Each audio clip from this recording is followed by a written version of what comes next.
Chapter 209. Aunt Tao, who had wanted to get closer to her, did not dare to make her stay. Seeing the mother and daughter walk over, she stopped for a while and left. I just found out that you're Yi Qian's uncle. This is really. When Sun Dongqing heard Yi Qian's name, she was like a cat whose tail had been stepped on. She immediately exploded. Yi Qian? Old Yi, what trouble did that wretched girl get into again? Let me tell you, whether she lives or dies has nothing to do with my family. Wretched girl, ungrateful wretch. If it weren't for my family raising her, she would have been a beggar begging for rice. He spoke quickly and hurriedly, without any pause or buffer. He finished speaking with a crackling sound like firecrackers, but he didn't notice that Yi Ying was already sweating from anxiety. Mom, what are you saying? Yi Ying was afraid that she would say something unpleasant, so she quickly pulled her back and whispered, Mom, Dad's expression has changed, and you're still talking. Why don't you see who the important guest is? You can't say anything nice the moment you open your mouth. Yi Ying was also an expert at reading people's expressions, even though she also liked to let others know more about Yi Qian's scandals. But now, who was the guest? What was he doing here? Why was he looking for Yi Qian? She had no idea. Sun Dongqing was still a little unhappy. What, how long has it been since that wretched girl showed up? When I asked you, you said you didn't know. When I asked your dad, he wouldn't tell me.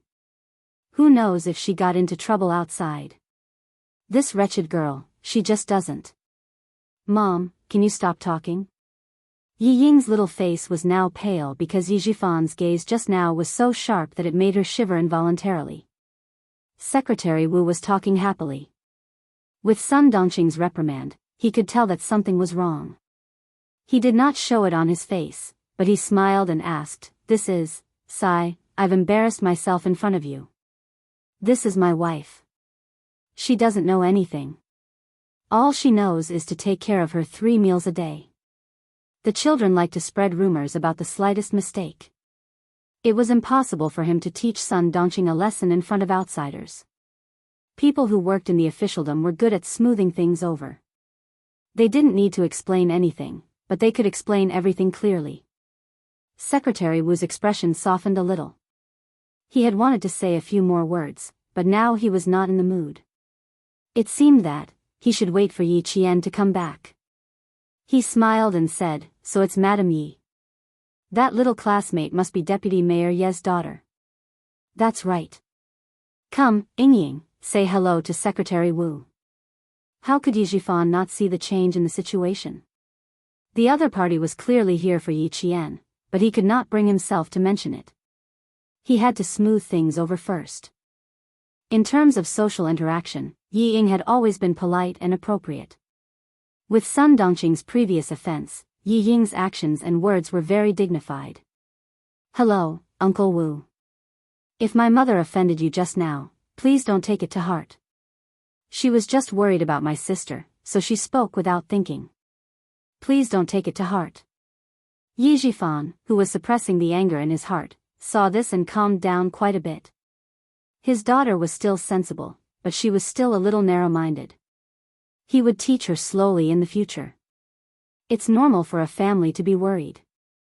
Then I won't disturb you. Deputy Mayor Yi, let's chat again next time. Secretary Wu saw some clues, but for Yi Jifan's sake, he naturally wouldn't embarrass his wife. He said a few words of courtesy, which was considered as giving face to her. Chapter 210. Yi Jifan knew that he couldn't persuade him to stay, so he smiled and said, That's good. You came to the village on such a hot day. You must have something urgent to attend to. I'll have a drink with you when I'm free. After watching Secretary Wu get into the car, Yi Jifan's smile immediately disappeared. He glared at his wife and said to Yi Ying, Look after your mother. I'll deal with you when I get back. It was time for the meeting, so he had to rush back. Yi Ying was always afraid of him. Hearing this, her back broke out in a cold sweat and she nodded timidly. Suppressing his anger, Yi Jifan didn't even have the mood to attend the meeting. Whenever he thought of his wife's complacent look outside, he felt his heart burn fiercely. He had a belly full of anger that he couldn't vent. Yi Qian, the wretched girl she kept calling, had already gone abroad and won an award. People's Daily even published a photo and highlighted the students who won the gold medal in bold. Yi Qian was one of them. They even used the phrase, turning the tide, to describe Yi Qian's performance in the exam.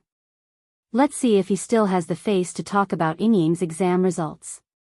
Let's see if he still has the face to talk about how amazing his daughter is. Let's see if he still has the face to step on Yi Qian's face and make himself look good. Originally, he wanted to come back after work to scold his wife. Who knew that after the meeting, he would call Yi Zhifan to go to the city? The matter that had been hanging in the air for half a year finally had an answer. He was promoted from deputy to official. On the same day, he had to report to the city and study for half a month. He could only come back when school started. The success of his official career made Yi Zhifan temporarily put this matter aside. He packed his luggage and rushed to the city. In Shuka village, Uncle Zhen and Principal Chen came back from fishing early in the morning. Both of them were full of smiles. They knew about Yi Qian's results before Yi Zhifan did. At the same time, they also knew about the dangerous incident that happened that night. Although it was dangerous, when they thought about how the military knew about it and recorded Yi Qian's achievements in the file, the two elders were pleasantly surprised. Little Yi is brave and careful. Once she sets her mind on something, there's nothing she can't do. Old man Zhen dealt with the big grass carp that he had caught early in the morning and laughed out loud. Even the deep wrinkles on his face looked like blooming flowers. I feel at ease now. Ever since Principal Chen returned from the province, he and Uncle Zhen, to live in Shuka village, and go to the military once a week or so. Hearing that, a smile appeared on his wrinkled face. He sighed and said, a 4-year plan is a long time, but half a year will pass in the blink of an eye. Little Yi will only be with us for a year. The rest will have to wait until the winter and summer holidays. There was no high school in town. If there was a high school, with little Ye's talent, she would not be held back if she went to high school in town. She was smart and eager to learn. No matter where she went, she wouldn't be bad. Uncle Zhen was already laughing. Children grow up. Sooner or later, she'll fly high. She can see further. She just has to come back to visit us occasionally. Don't restrict her. Although the time is short, we'll teach her strictly. If she studies seriously, she'll be admitted to school sooner or later. They removed the scales, dug out the innards, and washed the fish clean. Their lunch of braised fish was inevitable. Chapter 2:11. The two elders usually talked about Yi Qian. Other than that, they also talked about the training of some soldiers in the army. For the two elders, this kind of topic was their hope and spiritual sustenance. In the hotel, Yi Qian had already packed her luggage. She sat on the bed and looked at the letter that the front desk had just handed her.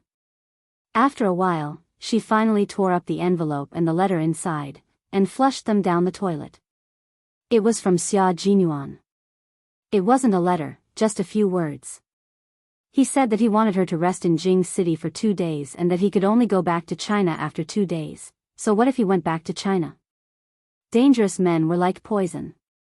She couldn't touch them, especially when this dangerous and poisonous man liked to show signs of ambiguity from time to time.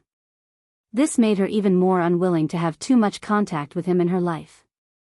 Without any hesitation or consideration, Yi Qian maintained her original attitude and insisted on staying away from Xia Jinyuan in her life. After shaking hands with the local Australian students one by one, the Chinese students finally embarked on their journey back to China under the guidance of Director Li and the other 3 teachers. It was 11 a.m. when they arrived in Jing City. Yi Qian didn't plan to stay in Jing City for too long. Her plan was to fly back to the province at 2 p.m. If time didn't allow for it, she would rest in the province for one night and take the train back to the city early the next morning. Not only did she have to travel back to town from the city, but she also had to take a bus back to town. Don't think it's over. From town to the village, she still had to take a bus. Old people would probably feel their scalps tingle when they heard this, but for Yi Qian, she couldn't wait to take the train back to the city as soon as she arrived in the province. She was anxious to return home.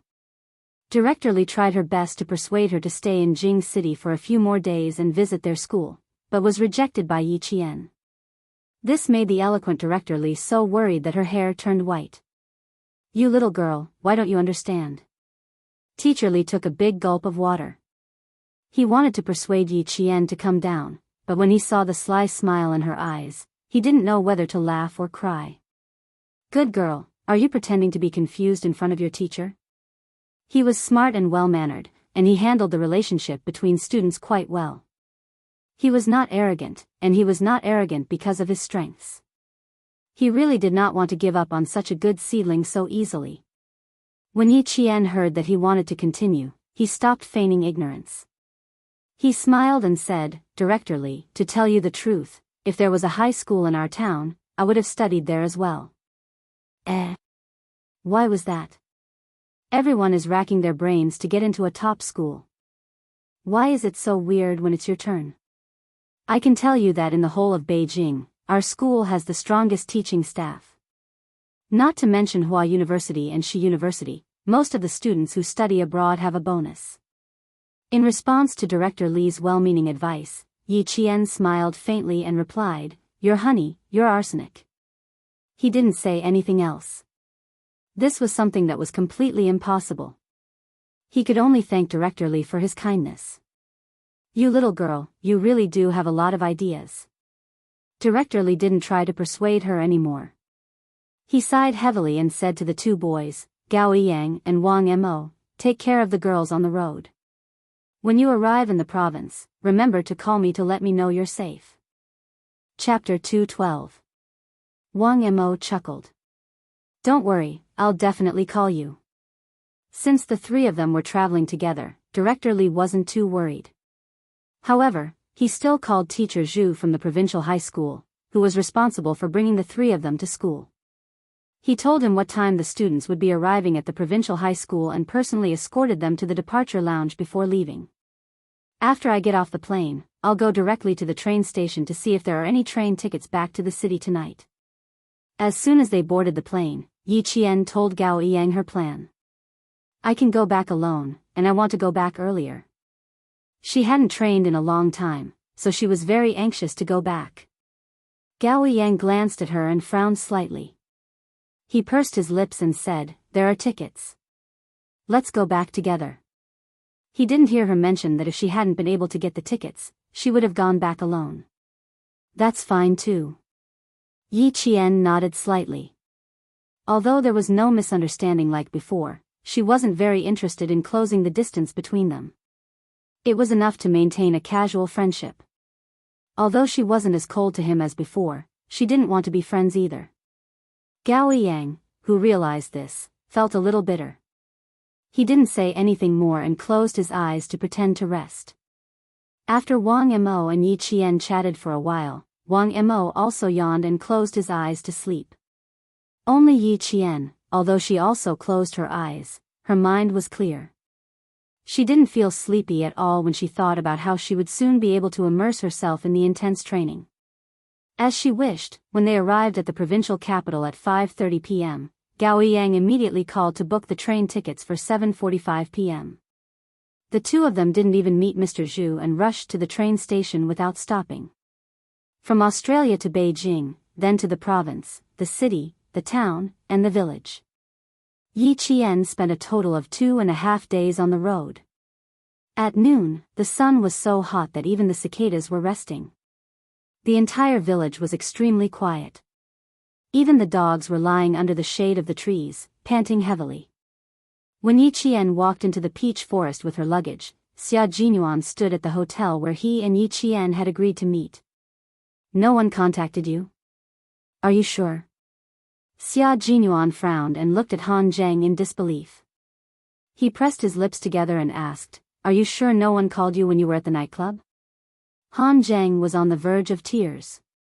He patted his chest and swore, "Absolutely not. They were watching him 24 hours a day.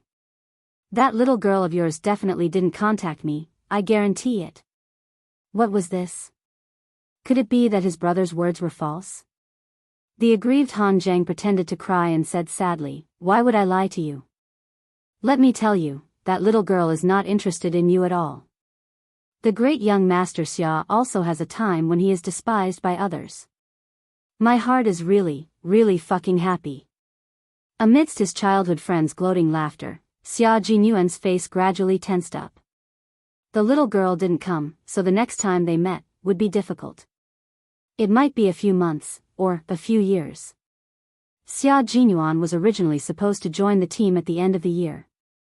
Now, because of Operation Pebble, the transfer order was sent to his original unit the day before yesterday and he would be transferred to the new unit the next day. Each unit was responsible for special missions, such as war zone operations, overseas pursuits, foreign assassinations, intelligence spying, and so on, which were classified as Red Level 1, Snowfield Brigade. Since she didn't come, Xia Jinyuan could only leave Beijing with regret and go to the Snowfield Brigade. Chapter 213. Before leaving, Xia Jinyuan wrote a letter to Yitong's school, hoping that she would receive his letter when school started. He left without saying goodbye. Only the little girl was familiar with this kind of thing. He didn't want to learn from her. The letter arrived at school 2 days before school started. After returning to the mountains and arriving at the army, Yi Qian fought with the soldiers all day long. She didn't even miss her daily exercises and training. When she looked up from the target, the days passed by like flipping through a book. In the blink of an eye, it was time to report back to school and usher in the 3rd year of middle school. She still couldn't bear to leave the army, causing the soldiers in the army to laugh and tease Yi Qian, who was like a little sister to them. It was noon when she left. Dozens of people sent her off at the same time. The scene was so spectacular that the regiment commander laughed out loud. He said to the political commissar, "This little girl was born to be a soldier. How can you tell that she's a little girl? For the sake of training, she cut her silky long hair just like that. Now, she looks just like a boy." He paused and added, "It's just that her skin is a little too pale. She's been under the sun for more than 20 days, but I don't see her tan. If the little girl really turns into a coal under the sun, she'll cry." The political commissar laughed. There wasn't a single female soldier in the army. Even the military doctor was a man. With Yi Qian, the little girl's arrival had the effect of balancing yin and yang. Although ordinary people weren't allowed to enter the military grounds, Yi Qian was different. Even the military took note of her. When they found out that she was here, they even called and told her to teach her well. The little girl had a good temper and was hardworking. She was like a piece of gold in the army, shining wherever she went. Any army would be willing to open their doors and welcome such a talent. More than 10 days passed by quickly. Looking at this group of soldiers, he knew how much they couldn't bear to see her leave. Not only the soldiers, but even he, the political commissar, couldn't bear to see her leave. They walked all the way to the entrance of the barracks. Only then did the soldier, who couldn't go out, pass Yi Qian's luggage to her. He patted her shoulder as if she was a comrade and said with a smile, "Come back on Saturday and Sunday. There are a lot of pheasants in the mountains in autumn. When the time comes, we'll carry the company commander and roast some pheasants." "Okay, then I'll have to bring a few more bags of cumin powder. Sprinkle a handful of cumin powder on it when it's cooked. That's called fragrant." Yi Qian had cut his hair as soon as he entered the army, revealing his exquisite and flawless facial features. His eyes were as dazzling as the stars in the sky, and his smile was as bright as the morning sun. "Wait for me. See you on Saturday morning." Compared to the colorful life outside, Yi Qian loved this blood-boiling land more. When she walked out of the barracks, she turned back to look at the tall figures dressed in army green who seemed to blend into the mountains. Even the corners of her eyes were smiling. One by one, they stood ramrod straight like rows of spears at the entrance of the barracks. Even if it was resting time, they were always ready. In the army, the most common saying was, "Soldiers are trained for 1,000 days to be used in an hour." The most discussed topic was, protect the country. No matter what era it was, those rows of army green figures would always be the most adorable people of that era. After leaving the army at noon, they took a village car to town in the afternoon. The people in the car were either from the same village or from the neighboring villages. They talked about their hometown all the way to town. Chapter 2:14. My chickens are hanging outside. They can't run away. I have to give them away. When the bus stopped midway, some villagers, under the urging of the conductor, didn't forget to remind them that they couldn't let anything happen to the chickens they brought into the town. The ticket seller was actually the driver's wife. She took the money and said, "Who wants your chickens? They're hanging in the back. It smells like chicken poop. Who can smell it in the summer? Get on, get on. Don't dawdle." It was common to see chickens and ducks when visiting relatives in town. There were many students on the bus. They chatted and chatted all the way to town. The buses driving in the town were not good cars. They were all old minibuses that had been eliminated by the city. There was no air conditioning in summer and no heating in winter. Everyone sitting in the bus hated that they could not tear down the windows. Gao Yang had been waiting for a long time. There were only 3 buses from Shuku village to town. One in the morning, one in the afternoon, and one in the afternoon. The first 2 buses did not see Yi Qian, so it had to be this bus. Soon, a shabby minibus came from afar. Gao Yang put some money on the counter of the canteen and bought 2 mung bean popsicles. He pushed the bicycle with one hand and walked over, but after a few steps, he stopped. He saw Yi Ying and the mayor's wife, who had been in the limelight for the past 10 days. Yi Qian, who was sitting by the window, got off the bus. He felt that today was not a good day to go out. He saw the fashionably dressed mother and daughter, Sun Dongqing and Yi Ying, getting on the bus. They were talking to a woman who said that she wanted to take care of her chickens. It turned out that the woman's sister was giving birth at the town hospital. The mayor's wife, Sun Dongqing, had helped a little. She was here to thank them personally. Yi Qian did not plan to avoid them. So what if he bumped into them? When they got to school, she and Yi Ying would be in the same classroom. They would not see each other all day. How could she avoid them? Although the sun was setting in the west in the afternoon, it was still hot. Yi Jian glanced at Yi Ying, who was obviously impatient but still had a fake smile on her face. She took her luggage and left the car. Yi Ying had lost her patience. Her father had just taken office and needed the support of the villagers. Would she come out for a few chickens and ducks? Being close to the people. She had no choice. Over the phone, her father had specifically said that she had to make the mother and daughter appear close to the people. Yi Ying, who was waving a paper fan in her hand, said a few words with a fake smile. She looked up slightly and saw a face that she hated for a long time. His gaze suddenly became exceptionally sharp, and fiercely swept over as if he were looking at an enemy. Every time she thought about the humiliation at the farm in the suburbs of the capital, she hated that she couldn't tear this face apart in her dreams. Yi Qian. She gritted her teeth and shouted in a low voice. Her cold voice was filled with coldness, but she didn't walk over. She just stared fiercely at him. Even on a hot day, the coldness in her eyes would cause goosebumps. She was still the same. A leopard could not change its spots. Yi Qian curled his lips.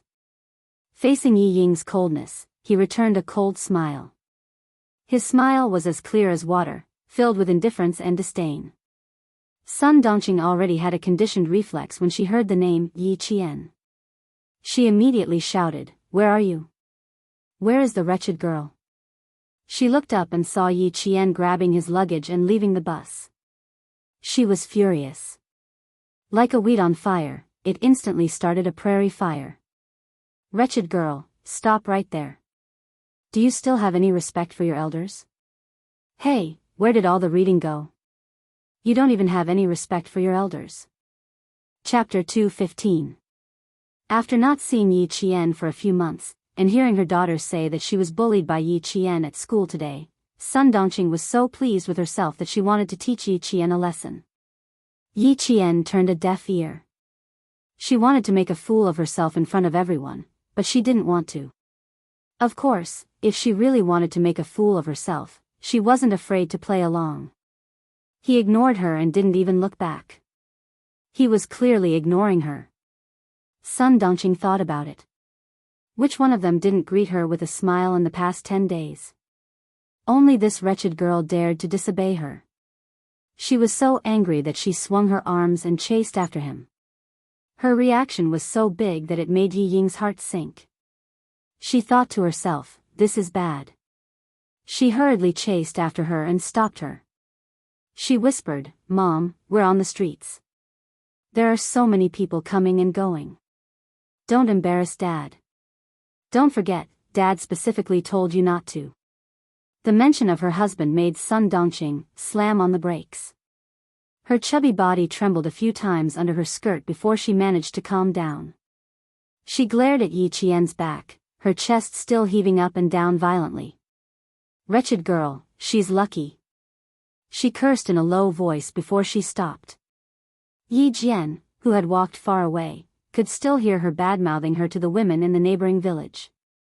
She said that she didn't come back for the whole summer vacation, that she didn't come back at night, and that she didn't know where she went to fool around. She walked quickly and didn't see Gao Yang, who was pushing his bicycle, walk coldly behind Yi Ying. In the past, she only saw one side of it, but now she heard it for real.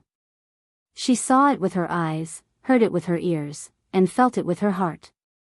Only then did she realize that some things were so unbearable. For example, this mayor's wife clearly didn't know anything, but she was still shamelessly talking nonsense and bad-mouthing Yi Qian. No matter how bad Yi Qian's relationship with your family is, at least I've never heard her talk behind your back. He spoke coldly, but his words were like thunder that exploded in Yi Ying's heart. Yi Ying's mind spun rapidly. How much did he hear, and what did he know? No, she had to divert his attention. Last time in the suburbs of the capital, he was especially cold to her. This time, she had to salvage her image no matter what. She restrained the shock on her face and slowly turned around to let her eyes be filled with surprise. Using a kind of natural joy that was just right, she said with surprise and joy, When did you come back? Today? Why did you come back so late? Usually, whenever Gao Yang came back from the holidays, the first thing he would do was look for Yi Ying. In the past, I was indeed stupid. Gao Yang looked coldly at Yi Ying, who had pretended that nothing had happened with just a turn of her body. His eyes were filled with mockery, both toward himself and Yi Ying. Hearsay is false, but seeing is believing. For you, I don't only need to use my ears and eyes to verify, I also need to use my heart to observe you. The girl who had handed him a handkerchief when he was at his most embarrassing. Perhaps she had been kind at that moment, or perhaps she had just happened to pass by. She had handed him the handkerchief in order to improve her reputation in front of her classmates. Truth and falsehood, falsehood and truth. He couldn't see through Yi Ying like this, and he didn't want to see through her. The incident at the farm in the suburbs of the capital had already clearly seen her character. Now that she was saying these things, did she expect him to say something to make her apologize to Yi Qian? Chapter 2:16. She was afraid that even if she apologized, Yi Qian would not accept it. Sun Dongqing was confused. This boy was tall, good-looking, and fair. From the way he dressed, she could tell that he came from a rich family.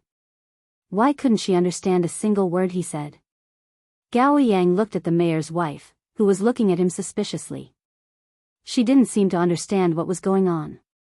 He pursed his lips and suppressed the words he wanted to say. He said to Yi Ying coldly, You're on your own now. Pushing the bicycle, Gao Yang didn't look at Yi Ying, whose eyes had turned red because of what he said. His cold eyes no longer had the faint joy he had when he saw Yi Ying. Because, the last trace of love he had for her had been wiped clean by the incident at the farm in the suburbs of the capital. The love between a boy and a girl was always unavoidable. Perhaps, only through such experiences would one gradually grow and mature.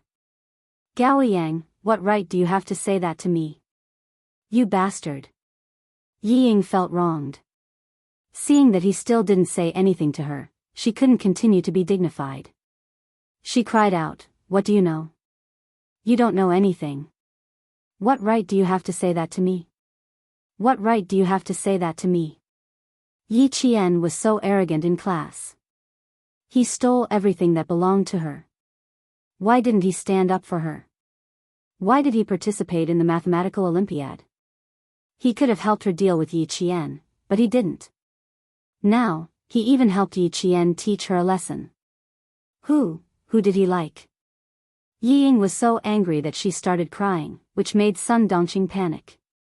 Gao Yang. Wasn't this the boy that Ying Ying always talked about when she came home?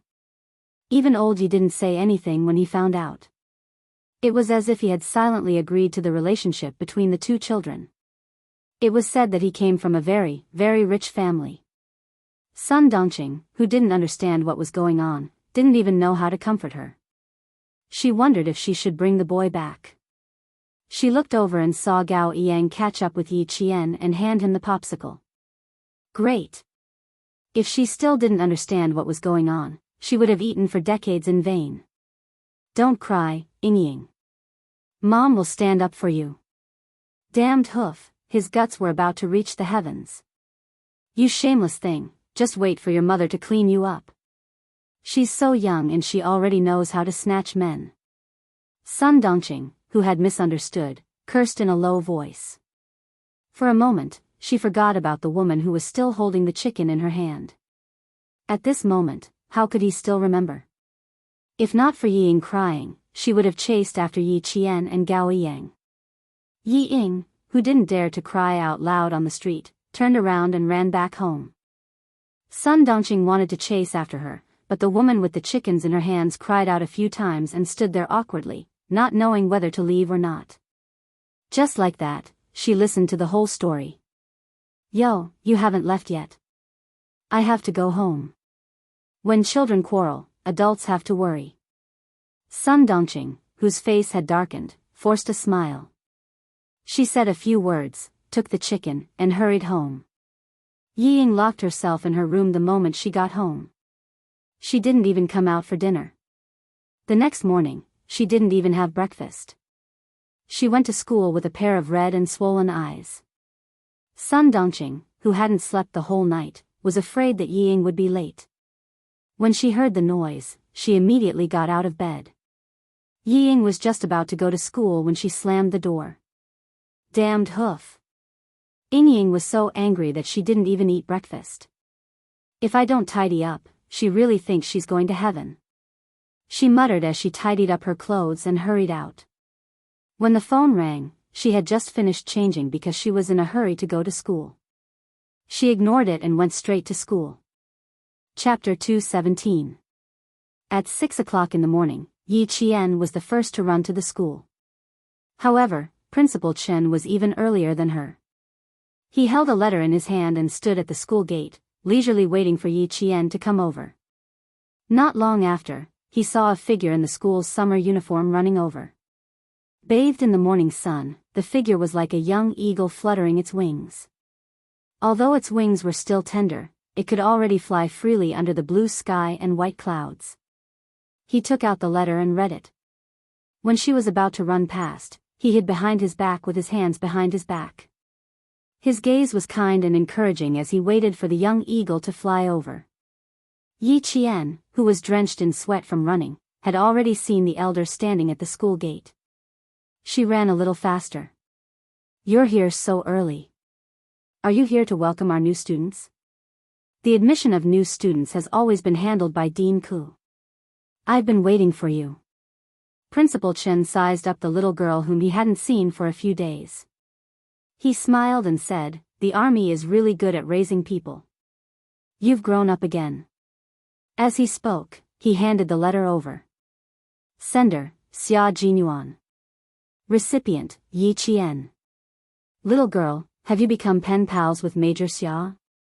His words were strong and clear, yet he knew how to restrain himself. His words were like his person. This Major Xia seemed to treat little Yi differently. Yi Qian was a little surprised. He wrote to her. She took the letter and read it. It was indeed Xia Jinyuan's handwriting. She couldn't figure out why he would write to her out of the blue. She pretended to tear the letter and read it, but Principal Chen hurriedly stopped her. Read it later. I have something else to talk to you about first. Come, let's go to my office. At 6 o'clock in the morning, the school was still quiet. Registration was in the morning, the freshman assembly in the afternoon, and classes started the next day. The registration time was very tight, which was in line with Principal Chen's style of doing things. When they reached his office, he smiled and said, "Secretary Wu from the city's education bureau is coming over today. He came over a while ago, but he didn't see you or me. He rushed back to the city for nothing. Make some preparations later and have a good chat with Secretary Wu." This girl had a mature personality and always kept a low profile in everything she did. Even though she had won the grand prize this time, she still acted as if nothing had happened and did what she had to do. Yi Ying, on the other hand, had made it into the top 10 of her grade in the final exam and made it known to the whole town. That child, if she didn't properly educate and nurture him, he might really be ruined by his mother. Yi Qian nodded and said with a smile, "All right, is there anything we need to pay attention to? That way, I can be mentally prepared." She had never experienced these things in her previous life. Even if she had to do it all over again, she had to learn it all over again.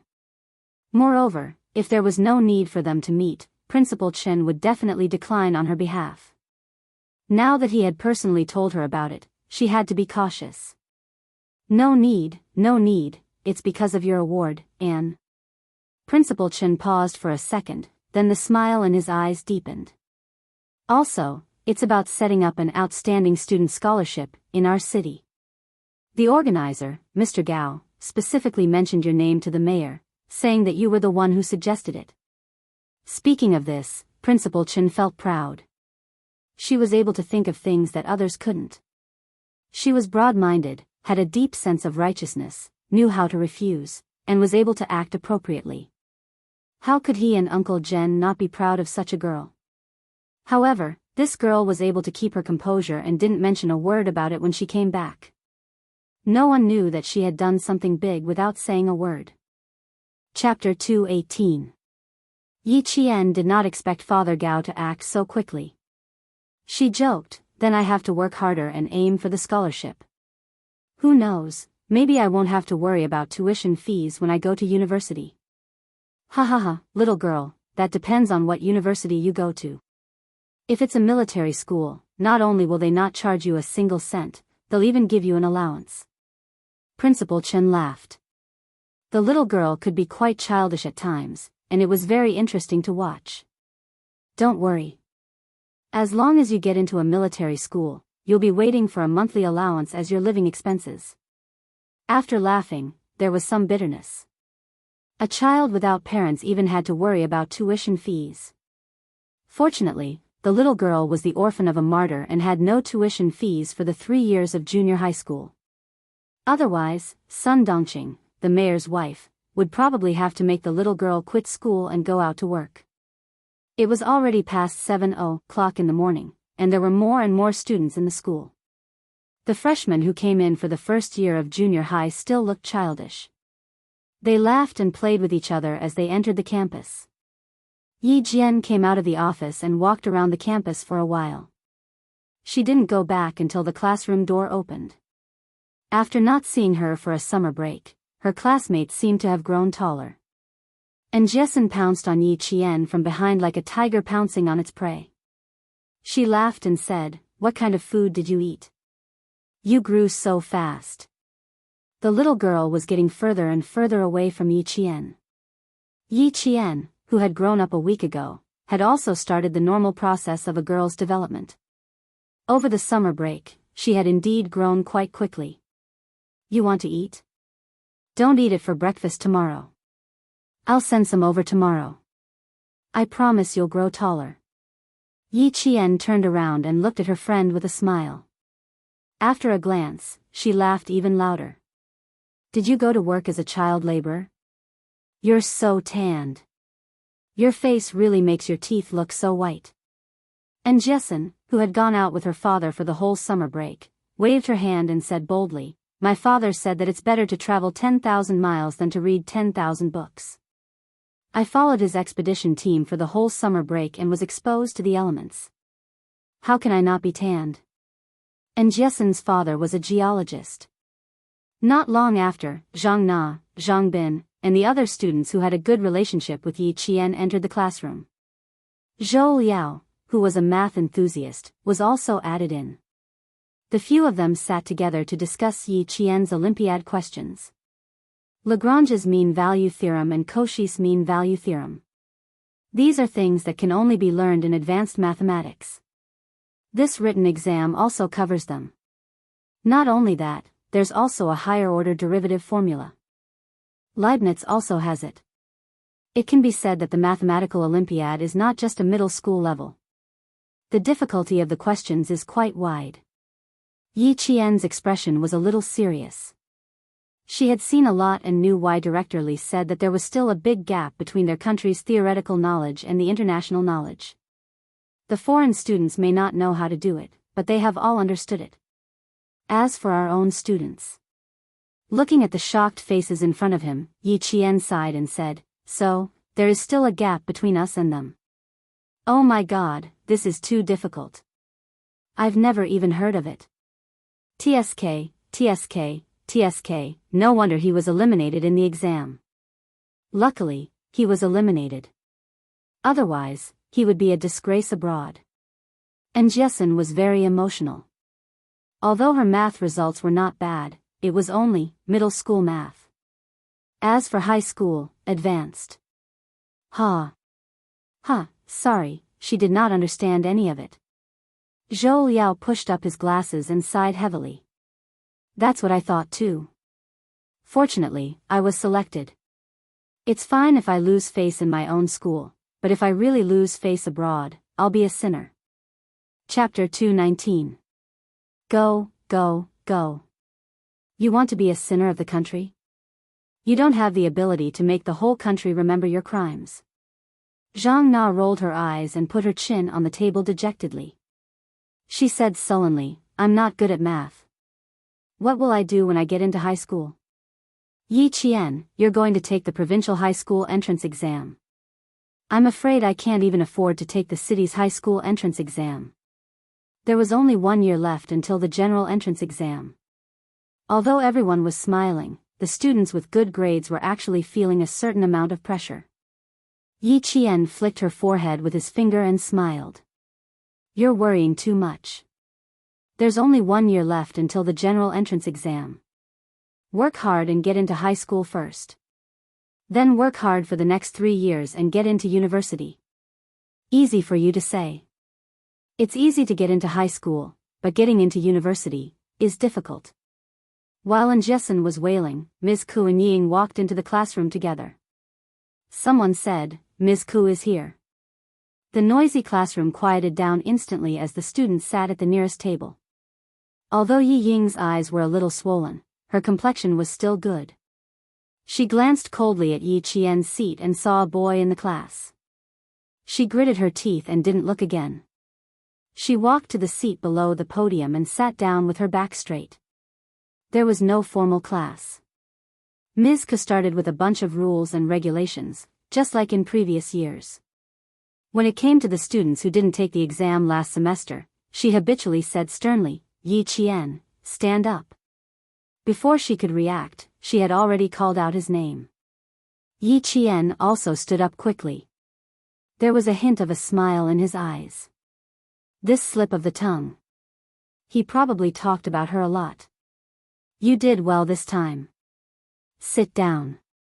Ms. Ku didn't expect to be called out like this. Her expression was stiff and she was quite unhappy. However, she had no choice but to praise Yi Qian vaguely. And Jessen snickered secretly. Being a teacher like Teacher Ku, it was amazing. Teacher Ku, who already knew that Yi Qian had won the grand prize in the mathematical Olympiad, didn't want to mention it at all. It was as if she could cover up the truth by not mentioning it. Fortunately, Yi Qian did not care about these things. He allowed Teacher Ku to loudly praise and commend Ying from the podium. He even called on the entire class to learn from her, to have a proper attitude, and to not cause trouble for the teacher all day long. Sun Dongqing had deliberately chosen to come during school hours. She was about to rush into the classroom when she heard Teacher Ku praising her daughter. She shrank back and waited outside. Principal Chen, who came with Secretary Wu, immediately recognized that the woman standing outside the classroom was the new mayor's wife. His eyes narrowed, and a trace of coldness flashed through his sharp eyes. This is Class 1. In front of us is Class 2.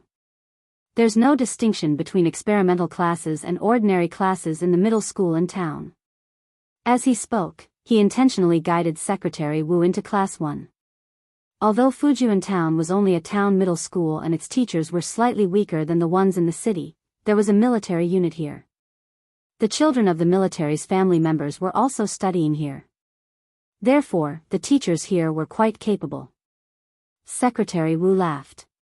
You're too humble. Many of the top students in our city graduated from your school. This year, 4 students from number 1 middle school were admitted to Tsinghua University. One of them graduated from Fujian Town Middle School. This time, it seemed that there were 2 more capable students who could get into Tsinghua University and West University. One was Yi Qian, and the other was Gao Yang from Class 3. Chapter 220. Secretary Wu and the others were not the only ones who thought so. Yi Zhifan, who came back with them, also thought so. During the days when he was studying in the city, he lived in fear and trepidation. The municipal director told him in private that he was not supposed to be the mayor. He did not know why, but the day before the letter was released, the municipal committee suddenly appointed him as the mayor of Fujian Town. He said that someone wanted to make him the mayor. After the meeting, the municipal committee secretary asked him to stay behind to show his concern.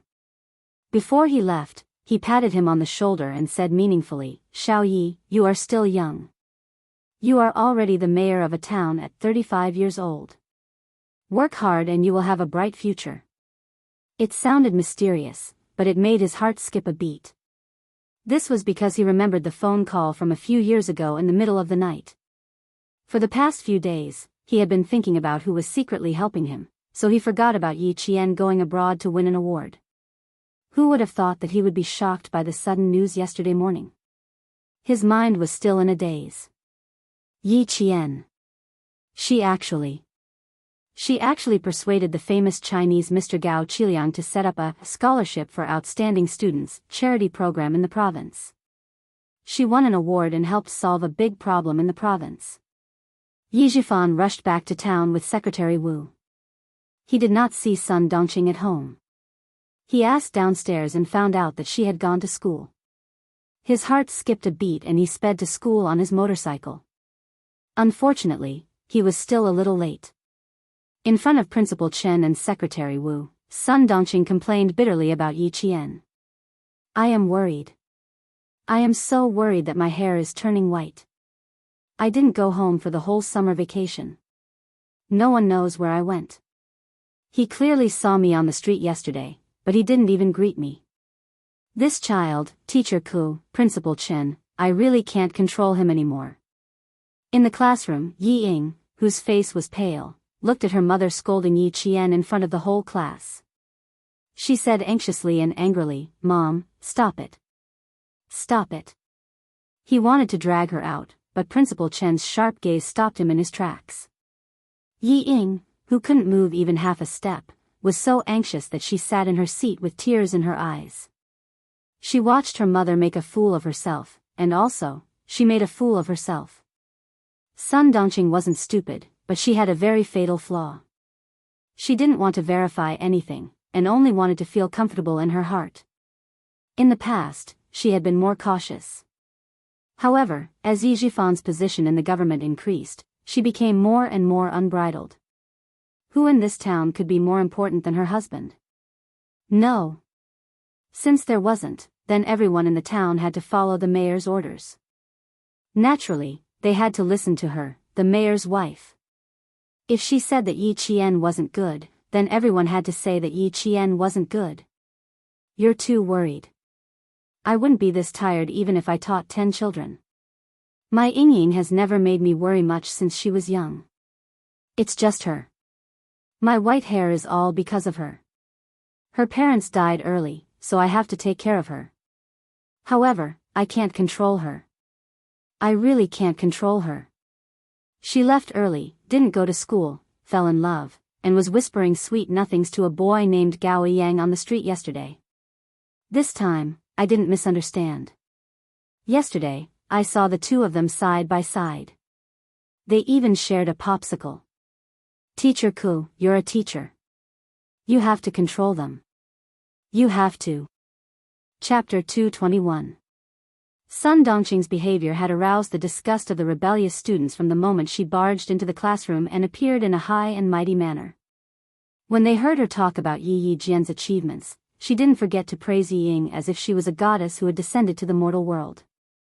This made more and more students dislike her. Now, she even dared to talk nonsense about Yi Qian and Gao Yang as a couple. It was as if someone had poked a hornet's nest. The entire class was filled with shouts of anger. Zhang Bin was the first to speak.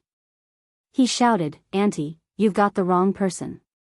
Yi Ying and Gao Yang are in a relationship. It has nothing to do with Yi Qian. You're too good at making things up. You're confusing right and wrong. Auntie, you've given us an interesting lesson. Yi Ying, your mother is so amazing. She has a glib tongue. She even scared our principal and teachers so much that they don't dare to interrupt your mother." Their mocking and disdainful gazes made Yi Ying, who was so embarrassed that she wanted to disappear, burst into tears. She lay on the table and didn't dare to raise her head. Sun Dongqing couldn't stand her precious daughters crying. She felt that the entire class was bullying Yi Ying. She slammed the table and pointed at the boy who spoke first. She said angrily, "What's your name? Who are your parents? Do you have any manners? Don't interrupt when adults are talking." She then said to Yi Ying, "Ying, what are you afraid of? Tell Mom, which of your classmates bullied you?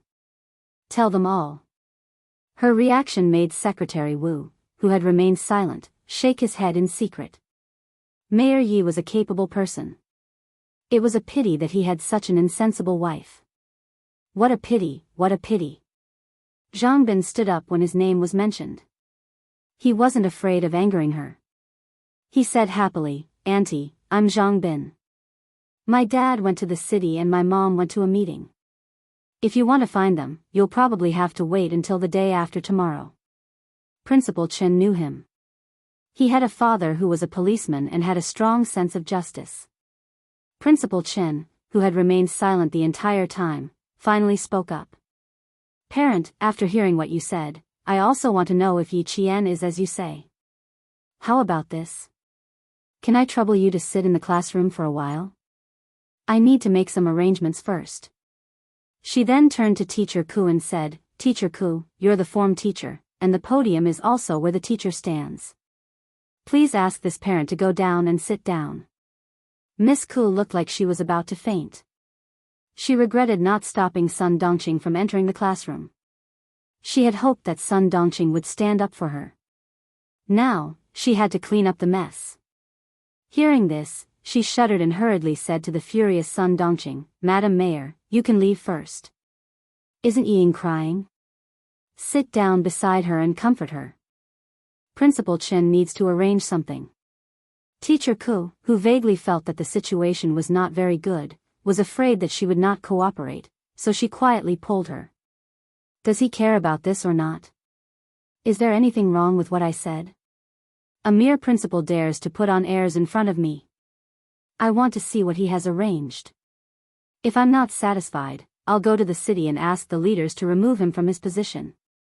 For more than 10 days, she had heard too many flattering words. Sun Dongqing did not think of herself as the mayor's wife, but as the governor's wife. Perhaps even the governor's wife was not as arrogant as her. Principal Chen, who pretended not to hear her, smiled slightly and said to Zhang Bin, who had not yet sat down, "Go and find a few PE teachers to bring the TV and video camera in the meeting room into the classroom." Chapter 222. Zhang Bin was a member of the sports committee, so he was familiar with all the teachers. Hearing this, he, who was still in the middle of puberty, let out a hoarse, "ah," and jogged out of the classroom. How about I go to your office and sit for a while? Seeing this, Secretary Wu whispered, the mayor's wife has a bad temper. I'm afraid you'll have to put in some effort. Principal Chen smiled and said, Secretary Wu, you don't have to leave. Just treat it as attending an open class. Last time she just made a scene, and now she's starting again. The mayor's wife is not only bad-tempered, she's asking for a beating. Does she think that the teachers and students are afraid of her? Unfortunately, Chen Dongfeng isn't afraid. This matter also involved another student, Gao Yang. He then instructed the student sitting next to him, go to the third-year class 1 and ask Gao Yang to come over. If the teacher asks, tell him that I'm looking for him. Oh, right, tell him to go to my office and get the videotape on the table. After everything was arranged, Principal Chen gave Yi Qian a calm down look and asked Secretary Wu to sit at the back of the classroom. It really was like an open class. Principal Chen asked Fu Dong to go out. I'm guessing he asked Gao Yang to come down. And Jessen's face was livid. She gritted her teeth and said to Yi Qian, just you wait. With how much Principal Chen cares about you, he won't let her have it easy. Zhou Liao, who usually didn't care much about class matters, also had a heavy expression. He whispered to Yi Qian, like mother, like daughter. Yi Qian, it's a miracle that you're still alive. Just you wait. There's going to be a good show. Zhang Na sneered. She glanced at Yi Ying, who was sitting on pins and needles. Her heart was laughing even harder. She also didn't like Yi Ying. Yi Qian knew that Principal Chen wouldn't give up so easily this time. The corners of his mouth curled up slightly. He didn't expect Sun Dongqing to be so arrogant. How could Yi Zhifan, who had a mind of his own, tolerate her ignorance and arrogance? When she heard them talking behind her and feeling indignant for her, she said disapprovingly, this is nothing compared to what happened in the past. You guys can also learn something from her. Did you vomit? Imitate her? Am I tired of living? Don't disgust us. I'd rather learn from Liao Jian's father than her. Yi Qian, whose expression remained indifferent despite the profanities, smiled faintly and said, learn from her how to be a person who doesn't make others hate you. Learn from her how not to be a person who doesn't want to live a long life. This is what she taught you. And Jessen turned her head and quickly glanced at Yi Qian. She sighed and said, Classmate Yi, your psychological endurance is really extraordinary. I really admire you. Even the Buddha would be so angry that he would jump up and down after hearing such words, but you are still able to sit still. You even know how to remind us how to be a person who doesn't make others hate us. Student Yi, if I want to study medicine in the future, the first subject of my research will definitely be you. Why is your brain structure so different from ours? The more she didn't care, the more impatient Sun Dongqing was on stage. If this continued, the one who would be at a disadvantage would definitely be Sun Dongqing. Yi Qian, who understood, smiled but didn't say anything.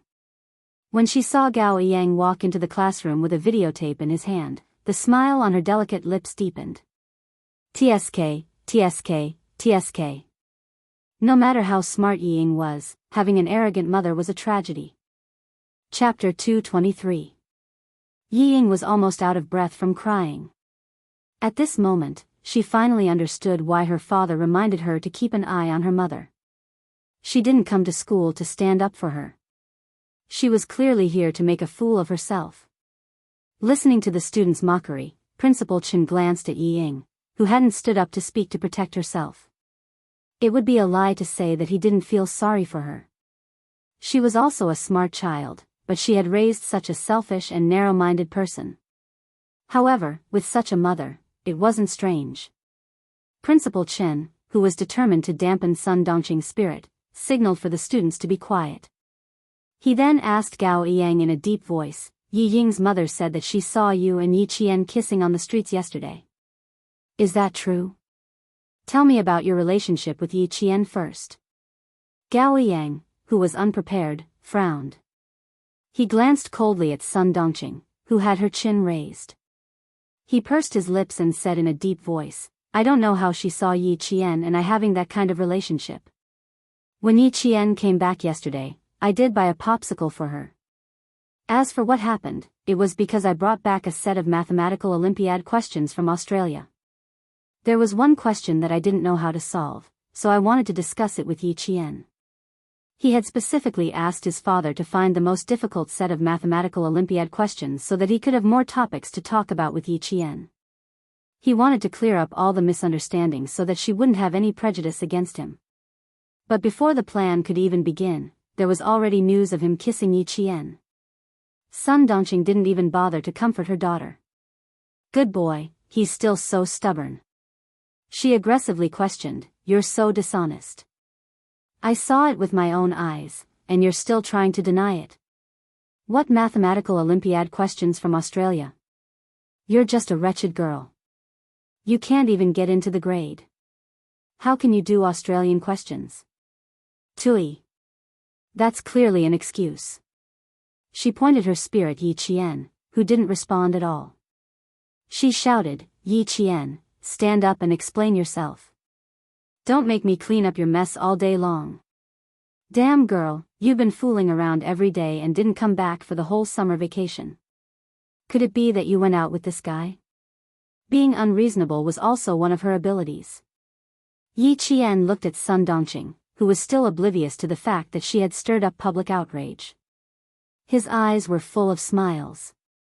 If that was the case, it wouldn't matter if he said a few words now. Auntie has always liked to think too much. Even if I said I didn't, you wouldn't believe me. You love to pour basin after basin of dirty water on me. What can I explain?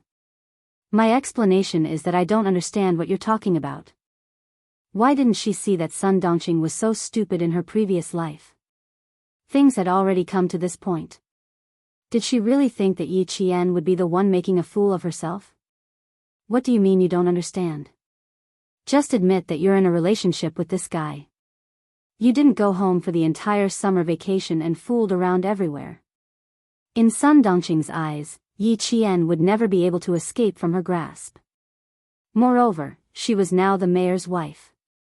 Who would dare to offend her for the sake of a wretched girl without parents? In town, there were indeed people who wouldn't stand up for Yi Qian. However, in school, the first person who wasn't afraid of her was Principal Chen, and the second was Gao Yang.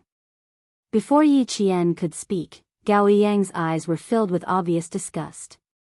He coldly said, Auntie, yesterday you said behind Yi Qian's back that she didn't go home for the entire summer vacation. You said that she didn't come home every night. You also said that she's a girl who plays truant, doesn't make progress, lies, and is dishonest. May I ask how honest you are? Chapter 224. She spread unfavorable rumors about Yi Qian everywhere. Didn't she know that rumors were the most fragile? She targeted Yi Qian so much. No wonder Yi Qian hated him in the past. He used to be just like Yi Ying's mother. Guilt gnawed at Gao Yang's heart like a giant ant. He suppressed his anger and said forcefully, moreover, Yi Qian didn't live with you. How do you know that she didn't come home every night? Lying? Dishonest? Auntie, are you sure you're talking about Yi Qian and not Yi Ying? Yi Ying, stand up and say it yourself. Who's the dishonest one? When we went to the capital, how did you frame Yi Qian? And how did you frame Yi Qian? Do you dare to say it in front of the whole class? Just then, a few PE teachers came in with televisions and video recorders. When they heard his words, they all stood at the door of the classroom. What happened? They looked to the back of the classroom to ask for instructions from Principal Chen. Principal Chen waved his hand to indicate that they were busy and let Gao Yang continue the confrontation. Yi Ying, who was lying on the desk, wished that she could faint. Hearing Gao Yang's continuous questioning, her heart was pounding. Panic hit her brain like a tidal wave. How could she stop it? Yi Ying, who was so flustered that she couldn't think at all. No, she had to think of something. She had to think of something. Sun Dongqing, who had always picked up soft persimmons, was shocked by Gao Yang's imposing manner. She heard her eyelids twitching. She secretly pulled the corner of Yi Ying's clothes and asked in a low voice, "Aren't you going to say something? Do you still want to live in class?" "Mom, if I can't live in class, it'll be all because of you." Yi Ying didn't have time to cry. As she spoke, she gritted her teeth. Her mind was spinning fast. She had to think of a way to get out of this quagmire as soon as possible. Hearing this, Sun Dongqing was so angry that she almost fainted. "Ying, can't you see that Mom is here to help you vent your anger?" She lowered her voice and said sternly, "Why are you so weak? Let others ride on your neck. I'm here to support you. What are you afraid of? Who told you to come here?" Yi Ying lost her composure. She raised her head and glared fiercely at her mother. "Don't you know that you're just causing trouble by coming here?" His usual cheerful and kind face was nowhere to be seen. His face was gloomy and cold, and even his facial features revealed a hint of ruthlessness. The students sitting around her, especially the students on her right, were frightened by the ferocity on her face. They turned their necks and stared at the podium, not daring to look at her. Yi Ying was so terrifying. And Jessen was listening with great interest. Suddenly, she saw Yi Ying raise her head. She seemed to have thought of something and stood up. "Yi Ying, don't you have heart disease? You have to hold on. Otherwise, if you have a heart attack, you'll be in big trouble. But you don't look like you're sick. Why don't you explain what happened in the suburbs of the capital? Are you trying to frame Yi Qian again?" "Ha, if you really did it, I wouldn't be surprised. This is the real Yi Ying." The children were arguing, but Secretary Wu's focus was not on this. He was concerned about another issue. Heart disease? Mayor Ye's daughter had heart disease? Secretary Wu's eyes narrowed. Having a heart disease was not a good thing. The school had to bear a great risk. He leaned to the side and asked Principal Chen, "Is it confirmed?" Chapter 225. According to Mayor Yi, it should have been confirmed. You know that the school won't ask the parents to prove anything for this kind of thing. Principal Chen said casually. From his tone, one could tell that he didn't really believe that Yi Ying had heart disease. Could it be that this kind of thing was faked? What good could it do? Secretary Wu, who was shocked, looked thoughtfully at the mayor's wife who only knew how to protect her own child while trampling on other students. His gaze flickered slightly before he looked away. It seemed that he had to remind No. 1 middle school that regardless of whether Mayor Ye's daughter had heart disease, it would be better for her to study at another school. If she didn't study in the city, that would be even better. No school would accept such a troublesome parent. Moreover, if she really did have heart disease and something went wrong, the entire school would be so disturbed that classes couldn't be held normally. At this moment, Sun Dongqing had never thought that she would almost ruin Yi Ying's future with her actions. When Yi Ying, who wanted to pretend that she had a heart attack, saw that her plan was blocked, her shoulders trembled even harder. She replied, "You can ask Yi Qian yourself. Why are you forcing me?" She lowered her head and didn't say anything else. She bit her lower lip until it was bleeding. She didn't dare to face Gao Yang's questioning, nor did she dare to quarrel with Jessen. Yi Qian looked up slightly and glanced at her. He said to Jessen, "Miss, you're more agitated than I am. Sit down. We've already dealt with the past. This isn't the main point now."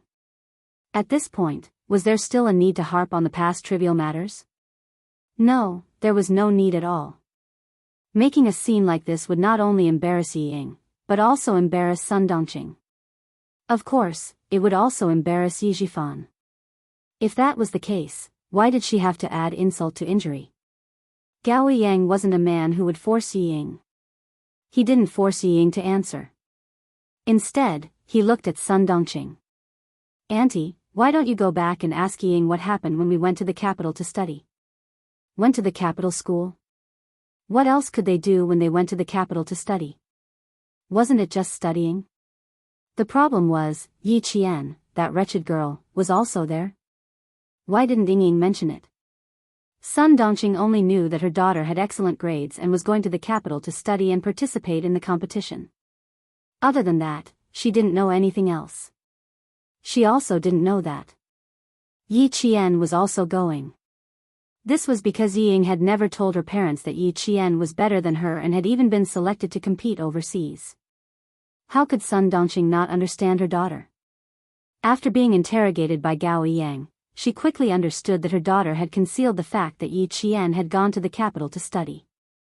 From the looks of it, it would not make sense for him to say that the wretched girl did not return home during the summer vacation and fooled around outside.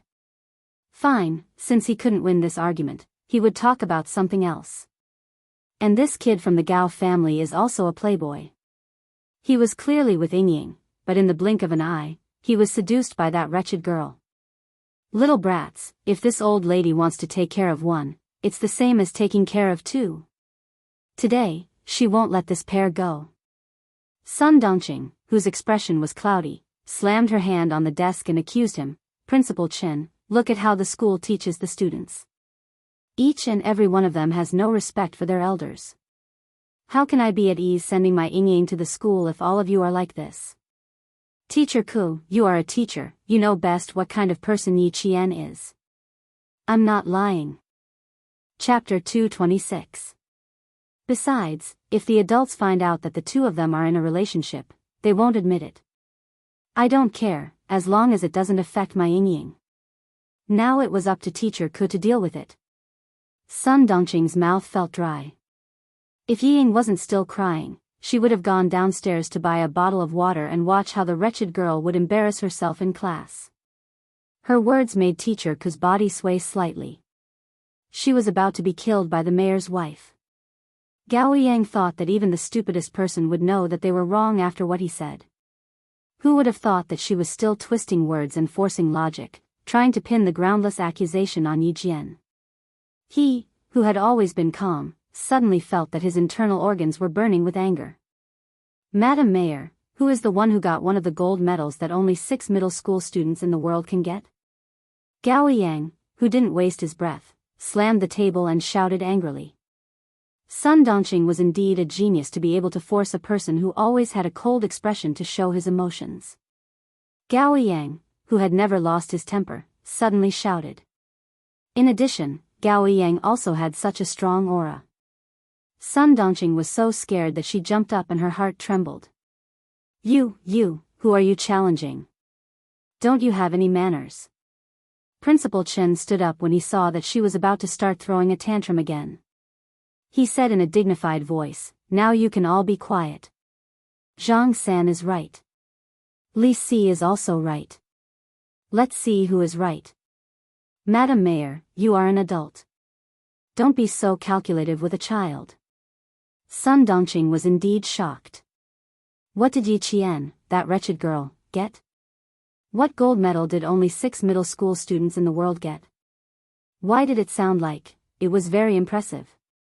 Ying, say something to Mom. What's going on? I'm going to die because of you, Mom. I'm going to die because of you. Yi Ying, who was about to break down, was as pale as snow. Of course, she knew what was going on. Because she knew, she didn't want too many people to know that Yi Qian went abroad to get a gold medal. How was she inferior to Yi Qian? In the past, she had always been superior to Yi Qian. But now, she was inferior to Yi Qian in every way. How could she accept this? How could she admit defeat? But the more it was like this, the more she couldn't get the results she wanted. Gold medal. Yi Qian had won the gold medal, but she had nothing. Even Gao Yang, who used to stand by her side, no longer helped her. Everything had changed. Everything was different. She hated this wretched girl to death. If it wasn't for her, he wouldn't have ended up like this. Her daughter was crying non-stop, which made Sun Dongqing anxious like an ant on a hot pan. What if she cried her eyes out? Yi Qian, that wretched girl, how could she act like an older sister? He had clearly told her to help her younger sister in school. Look, she only knew how to gang up with her classmates to bully Ying. The more she thought about it, the angrier Sun Dongqing became. Her expression darkened. She turned around and pointed at Yi Qian. Stupid girl, can't you see how sad your sister is? How could she act like an elder sister? Get over here and admit your mistake. Quick. That wretched girl was becoming more and more disobedient. When old Yi came back, she would have a good talk with him. As an uncle, disciplining his niece was a matter of course. Chapter 227. This time, even Secretary Wu was flabbergasted. How could there be such a woman? This. How could Mayor Yi like someone like her? He even married her as his wife. Wouldn't he be harming his career? Yi Qian almost laughed out loud. Auntie, are you smart or stupid? Do you think this school is your home? Do you think you can show off however you want? She didn't even need to say anything, and the entire class was already on her side. Tan Wei, Xia Sifeng, and the others who were close friends with Yi Ying were also dumbfounded. They couldn't accept how Auntie Sun, who was usually so nice to them, became like this. Xia Sifeng wanted to stand up and say something, but she didn't dare to do so now. She was also afraid of being despised by the entire class. Auntie, how can you be so shameless? You're too shameless. Who do you think Yi Qian is? A slave? Auntie, you're Yi Ying's stepmother, right? Yeah, only a stepmother would do something like this. If she was Yi Ying's biological mother, she wouldn't cause a scene in school. This was an embarrassing thing. When Yi Zhifan rushed in, his wife became the target of public criticism. When the students saw that the teacher didn't stop them, they all spoke up for Yi Qian. Even so, they didn't target Yi Ying. At this point, Yi Qian felt that it was only right for her to stand up and say something back. She just stood up and raised her hands slightly. The students who were speaking up instantly quieted down. From this point, it was enough to see that Yi Qian had a certain level of influence in the class. At least, the students all respected her. Then, she slowly smiled and said, Auntie, I still have some self-respect. You scolded me, hit me, humiliated me, wronged me, and spread rumors to slander me. It's already like this. Don't tell me I still have to treat Yi Ying as my own sister and respect you as an elder. You should just be the mayor's wife. As for me, I'm sorry, I don't have an auntie like you or a sister like Yi Ying. After saying that, she sat down. Secretary Wu nodded in secret. She was natural and generous. Her every move was open and aboveboard. There was no trace of despicable behavior. Her character could be seen at a glance. He said to Principal Chen, she is indeed a good student. She has a strong tolerance. It's a pity that she has such an auntie. Adversity makes people grow. Yi Qian, this girl has her own principles. Listen, this isn't over. Principal Chen purposely didn't. If he didn't come, she, as a teacher, would have to go to the hospital. She picked up the blackboard brush and slammed it on the podium a few times. Using her authority as a teacher, she made the students who had been chattering the moment Yi Jian sat down quiet down. She said sternly, quiet down. Everyone quiet down. If anyone dares to speak again, go outside and memorize for an hour. After the classroom quieted down, Teacher Ku said to Principal Chen, who didn't stand up to preside over the situation, Principal, Mayor Yi is here. What do you think? Then let's invite the mayor into the classroom. Since the mayor was here, he naturally couldn't leave. Principal Chen was quite willing to invite the mayor into the classroom. He then ordered Gao Yang, who didn't leave and had a cold expression, Student Gao, put the tape away. Let's invite Mayor Yi to watch it together. Chapter 228. Did Yi Jian go out to fool around like the mayor's wife said, or what happened? It's all in this videotape. Students, you are all a group of students who want to find out the truth. Now, let's applaud and invite Mayor Yi into the classroom to find out what the truth is with us. Applause? What kind of applause is this? This is a slap in the face. The number of people who clapped was equal to the number of people who were slapping their own faces. Yi Zhifan, who had never been so embarrassed, still had to pretend that he didn't know anything. He had to shamelessly say, thank you, before going to the back of the classroom and sitting next to Secretary Wu. After sitting down, he heard Secretary Wu say meaningfully, "Mayor Yi, your wife is a master. I admire her, I admire her." Compared to the children's undisguised contempt, the real masters, like Secretary Wu, made Yi Jifan suffer unspeakably. He took the initiative to shake hands with Secretary Wu and said with a bitter smile, "Sorry to make you laugh. Sigh, I also have a headache." Then he shook hands with Principal Chen and apologized repeatedly, "I'm really sorry. My wife has caused trouble for the school again. It's not the first time. I'm used to it. Mayor Yi, please sit down." Principal Chen smiled. His words also made Yi Jifan so embarrassed that he couldn't even maintain the calm expression on his face. When Sun Dongqing saw her husband come in, she was very happy at first. She thought that he came to support the mother and daughter. However, she threw a few glances at her husband, but he didn't look at her.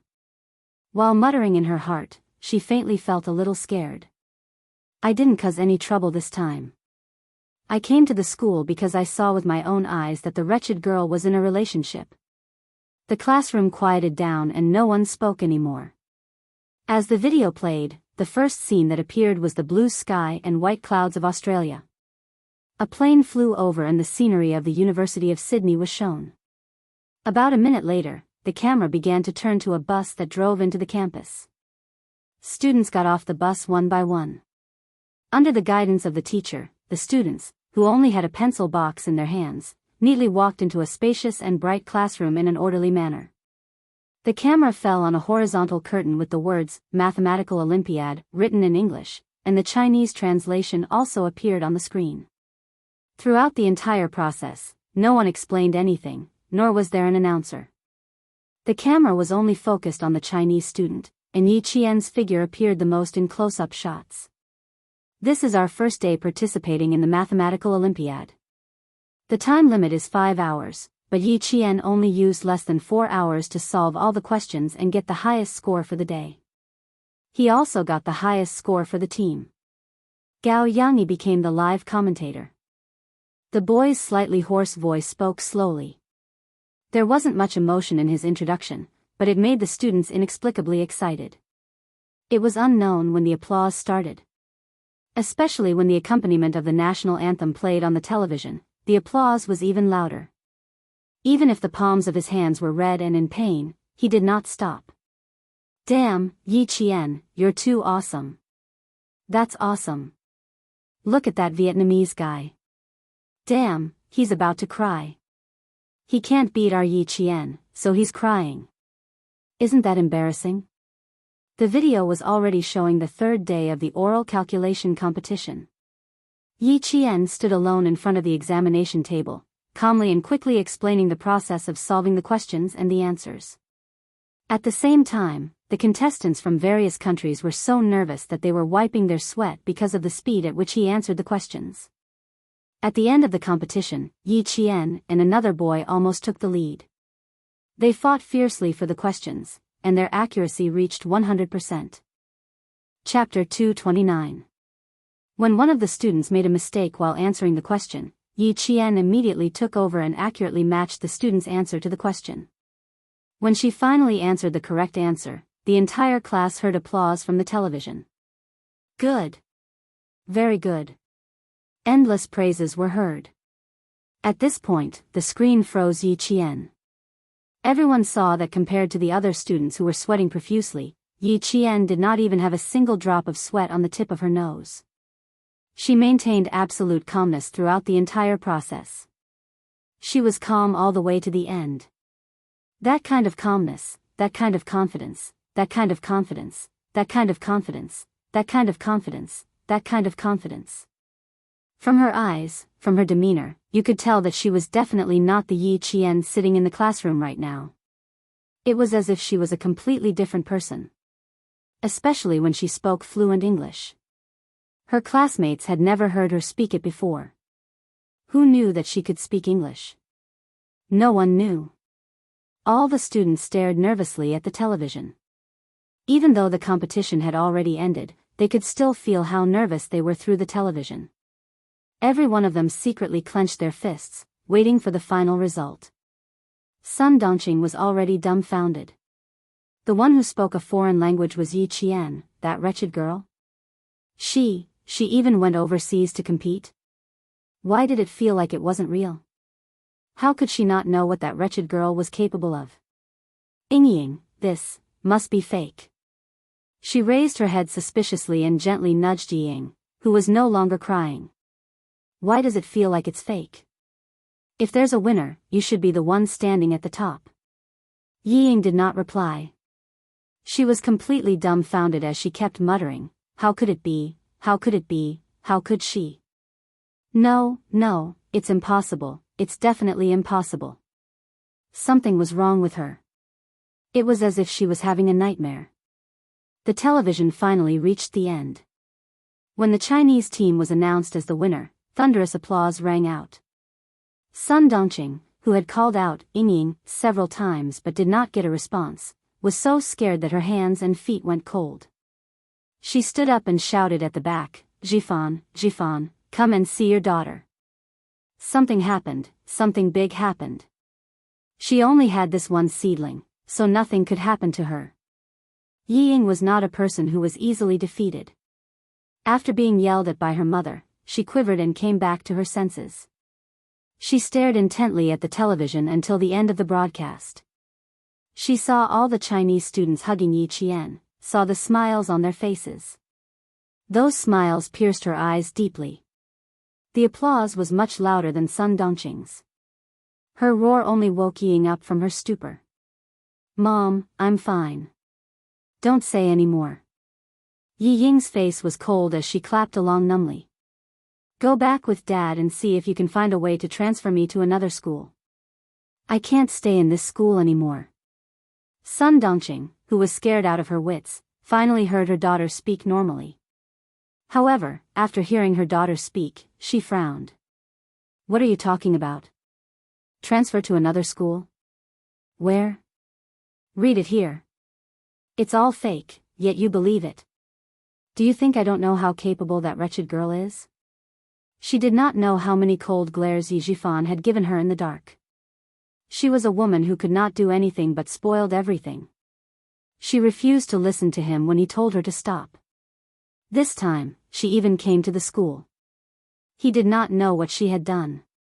After the recording ended, Gao Yang turned off the power and said in a low voice, "This is why Yi Qian was not in town for the entire summer break. She went to study." After passing the municipal, provincial, and national exams, she went to Sydney, Australia. Chapter 230. Madam Mayor, your slander of Yi Qian is baseless. I don't know why you can speak ill of Yi Qian so confidently. Is it because you are the mayor's wife? Do you think you can do whatever you want in town and accuse whoever you want? His words were like a slap to Yi Jifan's face, making the dignified mayor of a town blush in front of a group of students. Sun Dongqing was relying on her husband's presence. Now that she was being slapped in the face by a middle school student, she frowned and shouted, "Jackals of the same tribe, this kind of thing is obviously fake. Do you think I don't know Yi Qian's capabilities? Speaking in a foreign language, it's obviously fake." She then glared at Yi Qian, who did not take the initiative to speak. Do you even act like an older sister? Why do you have to fight with your own sister for everything? Oh, my God. Auntie, Ying doesn't have the ability to fight with Yi Qian for this kind of thing. Does she know how to do the questions on the paper? If she knew how to do it, she wouldn't have been eliminated during the national competition. A tree needs a piece of bark, a person needs a face. Andy-san, where did you lose your face? Do you have to be so shameless? Luckily my family moved to the city this year. Otherwise, when I think about how I have to go back to a town with a mayor's wife like this, I feel embarrassed just walking out. More and more students couldn't stand Sun Dongqing's outrageous behavior. The rebellious teenagers didn't think as much as adults. They were worried about offending the mayor's family and making life difficult for their families. They couldn't stand it, so naturally, they had to say it out loud. The sounds of mockery numbed Yi Ying's expression. She had a mother who did not know what was good for her. Was her life ruined? Right now, it was only the whole class laughing at her. Before noon, it would be the whole school. By tomorrow morning, it would be the whole town. And Yi Qian. She clearly had the chance to stand up and explain, the chance to stop all this, but she did not. She deliberately made a fool of herself to force her, Yi Ying, to leave the school. Yi Qian, Yi Qian. Even if I leave school, you won't have it easy either. I swear that I won't let you have an easy time in this lifetime. With her head lowered, Yi Ying's expression was as gloomy as an evil witch's. Her eyes were shrouded in a thick fog that refused to disperse.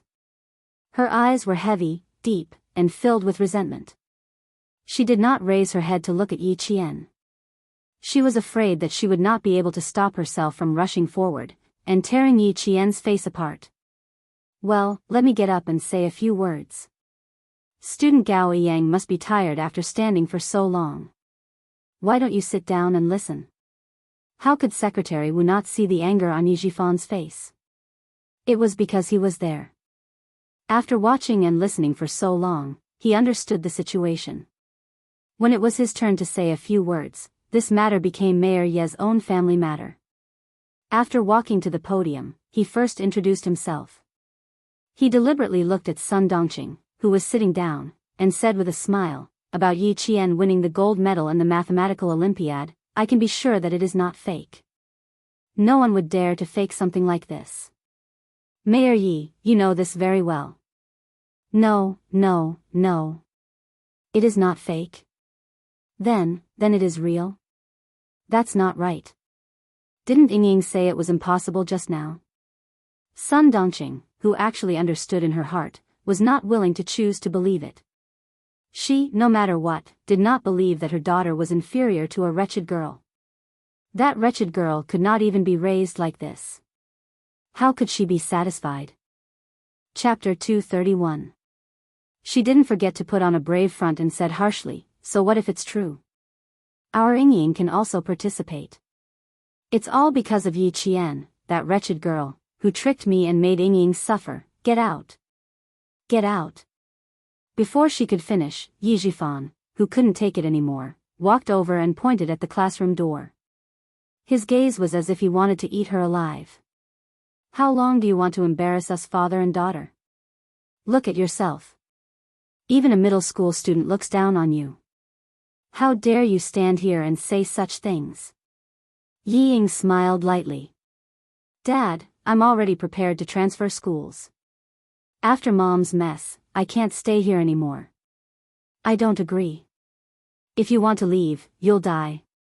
Ah, a shrill scream suddenly rang out, and the most shocking thing about this scream was, the mayor actually slapped his wife harshly in front of the students and teachers.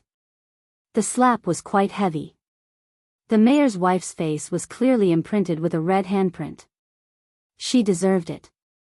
One slap wasn't enough. No wonder he could become the mayor. He endured until now to come out. That's impressive. A new broom sweeps clean. The first one he did was directly on his wife. That's not bad. It wasn't that a 15-year-old child didn't know anything, but it wasn't that they didn't know much either. Therefore, these words that came out of their mouths were even more troublesome. Sun Dongqing, who was slapped, met her husband's murderous gaze. She didn't dare to jump up. She covered her face and shivered. You hit me. Sun Dongqing, look at yourself. You're shameless. Yi Jifan even had the thought of getting a divorce. If he could get a divorce, he would have done so long ago. Such a stupid woman. If he didn't teach her a lesson, he would be dragged down by her. She slapped Sun Dongqing's arrogance and crushed her haughty expression into pieces, but it made the whole class feel very satisfied. It was wrong to hit someone, but when it came to someone who deserved it, the choice was to ignore it. Even Secretary Wu chose to ignore it. He cleared his throat and continued to talk about Yi Qian. Now that we're done talking about the award, let's talk about something else. I believe that after you hear this, you'll be even more grateful to Yi Qian's students. How could they not be grateful? all the students of Fujian Middle School who got into the top 10 of their grade received scholarships. The first place received a 1,000 yuan scholarship, while the rest received a 600 yuan scholarship. The entire classroom was boiling with excitement. No, it should be said that the entire school was boiling with excitement. She had always thought that scholarships were only available in universities. Who would have thought that it was even available in junior high schools? And it was all thanks to Yi Jian from Class 2. Not only did the students receive scholarships, the scholarships were also the teachers. Gao Yang, who was still in Class 2, naturally knew about it. He knew about it before anyone else. When he saw Yi Jian, who was surrounded by applause, still able to maintain her indifferent smile, a faint smile appeared on his indifferent face. It was as if there was a trace of water on the watermark. Damn, Gao Yang is really handsome when he smiles like that. And Jessen, whose palms were almost numb from clapping, was distracted by the boy's smile. She turned her head and leaned over to Yi Qian. She laughed mischievously. He was especially protective of you just now. Do you think he's interested in you? As she spoke, she laughed even harder. I feel so good thinking about it. Yi Ying is going to vomit blood again. Chapter 232. Yi Qian didn't know if she was angry to the point of vomiting blood, but he was sure that Yi Ying was in a bad mood. Yi Qian smiled and said, "You're thinking too much. As far as I know, Gao Yang will probably go to Australia after he finishes middle school. He won't be coming back in the future." That can't be. His grandmother is still here. Then I don't know. Yi Qian spread his hands, indicating that his knowledge was limited. All she knew was that Gao Yang went to Australia after he graduated from middle school. This was what her father, who came to pick her up, told her when she came back to China. He wanted to see if Yi Qian could persuade Gao Yang. Since it was a family matter, she naturally wouldn't interfere. She immediately rejected it, but she knew that a person like her father wouldn't change his mind easily once he decided on something. Also, Gao Yang was supposed to take the general examination this year, but he didn't take it. Instead, he stayed in school for another year. Who knew what he was thinking? The Provincial Education Committee has decided to award Yi Qian the Outstanding Youth League member. He will be awarded the certificate and medal of the Outstanding Youth League member at the Provincial People's Great Hall on October 1st. On the stage, Secretary Wu's words were followed by thunderous applause. This meant that Yi Qian would have to go to the provincial capital on October 1st. Secretary Wu, who had finally explained everything, shook hands with Principal Chen, who was walking up the stage. He smiled and said, "Principal Chen, Yi Qian has won glory for the country and the province. Thank you very much for nurturing such an outstanding student. When the time comes, you will have to accompany Yi Qian to the provincial capital." "Thank you, Secretary Wu. I will definitely accompany you." Principal Chen smiled as he led Secretary Wu out of the classroom. After taking 2 steps, he returned to the classroom as if he was worried. He said to Yi Jifan, who hadn't left yet, "Mayor Yi, please let your wife go home first. The school is a school, after all, not Mayor Ye's home." Yi Jifan was still standing there because of Secretary Wu. He immediately sighed and said, "We have to give Yi Qian an explanation for this. My husband has caused trouble for the school today, but my daughter is really fine. She was just implicated by her mother." She then looked coldly at Sun Dongqing, who was being held tightly by her daughter, and said in a deep voice, "Go and apologize to me right now." Apologize to Yi Qian. Yi Jifan had already thought of a countermeasure. He could not implicate his daughter in this matter. Secretary Wu was a member of the Municipal Education Commission. No matter what, he had to protect his daughter first. He lowered his head and gave Ying a look that only the father and daughter could understand. It seemed that they had already discussed something. Sun Dongqing's expression changed drastically. She raised her hand and pointed in the direction of Yi Qian and screamed, "You want me to apologize to this wretched girl? I can't wait to beat her to death. Ying just said that she wanted to transfer schools. She doesn't want to study at this school anymore. Mom, what else do you want? If you continue to make a scene like this, Are you trying to force me to my death? Are you trying to force me to my death? Suddenly, Yi Ying screamed hysterically. Her eyes were red with tears. Will you only be satisfied after you force me to my death? Am I right? It was as if she had gone crazy. She rushed out as she spoke, looking as if she was really being forced to commit suicide by her mother. The students didn't react to her sudden rush. Yi Qian glanced at her indifferently, then his cold gaze landed on Yi Jifan's face. Chapter 233. Coincidentally, Yi Jifan was also looking in her direction. When the calm Yi Qian saw this, the corners of his mouth gradually curled up. There was a slight smile in his cold, star-like black eyes. With the dignified mayor here. Sure enough, big problems could always be turned into small ones, and small ones into nothing. It was just a faint smile, but it made Yi Jifan's heart skip a beat. Her smile was too calm and carried a sharpness that could see through everything. In an instant, Yi Jifan knew that his niece had already seen through his secret conversation with Yi Ying. She also knew that Yi Ying was just putting on an act. His niece was not simple. He had underestimated her in the past. With a vicious glint in his eyes, Yi Jifan sneered in his heart. He did not evade and revealed a smile of an elder as he walked towards Yi Qian. Niece, you see that this matter is getting out of hand. As the elder sister, you should come out and say something. And Jessen had been watching all this time. When she heard this, she looked at Yi Qian with a worried expression. After returning her a gaze that told her not to worry, Yi Qian stood up and calmly looked at his shrewd uncle. He smiled and said, "This is Mayor Ye's family matter. It has nothing to do with me." Family? The mayor, who did not seem to understand what Yi Qian was talking about, slightly furrowed his brows.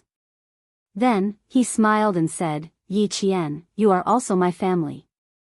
What you say is family matter is also your family matter." Since when did he need to step in to deal with a 14 or 15-year-old child? However, this Yi Qian of his was becoming more and more complicated. He had no choice but to step in. Yi Qian also slightly furrowed his brows and looked over with an even more puzzled expression. Of course, I remember that my family and Mayor Ye's family had separated. In the countryside, after separating, aren't we two families? Since we are two families, then I am definitely not family with Mayor Yi. Look, one of them is your wife and the other is your daughter. What does that have to do with me? Moreover, you're worthy of being an official. You can keep your composure. Your daughter wants to commit suicide, and your wife can't persuade her. Instead, you're making things difficult for an outsider like me. I really admire you. She was so eloquent. No wonder President Yi Ying came back and said that she was bullied again. No wonder, even an adult like Sun Dongqing couldn't deal with her. Yi Jifan, who had a serious look in his eyes, didn't dare to look down on this niece of his who made him feel like a stranger. His face darkened, and he said unhappily, "You can't write 2 Yi characters with one stroke. You're my niece, and your aunt is your biological aunt. Even if we're separated from the family, we're still related by blood. You're talking too far. Of course, you can't write 2 Yi characters in one stroke. Everyone with the surname Yi in the world was a family 500 years ago. Unfortunately, my relationship with Mayor Ye's family is estranged. Also, don't tell Mayor Ye's wife that I'm eating your food, living in your house, and using your house. Although I was only 2 or 3 years old when I came to your house, I clearly remember that the town government sent you a sum of money to raise a martyr's orphan. Also, the fields and land were all given to me in advance and handed over to your family for safekeeping. When my mother sacrificed herself, she brought back a piece of glass dragon jade. At that time, the people from the town said that this piece of jade was old jade. The price was shocking. I remember all of this. You can't fool me. Fool? She had already said it out loud and clear, so how could she fool him? Yi Jifan's heart was in turmoil. Even his breathing quickened. That year, when the people from the government came to give him compensation and the piece of hornless dragon jade from the Qing dynasty, there was no one in the house when they handed it to him. Chapter 234. No, there was someone in the house. It was his niece who didn't know anything and was still a child. You don't have to be surprised. I have a good memory since I was young. I can remember what people say and do since I was 2 years old. So, you can't scare me or trick me. Yi Qian smiled as she admired Yi Jifan's unpredictable expression. When she saw the deep shock in his eyes, her smile deepened. You can't hide these things even if you want to. I've already told Uncle General I'm just waiting for you to hand it over. She was really going to become a demon. Yi Jifan calmly sized up this niece of his who was becoming more and more frightening. At home, that stupid woman Sun Dongqing wouldn't talk about anything else, right? If that's the case. Yi Jifan, who had a murderous intent, pulled the corner of his mouth and sneered. Niece, you're amazing. Don't worry, I'll definitely return what belongs to you. Of course, I won't take what doesn't belong to me. Yi Qian saw the murderous intent hidden deep in his eyes. After being in the army for a long time, she could also feel the murderous intent and murderous intent. Mayor Yi, why aren't you going out to persuade her? If you don't, I'm afraid Yi Ying will really jump off the building. Good, good, good, good. He, Yi Jifan, had underestimated the enemy. He didn't expect that after scheming for so many years, he would be bitten back by a wolf cub. This was really good. Staring at his unfamiliar niece, Yi Jifan put on a fake smile and exhorted her, but in reality, there was a hint of threat in his words. Niece, it's not a good thing to be too smart. Those who use their brains too much will not live long. Uncle would like to remind niece that you have to be careful since you are so smart. Thank you for the reminder, but I also have to tell Mayor Yi that there's always someone better than you. There are some people you can't touch or threaten as you wish. As a mayor, you should think twice before you speak in the future. Disaster comes from your mouth. Just as she finished speaking, a powerful voice filled with deterrence sounded. Well said. There's always someone better than you. How could the mayor not be as knowledgeable as a child? The voice shook Yi Jifan so much that the expression on his face instantly froze. A trace of panic flashed through his eyes, which contained a hint of ferocity, and he hurriedly turned around. He saw Uncle Jen and a military officer in his early 30s with 1 bar and 3 stars standing behind him. Uncle Jen's face was cold and gloomy. He stared at Mayor Yi with his sharp eyes and sneered, I came at the right time. I didn't expect to hear Mayor Yi threatening a child. Hearing this, Yi Jifan's face no longer had the coldness from before. It was full of respect. Uncle, Grandpa Jen, why are you here? Yi Qian, who was as light as a swallow, lightly walked past Yi Jifan. Her beautiful eyes were full of smiles as she said, I came yesterday, and you came today. If I had known earlier, I would have come with you.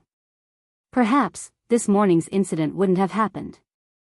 The military officer who accompanied her was not happy. He pretended to be angry and said, Girl, do you only have your father in your eyes? Uncle is a living person standing here. Didn't you see him? Of course I didn't see him. Yi Qian's laughter was like a silver bell. Her dark and lively eyes were filled with a bright light. I didn't see you this time. I heard that you were on vacation with your chubby son. Congratulations on becoming a father, Uncle Yu. Also, did you bring my red eggs? Chapter 235. He was a company commander in the army. He had been married for 5 years before he had a chubby son. When Yi Qian mentioned him, he couldn't hide the smile on his stiff face. Silly girl, I won't forget about your red eggs. Didn't I wring them for you? His left hand really was holding 10 or so red eggs, while his right hand was holding a document with the army's serial number. As he spoke, he raised his head and lightly patted her head. Silly girl, you didn't even take your living allowance. Because of you, I couldn't sleep well last night. Early this morning, I bumped into you and wanted to give you your living allowance. Who knew that they would coincidentally overhear a middle-aged man threatening Yi Qian? Everyone in the army treated Yi Qian as their own family. How could they not be angry when their own family member was threatened with not having a long life? Yi Jifan didn't dare to interrupt. The chaos in his heart wasn't any less than Yi Qian's memories of his childhood. It was even more so. He was so shocked that his palms were sweating. When did she have such a good relationship with the army? No, wait. Ying had mentioned this to him before. She said that Yi Qian was close to the army and even knew a major. At that time, he didn't take it to heart. He thought that they were just friends from running into each other in the village. He definitely didn't expect that they were so close that Yi Qian would call him uncle. Moreover, this wasn't a major that his daughter was referring to, but a captain. Old man Zhen didn't have a smile on his face. He waved at Yi Qian and said sternly, "Come over to Grandpa. Go quickly, old man is sad." Company commander Yu gently reminded Yi Qian. His tall and cold body directly blocked Yi Jifan's line of sight. His gaze was cold and ruthless. Under this kind of gaze that was filled with cold metal, even if Yi Jifan was the mayor of a town, his heart still trembled slightly. The army was the best place to cultivate a man's aura, and company commander Yu had participated in all kinds of actual combat exercises, both big and small, in the army. Moreover, he had carried out military operations from the north to the south. His body was covered in blood, and his gaze was extremely intimidating. Seeing that Yi Jifan had obediently retracted his gaze, Commander Yu withdrew his gaze and stopped staring at Yi Jifan. She wanted to bully Yi Wanwan? The regiment commander and the political commissar would not agree. Outside, Yi Ying was being held in Sun Dongqing's arms. She was screaming her heart out, but ever since Uncle Zhen appeared, her eyes had never left him. She could even see fear in her father's eyes when he looked at Uncle General. Of course Yi Jifan was afraid. Back then, why did he become a village cadre? Then, why did he become the mayor step by step? This old man was very clear in his heart. If it weren't for his sister-in-law, Yi Qian's mother, he wouldn't be where he was today. Loyalty, filial piety, etiquette, righteousness, integrity, and shame. Mayor Yi, I think you don't even know how to write these words. Old man Zhen shielded Yi Qian behind him as if he was protecting his own child. This first-rank sergeant who had gone through storms and wars, and survived a hail of bullets and smoke, stood in front of 35-year-old Yi Jifan.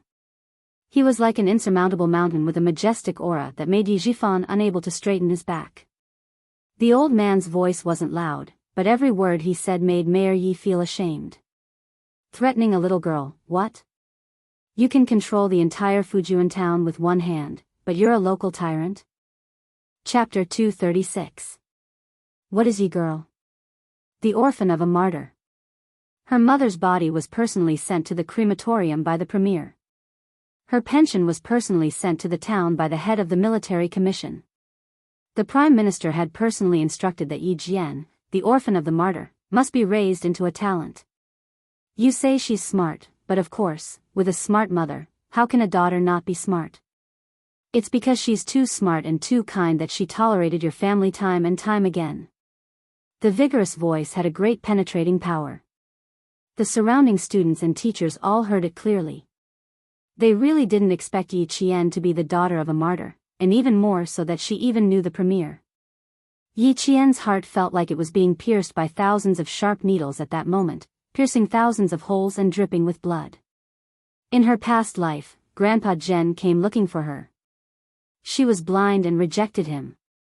Later, when she escaped to the village, Grandpa Zhen came looking for her again. She was immature and thought that everyone would laugh at her, so she secretly ran away that night. In the end, she never returned to Shuku village and lived the life of being persecuted by Yi Ying until her death. Now that she thought about it, not only did she let herself down in her past life, she also let down the people who had high hopes for her. Uncle, let's talk outside. Yi Jifan, who had become the most disgraced mayor in history, bowed slightly and didn't dare to act rashly. The bell is ringing. Let's not disturb the students in class. If there's anything, let's talk outside.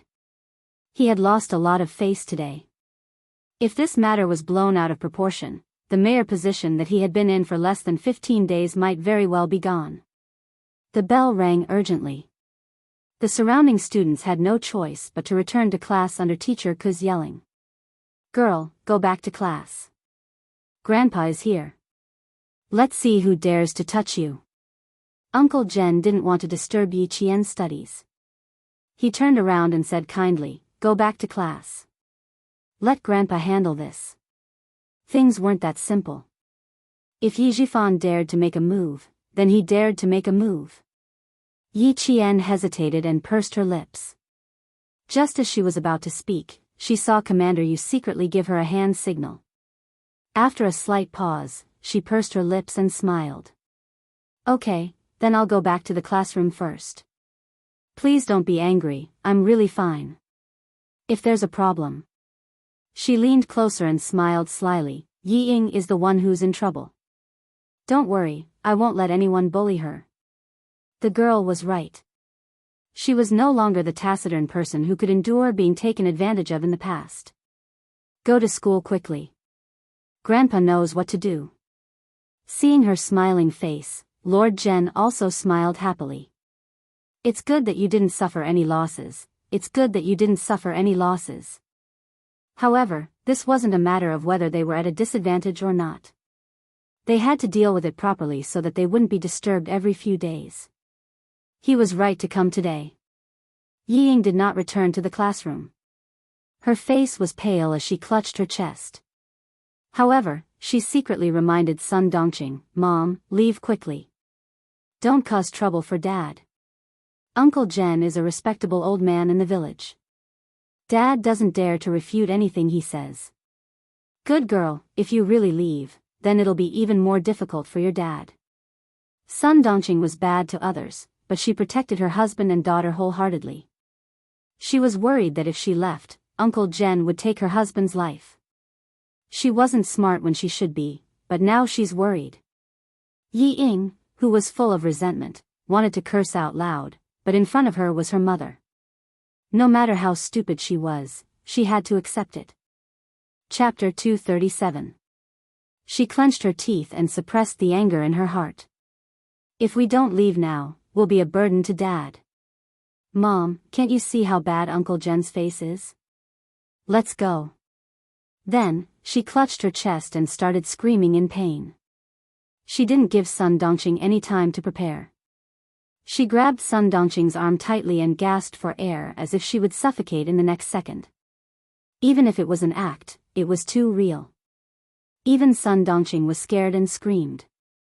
When Sun Dongqing heard Yi Ying remind her to go to the hospital, she looked up at Yi Jifan subconsciously. Then, she carried Yi Ying on her back and ran towards the town hospital under the shocked gazes of the teachers and students. She should listen to her daughter. Old Yi was smart and nothing could stop him. She should leave first. When it came to running away, the mother and daughter were surprisingly similar. When Uncle Jen appeared, the family of three was indeed shocked and didn't dare to do anything rash. "I can ask the driver to send her there." Secretary Wu, who witnessed the farce, wanted to chase after them, but the imposing old man stopped him. "You're Secretary Wu from the city's education bureau, right? Please stay." Principal Chen knew he didn't know him and reminded him in a low voice, "First-rank sergeant major, a national treasure in the army." Secretary Wu was filled with respect when he heard that. When Yi Jifan saw that his daughter finally got rid of the woman who would only be a burden, he was secretly relieved. If his wife really apologized to Yi Qian in front of the teachers and students, he would be so embarrassed that even a beggar would step on his face. In other words, Yi Jifan didn't plan on apologizing at all. On the first day of school in Fujian Town Middle School, a huge incident happened. Mayor Ye's daughter was forced by her mother to the point where she almost jumped off a building.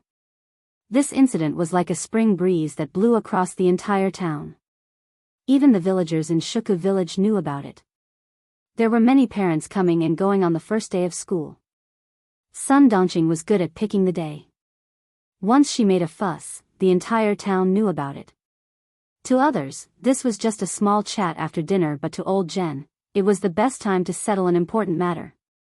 It was about changing Yi Qian's guardian before she became an adult. In Principal Chen's office, Uncle Jen was there. The atmosphere in the office was heavy. Even Secretary Wu was waiting for Uncle Jen to speak. Logically speaking, this matter should only be handled by little Yi. However, it's class time now, so we shouldn't delay her studies. Jen Laugen's words didn't break the tension in the air. Instead, it made a certain someone's heart jump with fear. Yi Jifan smiled bitterly and said, "Uncle, it's true that my wife let Yi Qian down today, but her mouth ruined everything. She still cares a lot about Yi Qian. After all, she's her own niece. Why, you don't have to use your lies on me. Everyone in the village knows how Sun Dongqing treated Yi Qian. Even if you try to twist the truth, it won't help." Uncle Jen interrupted bluntly. He didn't give the new mayor any face. "Even Secretary Wu knows about Yi Qian's relationship with your family. Mayor Yi, do you think there's a need to explain?" Yi Jifan's expression stiffened. He could only smile bitterly and helplessly. "No matter what, Yi Qian is my niece. As her uncle, how can I mistreat my own niece?" Chapter 238. Time reveals a person's heart. I've given you 13 years, a few thousand days. I've seen through your heart. Uncle Jen came with a purpose. He wouldn't give him any chance to twist the truth.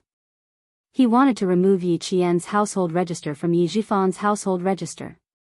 If Major Xia hadn't called him last night, he wouldn't have thought of this. Getting into high school was fine, but the college entrance exam was out of the question. Especially when it came to military school, the household register had a lot to do with it.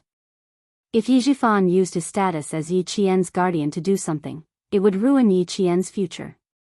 Secretary Wu didn't quite understand why this first-grade sergeant major wanted him to stay, so he decided to listen and observe for the time being.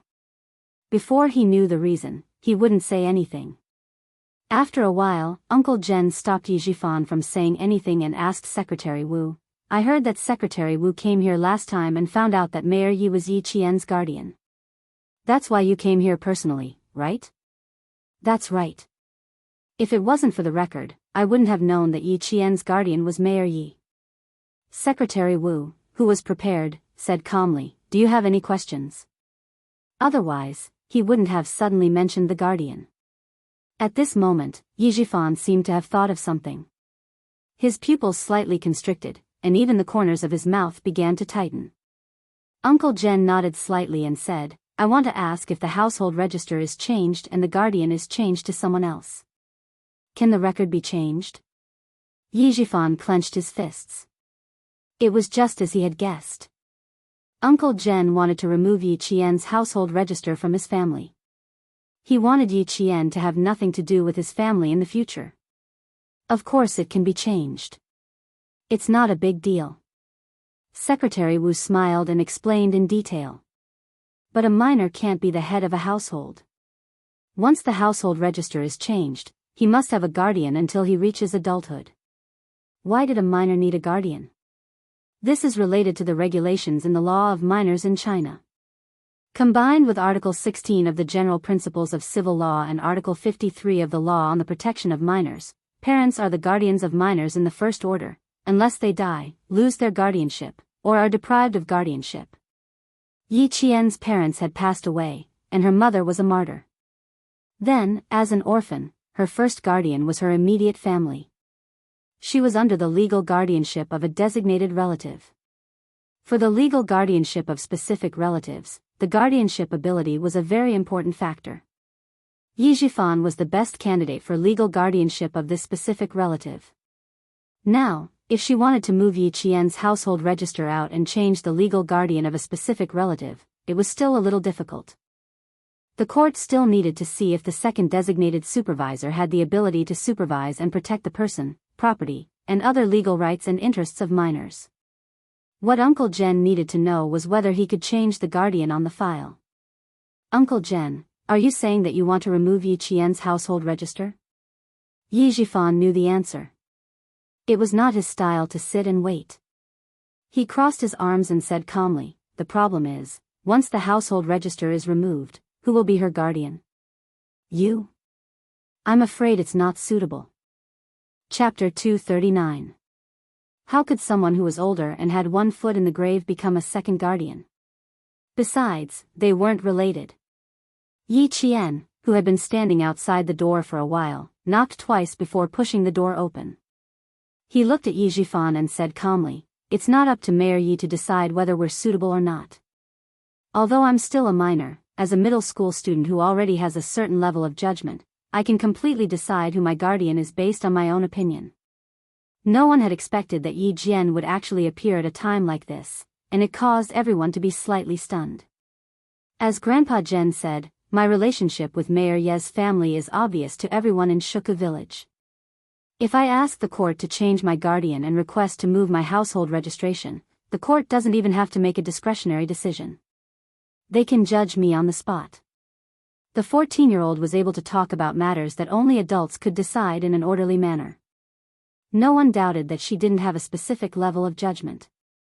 Yi Jifan pretended to think for a while before saying, "This is no small matter. I still need to discuss it with your aunt. How about this, we can talk about it in a few days. What do you think?" In the next few days, he had to make arrangements with the outside world and look for connections with the court. There's no need to talk about it in a few days. There are already relevant documents regarding the whereabouts of martyrs' orphans. Mayor Yi might as well read the Revolutionary Martyrs Commendation Ordinance that was issued on June 4, 1980. As the representative of the army, how could Commander Yu allow Yi Jifan to delay at such a critical time?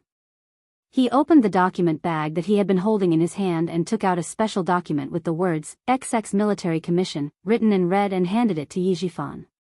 "Mayor Yi, please take a look at this document. After you've finished reading it, you can sign it here." His tone was not one for discussion. It was clear that Yi Jifan had to sign it immediately after he read it. There was no other choice. If a mayor wanted to fight with an army, it was no different from throwing an egg at a rock. It was suicidal. Since Xia Jinyuan called to remind him last night, it meant that he already had plans. When he found out that Yi Jifan's family didn't have any familial ties with his little fox, he knew that in his absence, there might be hidden problems around his little fox that hadn't erupted yet. He had to get rid of them one by one. He said that he would protect his little fox. How could he go to the Snowfield Brigade without any arrangements? Yi Qian didn't know anything about his secret arrangements. When he saw that Commander Yu even took out the document from the army, he was amazed, the army's efficiency. It was just a thin piece of paper, but Yi Jifan's hand hurt when he held it. Who would dare not to disobey the army's decision? Who would dare to openly oppose it? Even if he had connections, it would be useless. No organization or department had the right to interfere with the military's decisions. "Sign it, Mayor Yi. I still need to go to the city this afternoon to complete all the household registration procedures for little Yi." Commander Yu took out a pen from the inner pocket of his military uniform and handed it over. He smiled and said, "We can run errands for things like this. We won't cause any trouble for Mayor Yi. Don't think that they were all rough men in the army. They were all as astute as they should be." Chapter 240. Yi Jifan, who couldn't wait to swallow all the documents, raised his head and looked at Yi Jian with his shrewd eyes. He said in a deep voice, word by word, "Niece, you have to think this through. Once you move your household registration and change your guardian, I won't be able to help you if anything happens in the future." So it was premeditated. Even if his stupid wife didn't cause trouble today, moving her household registration and changing her guardian were things that would have happened sooner or later. "If Mayor Yi didn't remind me, I would have forgotten." Facing his persistent questioning, Yi Jian smiled faintly and said, "If something really happens in the future, I only hope that Mayor Yi won't stand out to help me or anything. I'm really worried that you won't stand out to help me, but will instead hit me when I'm down." Yi Qian didn't quite understand why Uncle Zhen suddenly proposed to move her household registration, but she knew what she should do at this time. No matter what Yi Jifan said, she wouldn't do as he wished. She would obediently listen to him and keep her name in his household registration booklet. She didn't have any objections to moving out. Moreover, Uncle Zhen came prepared and came at such a good time. If she didn't settle the matter today and give Yi Jifan time to breathe, it would be difficult to do it again in the future. Her words made Yi Jifan's face even more pale and ugly, but Yi Qian ignored it. "Speak slowly. Of course, I won't give you the chance to kick me when I'm down. Just like today, the mayor's wife insisted that I acted inappropriately just because I didn't come back for the summer and met with a male student who was taking the exam with me yesterday. Heh, I was originally fine, but Mayor Ye's family just had to cause trouble for me. Yi Qian usually didn't speak much, but when he opened his mouth, his words were like knives. It was like a white knife going in and a red knife coming out. It hurt Yi Jifan so much that his internal organs were bleeding. No matter how unwilling he was, Yi Jifan had no choice but to sign. As soon as the last stroke of the name was written, Commander Yu took back the letter before the ink was even dry. He used a piece of paper to gently dry the ink and said with a smile, "Mayor Yi, don't worry. Other than Uncle Jen, all the soldiers in our troop are guardians. Even if something happens to little Yi, it will be our army that will take responsibility. We will definitely not trouble Mayor Yi. If you tried to reason with the soldiers, sometimes you were no match for them. Who would dare to reason with them when they were talking about the army?" Looking at Yi Jifan's angry footsteps as he left, Yi Qian's eyebrows curved into crescents. His eyes were like the water in the moonlight, clear and clear with a hint of relief. In her previous life, it was precisely because her household registration was Yi Jifan's that she became a pitiful person without any identification. She couldn't find a good job and couldn't go to any night school. How could he not be happy now that such a huge matter had been resolved? "Little Yi, from now on, you have nothing to do with his family. After today's incident, Yi Ying won't be able to hold her head up in school. Just focus on your studies and don't let irrelevant people ruin your future." Uncle Jen, who was leaving, also said the same thing. They all hoped that Yi Qian would choose the right path and not let bygones be bygones and let bygones be bygones. This was also what Major Xia Jinyuan hoped for. Looking at the endless snowy mountains, his eyes were like snowflakes under the effects of altitude sickness. They were dazzling and cold, with a hint of majestic fighting spirit. This was the Snowfield Brigade's first training base. He would have a year of difficult, high-intensity, and high-risk training here. Chapter 241. While Yi Jifan was signing the papers, Xia Jinyuan, who was sitting in the truck, was jolted by the bumpy mountain road. He opened his eyes, which were slightly dazzled by the light from the snow. There was a 2-hour time difference between Beijing and the Snowfield Plateau, which was covered in white snow. Under the sunlight, everything was dazzling and bright. "Do you want to take some oxygen?" Someone turned sideways and asked calmly. His deep voice was so calm that there was no trace of anger. "The sea level is just over 5 kilometers. If you want to rest, let the car." In front of them, the rumbling sound of rolling rocks interrupted his words. The soldier driving the truck seemed to have predicted this and stepped on the brakes. He turned his head and smiled. "Q King, the Snow Mountain welcomes your arrival with an appetizer." Regardless of whether it was the soldier driving the truck or the soldier sitting beside Xia Jinyuan, they were all familiar with each other. The soldier driving the truck was J5, who always spoke lazily and casually with a sense of cynicism. The soldier sitting beside Xia Jinyuan was K7, a soldier with a medical background and the rank of captain. Xia Jinyuan opened the military water bottle and drank 2 mouthfuls of cold, snow-like water. He glanced at the gray-weathered rocks rolling down the mountain road and said calmly, "What an exciting way to welcome you. We are still a few hours away from the Ministry of War. We still have to repair the mountain road later. Can we pass it in half an hour? I don't know. We have to see how long the rocks will roll down. Sit tight. I have to go back a little bit first." In front of them were rolling rocks and the mountain road behind them was steep. On the left side, they could see a rapid river, which looked like a huge dragon. The mountain road was not an asphalt road or a cement road, but a gravel road. As the engine of the military truck turned, J5 nimbly and quickly turned the steering wheel. In less than 10 seconds, the truck had reversed several meters. J5 and K7 were both soldiers from the Snowfield Brigade. They joined the army 2 years before Xia Jinyuan. J5 graduated from the Army Academy, while K7 was a forensic doctor who joined the army halfway through his career. After the car was reversed and there was no sign of the rocks rolling down the road, the the three of them took out crowbars from the toolbox and directly pried the biggest rocks from the roadside into the river. Listening to the sounds of the rocks rolling down the road, J5 secretly glanced at Xia Jinyuan, who was expressionless, and a hint of appreciation flashed across his eyes. The all-round soldier king, the king who took down the trump card Q in one fell swoop, was indeed a soldier with guts. K7 picked up the lever and threw it into his toolbox. He looked at the young major, who didn't even frown, and said coldly, "Much better than you." He always spoke inexplicably. If he didn't mention names, no one would know who he was talking about. Other people didn't know, but his comrade, J5, knew. "I'm much better than you. I still remember that you started vomiting on your first day when you were less than 5,000 meters above sea level. Your little face was so pale that it really made my heart ache." J5 smiled slightly and patted Xia Jinyuan's shoulder. He sighed and said, "Q King, I have high hopes for you. This kid has always been arrogant in the army. Before the brigade leader retired, we could still suppress him a little. Now, we're hoping for someone better to suppress his arrogance." As a new recruit to the Snowfield Brigade, even if Xia Jinyuan was a major, he couldn't put on airs in front of them. The Snowfield Brigade was a very special unit. The soldiers in it were nameless.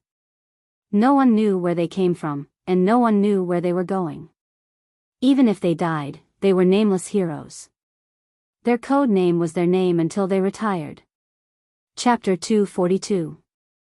J5 and K7 only knew that Q King's surname was Xia. They didn't ask or care about his full name. Their code names were their names. No matter where they were, they could only contact their code names. Xia Jinyuan didn't know their names either. When he heard them, his thin lips curled up slightly. "I want to keep a low profile." That one sentence instantly turned J5 into a quiet, handsome man. As for K7, he revealed a smile thinner than the breeze. He turned his head to look at Q King, who was indeed keeping a low profile. His lifeless voice fluctuated slightly. "We all like to keep a low profile, unlike J5, who acts so high profile that he has to write a 3,000-word self-reflection letter tonight. I only spoke 3 sentences to a girl at the foot of the mountain. Which one of you got jealous and secretly snitched on me? Now I have to write another 3,000-word self-reflection letter. Damn it, I've already written a 12,000-word self-reflection letter this month." At this point, J5 had an innocent look on his face. Even his tone was full of resentment. He glanced at Q King, who had a faint smile on his face, through the rearview mirror. His eyes dimmed slightly as he sighed. "What a pity. You're worse than a monk once you enter the team. A monk can even say, Amitba, to a female benefactor." As he sighed, Xia Jinyuan narrowed his handsome eyes slightly. Then, he said with a faint smile, "Don't worry, I'm still single. My family says that I'm too young to fall in love. I don't want to be cheated of my money and lose my virginity. So, I'm just like you, continuing to live the life of a monk. In the future, I don't think I'll be like J5, writing a 3,000-word self-reflection letter every now and then. Writing so frequently, it's more like I'm in heat."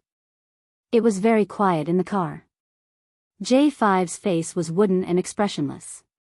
About 5 seconds later, K7 suddenly burst into laughter as if his laughing acupoint had been pressed. His previous lifeless appearance was gone. His laughter was bright and clear like the morning sun.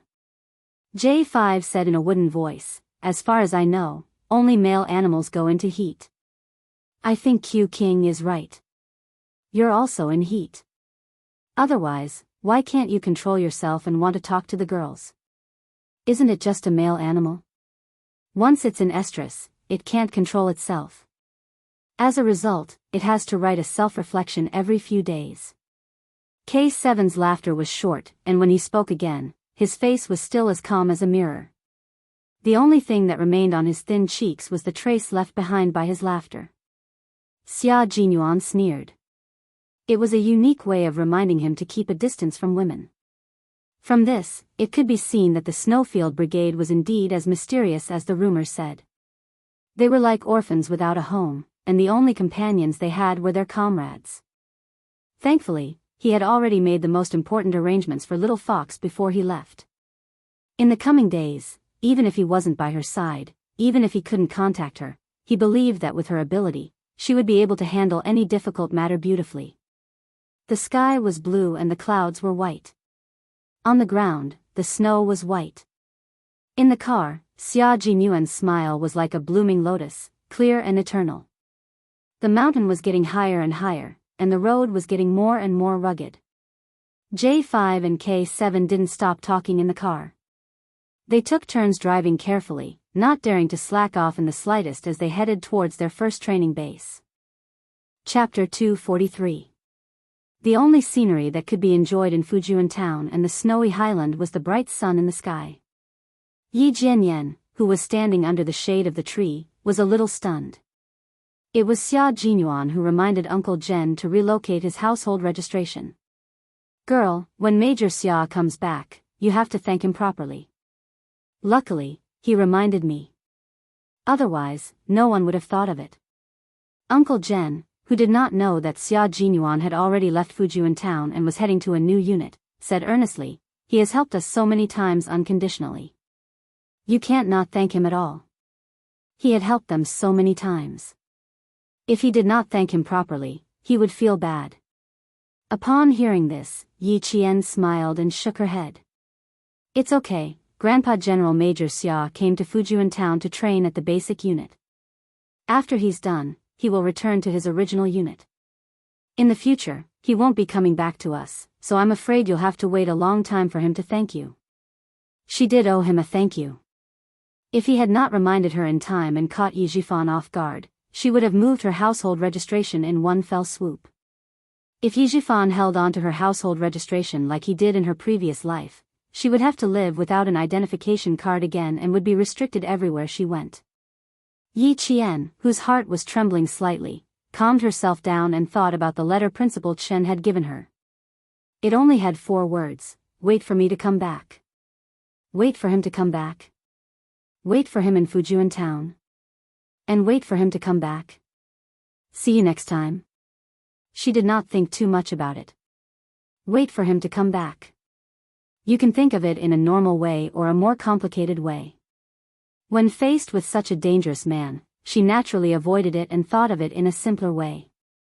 In the end, she suddenly heard from Grandpa Jen that Xia Jinyuan had a lot to do with the smooth transfer of her household registration. It could even be said that he had solved the problem by himself. Then, Yi Qian rubbed her temples with a headache. She realized that even with 2 lifetimes of experience, her IQ was not enough to play a guessing game with Xia Jinyuan. If there was no such thing, then the 4 words he left her were like a friend going on a long journey, and she was waiting for good news. However, with his help, the meaning of these 4 words became somewhat ambiguous. What he hated the most was this kind of ambiguity that required guessing and guessing. Hearing this, old Uncle Jen fell silent. After a while, he nodded slightly and said, "With Principal Xia's ability, he wouldn't stay here forever. Leaving is something that will happen sooner or later. I just didn't expect it to be so soon." As an all-round soldier, Xia Jinyuan had been assigned to Fujian town to fight against some outlaws. Firstly, the school had assigned him to the basic training, and secondly, Commander-in-Chief Xia wanted him to train his only son more. It had been almost a year.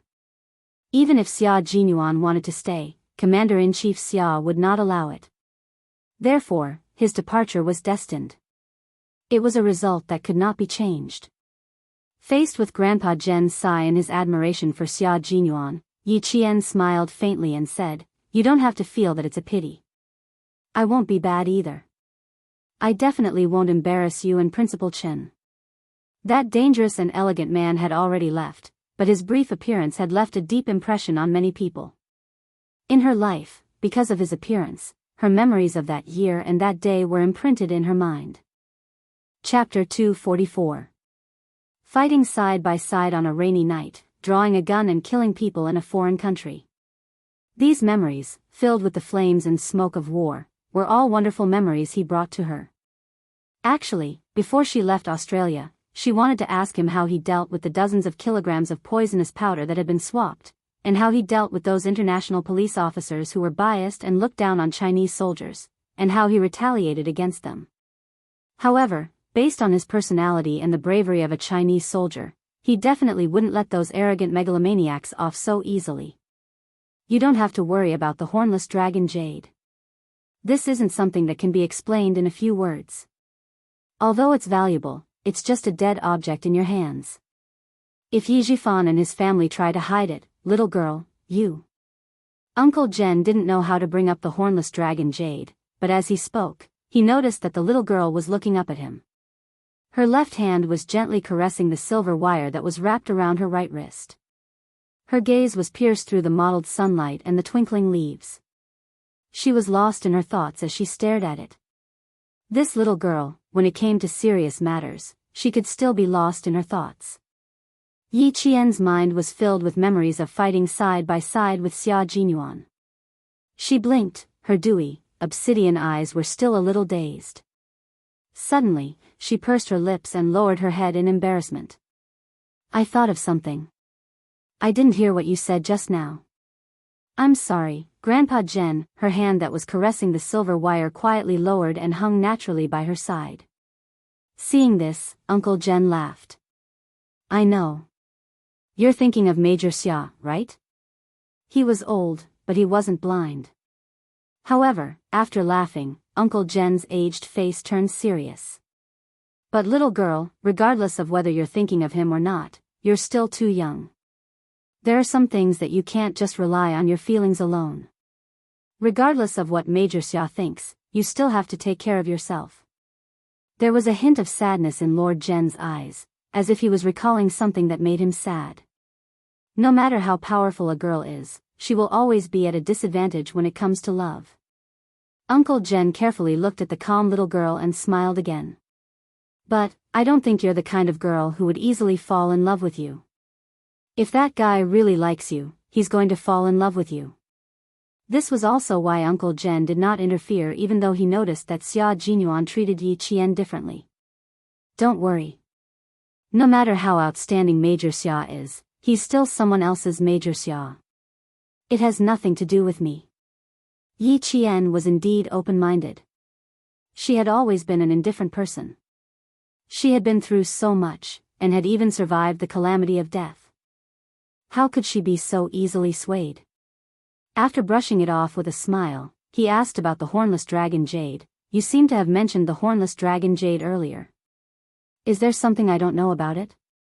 That jade is valuable, but it's not a good thing. If Yi Jifan doesn't give it to you, don't take the initiative to ask for it.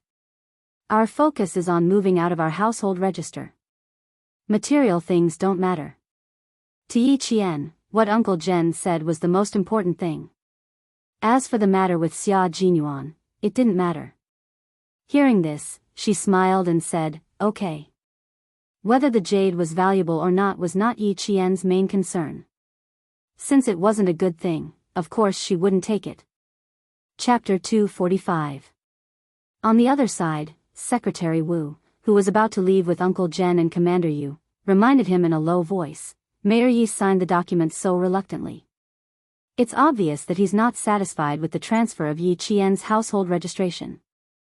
In the future, the school will need the support of the local government. I'm afraid Mayor Yi will remember what you did today. The school seemed to have nothing to do with the government, but in fact, they were closely related. For example, the school's construction funds had to go through the government. In the future, if Fujian Town High School needed government funds, the local government would be the first to approve it. Therefore, Secretary Wu's worries were not unfounded. This was a kind reminder to let Principal Chen be prepared. However, if he wasn't prepared, Principal Chen wouldn't have disrespected Yi Jifan. He smiled and said, Secretary Wu, don't worry. Our school has some connections with the army. If Mayor Yi can't handle things well, the army can help us. Therefore, Principal Chen didn't take it to heart. Moving out of Ye's household registration was much more important than the construction funding for the school. Now, all they needed to do was wait for Mayor Yi to send the household registration booklet to Uncle General. They needed to get everything done today. However, for Sun Dongqing, transferring Yi Qian's household registration was definitely a happy event. She didn't have time to pretend to have a headache and quickly took out the household registration booklet. However, when Yi Zhifan wanted to take out the old jade, Sun Dongqing refused. That piece of jade was valuable. 10 years ago, it was said to be worth more than 200,000 yuan. Moreover, it was 10 years later now. How much was it worth? Taking the jade away was equivalent to taking her life. Her voice suddenly rose and she said sharply, "You agreed? You agreed to give it to her? Yi Zhifan. Do you have any brains? Do you know how much that piece of jade is worth? You want to give it to her? No way." Faced with his wife's brainless questioning, Yi Zhifan didn't even have the energy to argue. "I'll go to the city in the afternoon and find a jade shop. Give me the jade, quick. Mom, give the jade to Dad." Hearing the noise, Yi Ying came out of the room and stood at the door of the master bedroom. She frowned and said impatiently, "Did you hear Dad say he's going to the jade shop? If we both have real jade, where can we get an identical fake jade?" With just one sentence, Yi Ying knew what Yi Zhifan was planning. This sentence immediately made Sun Dongqing beam with joy. "I went to the city with Uncle Jen and the others to do the paperwork for the relocation. Also, Ying, you don't have to go to school for the next few days. Yi Qian has a strong aura, and you're not her match." Yi Zhifan had never thought of transferring his daughter to a school in the city. Instead, he adopted the method of avoiding it. Just like last time, he would temporarily wait for the storm to calm down before going to school. Yi Ying's eyes darkened. After a while, she said, "I'm really leaving. Do you really think I'm afraid of Yi Qian? She might as well stay in school and see what she's capable of. I don't believe that I'm inferior to her in every aspect. Also, Dad, go to the city and find me an English teacher. I'll go to the city every Friday and come back on Sunday." Yi Zhifan naturally agreed to this kind of thing. At the same time, he was happy with Yi Ying's spirit of facing the blade head-on. His daughter should naturally be like this. Running away wasn't a solution. The best way was to respond directly and use actions to tell the other party that she wasn't inferior to anyone. Chapter 246. But today's incident. Town Middle School's principal Chen, he would remember it in his heart. Yi Zhifan wasn't the only one who would remember this incident. Everyone who witnessed this farce would remember it, and they wouldn't forget it for a long time to come. The sun was scorching in June, and the fire in July. Yi Qian, who had already moved her household register, finally calmed down after nearly 20 days of stares. When Yi Ying appeared at the classroom door, a new wave of stares was directed at her. One was sitting in the classroom with a rosy complexion, while the other was standing at the classroom door with a pale complexion. The moment their gazes met, the pale Yi Ying's gaze turned cold. When their gazes met, Yi Qian's lips curved slightly, and she returned a faint smile. Seeing this, Yi Ying, who had a gloomy look in her eyes, moved her feet slightly under the gaze of her classmates and walked towards Yi Jian. Then, she did something that almost made Jian's jaw drop. "Yi Qian, I'm so sorry." As she walked over, she actually apologized sincerely. "My mom is sometimes not very kind when she does things. She makes decisions based on her own feelings. I've always wanted to apologize to you, but I couldn't leave the hospital until last night because of my health. I'm so sorry that I didn't apologize to you in time." Not only did she apologize, but she also bent over to apologize. Yi Qian had already stood up calmly. When she straightened up, she looked at Yi Ying with a slight smile. "I hope that in the next year, we can live in harmony. I also hope that the mayor's wife will think twice before doing anything. After all, you're the wife of an official. If the city's disciplinary committee hears anything, I don't think that's what the mayor's family wants. Disciplinary committee, damned girl. She's secretly threatening me. Of course. I also hope that we can live in harmony. Also, thank you for your reminder. I'll tell my mom to be careful." Yi Ying secretly gritted her teeth and smiled. Her gaze was gloomy. It looked like a relaxed smile, but in reality, it was full of coldness. And Jessen, who was dumbfounded, stared with her eyes wide open. Even after Ying left, she did not react. Not only her, but the other students in the classroom were also unable to react.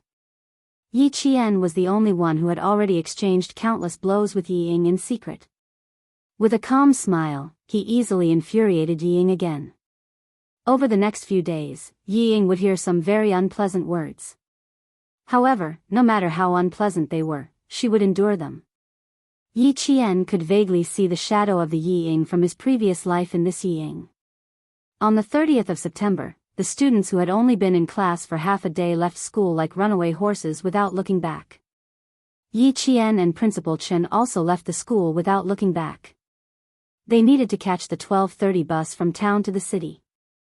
They had to take the train to the provincial capital that night and catch the train to the provincial capital at 9 o'clock a.m. the next day to arrive at the provincial people's hall to receive Yi Qian's commendation from the provincial capital.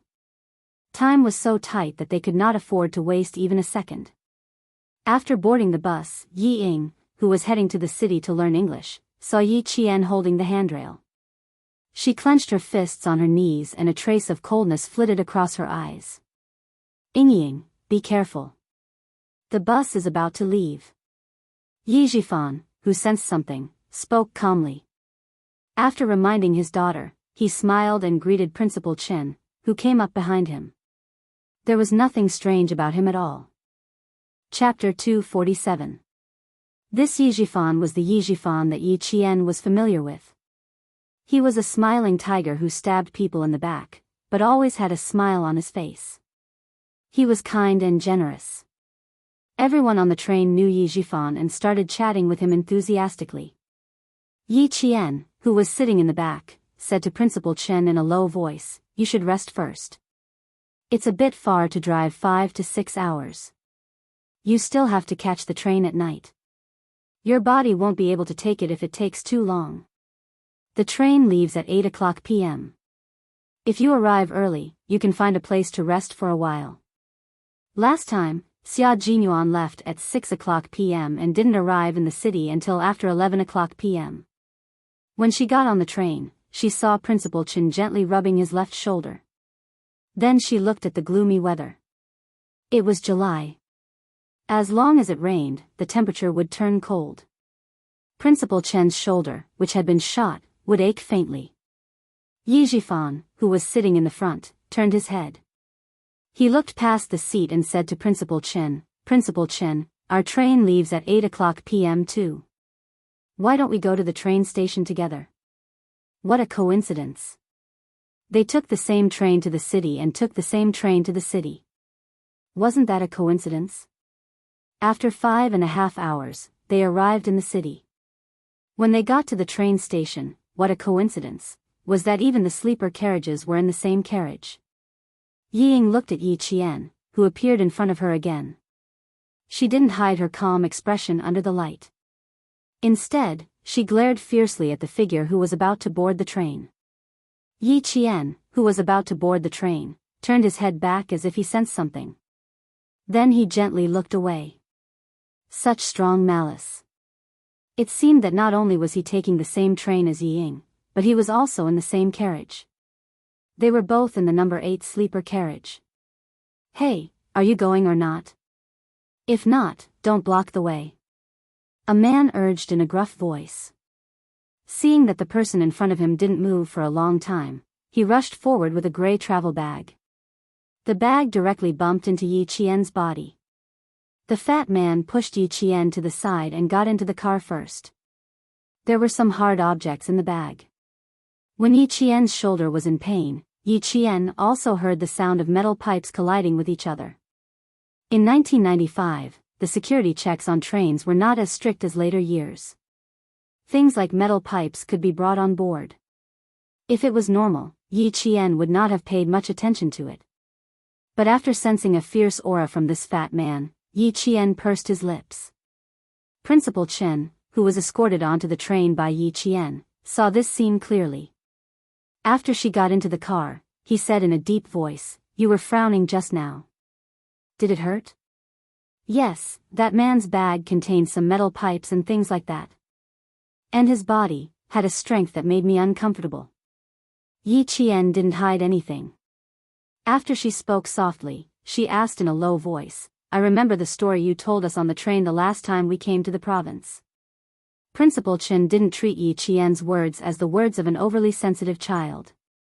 Hearing this, he said in a low voice, let's wait and see. We're on the upper bunk. If there's anything, we can secretly pay attention to it. The trains in 1995 were not peaceful. Pickpockets were the most common. At night, the sounds of crying could be heard. Sometimes, someone's money was stolen. Sometimes, that person's belongings were stolen. Especially at 2 or 3 in the morning, it was the time when pickpockets were the most active. Chapter 248. The train from the city to the province was a cross-provincial green train. Even if it was a sleeper ticket, there was no air conditioning. Although the temperature had dropped in July, sleeping on a narrow bed still required one to open the window of the carriage. Yi Qian and Principal Chen found their berth number and were about to put their luggage on it when a middle-aged man and woman sleeping on the left and right bunks suddenly stood up. They looked at Principal Chen vigilantly. Where are you sleeping? Upper bunk or middle bunk? The woman asked in an interrogative tone. Have you changed your bed nameplate? This is a bed nameplate. You can't just randomly choose a bed to sleep on. When she spoke, her eyes clearly showed that she was on guard against thieves. One had to be vigilant when going out, but she could not use such a rude way to interrogate others like a police officer. Yi Qian pursed his lips in disgust and said to Principal Chen, Principal Chen, I don't have a lot of things. You don't have to put them on the luggage rack. Just put them on the bed. He had to let them know that they were guarding against the wrong person. After she said that, she saw the middle-aged man and woman in the same carriage look at each other. They did not even say a word of apology and went back to sleep in their beds. After the luggage was put down, Principal Chen was about to sit on a small folding board under the window by the aisle to enjoy the cool air. The middle-aged woman who was lying down sat up and pointed at the window. Don't open the window, okay? Just leave it open. More than 10 people got on the train. The first thing most of them did when they got on was to pull up all the windows near the bed and the aisle. Before the train started moving, the people who were sweating from the heat sat on the small folding board by the aisle curtains and waved their fans while complaining about the heat. Yi Qian looked at the windows on their side. They were pulled down quite low, just enough for the night breeze to blow in. Principal Chen, who had gestured for Yi Qian to get on the bed, waved his hand disapprovingly. He meant to tell Yi Qian not to take the middle-aged woman's rude behavior to heart. There were always such people when they were out, so there was no need to take it to heart. Seeing this, Yi Qian could only smile and did not argue with the middle-aged woman. She also didn't like to pull up the entire window. There were still many things that happened on the train in the 90s. The story that Headmaster Chen told her last time happened in May 1993, on the 3RD/4TH international train from Beijing to Moscow. It was a true story. At the time, the impact on the international community was very bad, and when he was young, Headmaster Chen had been to countless places on missions. Now that he had retired, he wanted to live a peaceful and stable life. He did not want to leave the school so easily. As for the oil reserves under the school, he could not leave the school often. This time, he left because he had to accompany Yi Qian to the Provincial People's Hall. Taking the train is quite interesting for us. Last time, 12 of us went from the city to the province. Zhou Liao and the other boys were so excited that they did not sleep the whole night. Yi Qian, who had already climbed to the middle bunk, poked his head out and chatted with Principal Chen, who was still sitting on the folding plank in the aisle. It's the first time taking the train. Everyone is quite excited. A principal and a student. It was easy for people to accept them. The middle-aged man and woman who were sleeping on the bed unknowingly joined in the conversation. Principal Chen was also a talkative person. Soon, he was chatting with the middle-aged man about everything. Chapter 249. Principal Chen was experienced and knowledgeable. Wherever the man went, he would always add a few words. Not long after, the middle-aged man, who had wanted to show off that he had been to many places, became much more honest. Yi Qian, on the other hand, slightly pursed his lips and smiled. Usually, Principal Chen was not like this. It seemed that he must have noticed that the middle-aged couple looked like they were guarding against thieves. That was why he was like this. Probably because he could not find a sense of superiority anywhere in the world, the middle-aged man took out his brick-like mobile phone. In this day and age, to be able to afford a mobile phone indeed meant that one was rich, had a high status, and had a high social status. On Yi Qian's upper bunk, there was also a young man who went out to work. He peeked from the upper bunk and said, "So ugly. I thought it was a good-looking guy." His words made Yi Qian, who was just pursing his lips and smiling quietly, laugh out loud. The people of Yan'an City were the province, no, the whole country was famous for being shrewd. Not only were they shrewd, but they also looked down on others. Whether it was outside or within the city, their sense of superiority was always inexplicable. Using a mobile phone to gain a sense of superiority was indeed something that the people of Yan'an City would do. Yi Qian did not join in. He laid his head on a pillow and listened to the rumbling sound of the train. After a while, he fell into a light sleep. Not long after he fell asleep, he would wake up when the train stopped with a clang-clang sound. Yi Ying, who was 3 bunk beds away, also did not sleep much. During the 7-day National Day holiday, she went to the provincial capital to study. 7 days of intensive English learning. She was accompanied by a foreign teacher the whole day. Even if it was eating or sleeping, they had to talk in English. After tossing and turning, she still could not fall asleep. She woke up Yijifan, who was also in a light sleep. After hearing Ying tossing and turning again, Yijifan's deep voice came from the rumbling train station. "Ying, you need to slowly learn how to be calm, how to restrain your edge, strengthen yourself in the dark, accumulate strength, and wait for the best time to amaze the world.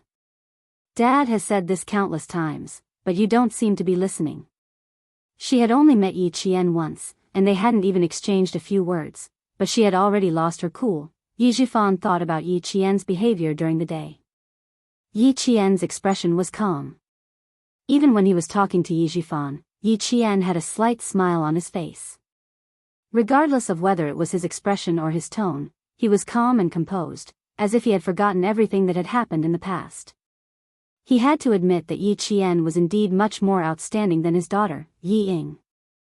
Even if he didn't want to admit it, he had to. He didn't know when his niece, who had to make a living in the hands of his family, had changed from a cowardly girl who had no opinions of her own. She had become a powerful character that even her uncle had to take a few steps back.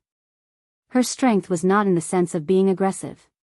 Once someone offended her, she would immediately retaliate and let the other party understand that she was not an orphan who could be easily bullied.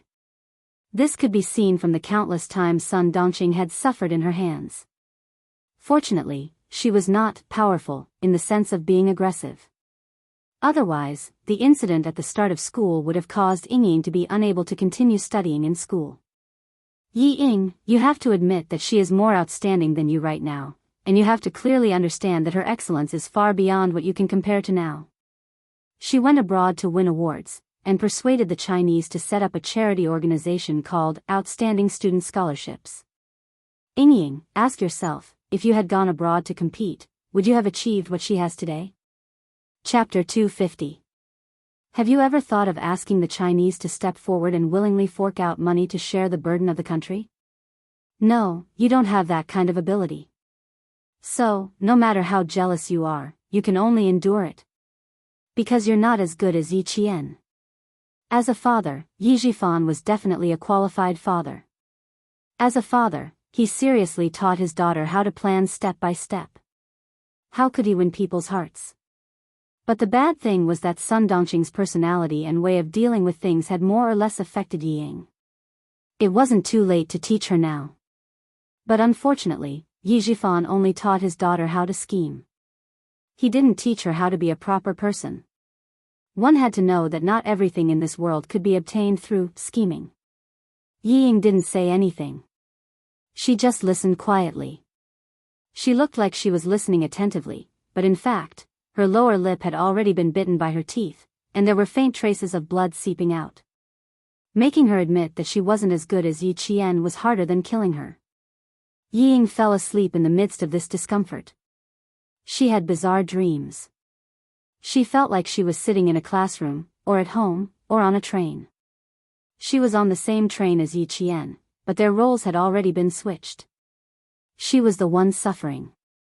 At around 1:00 in the morning, the train started to slow down. This was to prevent another train from passing. The middle-aged woman sleeping on the lower bunk of Yi Qian had already opened her eyes. She and her husband took turns sleeping. When she saw the train stop, she gently touched the small black bag under her pillow and pricked up her ears to listen for any movements around her. Yi Qian was also in a daze. One had to know that sleeping on a train was not a good sleep even when lying down. She woke up when the train slowed down. When she climbed down from the middle bunk, she paused slightly as she was putting on her shoes. She looked up at the middle-aged woman who was staring at her. She smiled gently and said, "Auntie, you don't have to be so nervous. The more nervous you are, the more you'll feel that something is going to happen. It's not bad for you to relax a little." It was really strange. Even if a businessman was leaving with a huge sum of money, there was no need to be so nervous, right? She had only come down to put on her shoes and go to the washroom, but the middle-aged woman actually put on a preemptive look. After hearing what the middle-aged woman said, Yi Qian, who was no longer sleepy, crawled to the middle bunk and took out his toothbrush, toothpaste, and cup from his bag. He then picked up a towel and went to the bathroom. The washroom was at the front of the train. As the train rocked, Yi Qian, who was walking from the back of the train to the front of the train, slowed down a little when he passed by Shop 5. Under the flickering light of the street lamp, she glanced at the burly man who had bumped into her from the corner of her eye. There were two other people sitting opposite him. Her delicate lips were pressed together slightly, and her expression was normal as she passed by. After passing by a few more carriages and seeing several people sitting quietly, Yi Qian's heart skipped a beat. He couldn't suppress a very bad premonition. After brushing his teeth and washing his face, Yi Qian, who was completely awake, came back. He discreetly glanced at the few passengers who had just sat up but were now lying down. He quickened his pace and returned to his bunk. Chapter 251. There was not a single person in the front or back cabin. She wanted to ask the train attendants to keep an eye out, but they couldn't find anyone. This time, Yi Qian didn't disturb Principal Chen. She lay quietly on the bed and didn't fall asleep again. At 2:00 in the morning, when the train stopped again, Yi Qian, whose nerves had been stretched taut, quietly listened to her surroundings. About 15 minutes later, the train finally began to move slowly in silence. At 2:30 in the morning, everyone on the train was already asleep. Even the people on the hard seats were sound asleep. Not long after, Yi Qian heard the door between the carriages close with a creak. She quietly opened her eyes, and her left hand subconsciously touched the silver thread on her right wrist. "Don't move yet, girl." Principal Chen's voice came from the neighboring bunk. "Let's see what's going on first." As he said that, he pointed at the middle-aged man and woman on the lower bunk. In the dim light of the train, he made a gesture, telling Yi Qian not to disturb the other passengers. Obviously, Principal Chen also felt that something was wrong. Nodding slightly, Yi Qian remained in her original position, waiting to see what would happen. It was deep sleep time. Yi Qian could hear the middle-aged woman, who had been on high alert, couldn't stand the sleepiness of the night. She was snoring in her sleep. She was exhausted earlier, so it was normal for her to be in a deep sleep now. Someone started to move. Yi Qian could faintly hear someone being woken up. The person let out an unhappy scolding. In less than half a second, the scolding turned into a frightened shout. "What are you doing?" It was very loud, but it was covered up by the rumbling of the train. Only the neighboring bunks were disturbed. The people sleeping in the bunks behind didn't react at all. They didn't know what was happening in front of them. They were all in deep sleep. Robbery. Principal Chen sighed softly. Every time there was a holiday, there would be a lot of trouble on the train. Girl, don't act rashly later. To catch bandits, first catch the ringleader. Wait until we know who the ringleader is. It was impossible to ignore it. Principal Chen had also brought a sum of money with him to purchase books from all the schools in the province. The passengers in the first shop were all alarmed. Faced with the steel pipes that were shining in the dark, no matter how angry they were, they could only obediently take out their money and hand it over. Motherfucker, that's all. Take off your pants for me. Someone only handed over a few yuan, which angered the robber who collected the money. He slapped the robber and shouted, "If I find out that you still have money on you, I will stab you to death. You guys are out of control." Seeing someone being hit, an old man couldn't stand it anymore. He stood up and said something. When the robber saw this, he slapped the old man's face and said fiercely, "Old thing, if you dare to say another word, I will kill your grandson." The old man had a 3-year-old boy with him. Being threatened like this was equivalent to grabbing his weak spot. Yi Qian's hands slowly clenched. Hitting an old man, threatening a child's life. They were really out of control. This slap on the old man's face also shocked the passengers who had been woken up. At the same time, they saw the steel pipes in the robbers' hands. Some people wanted to stand up and criticize them, but they retreated because of the weapons in their hands. Chapter 252. Yi Qian got up and listened to the commotion around him. He whispered to the middle-aged man, who was clearly alarmed but did not move, "Uncle, you have a cell phone. Hurry up and call the police." His figure moved slightly. Yi Qian only saw him secretly stuffing something into the pillow cover. Then, he continued to remain motionless, as if he did not hear anything. It was obvious that he did not want to get involved, and he did not want the robbers to know that he had a cell phone. Yi Qian, who did not say anything else, smirked. Did he think that he could protect himself by doing this? Did he think that he could just sweep the snow in front of his door and be safe? How naive. The commotion in front was originally carried out in secret. When someone did not cooperate, the robbers, who were initially acting in secret, suddenly picked up the steel pipes in their hands and began to hit the bunk beds violently, producing a series of terrifying banging sounds. It also woke up everyone in the carriage. A few young people, who were in deep sleep and did not understand what was going on, cursed, "You want to die," and then went silent. In the darkness, the steel pipes occasionally glinted coldly. The young people, who did not have any weapons in their hands, chose to remain silent. Put all your money on the bed. If you don't behave, wait to be beaten. Let's see if your bones are harder than the steel pipes in our hands. The robbers, who were originally coming in one by one, saw this. As they walked, they used the steel pipes to hit the beds in the entire carriage. They wanted to wake the passengers up first. The children were the first to cry out in fright, followed by the women's screams. Outside, there was a sudden clap of thunder and a flash of lightning. The pale white light illuminated the carriage for a few seconds. There were at least dozens of men of different heights and heights. Some were fat, some were thin, some were tall, and some were short. They held steel pipes and stood in the aisle of the carriage like fiends. All of them were cursing loudly.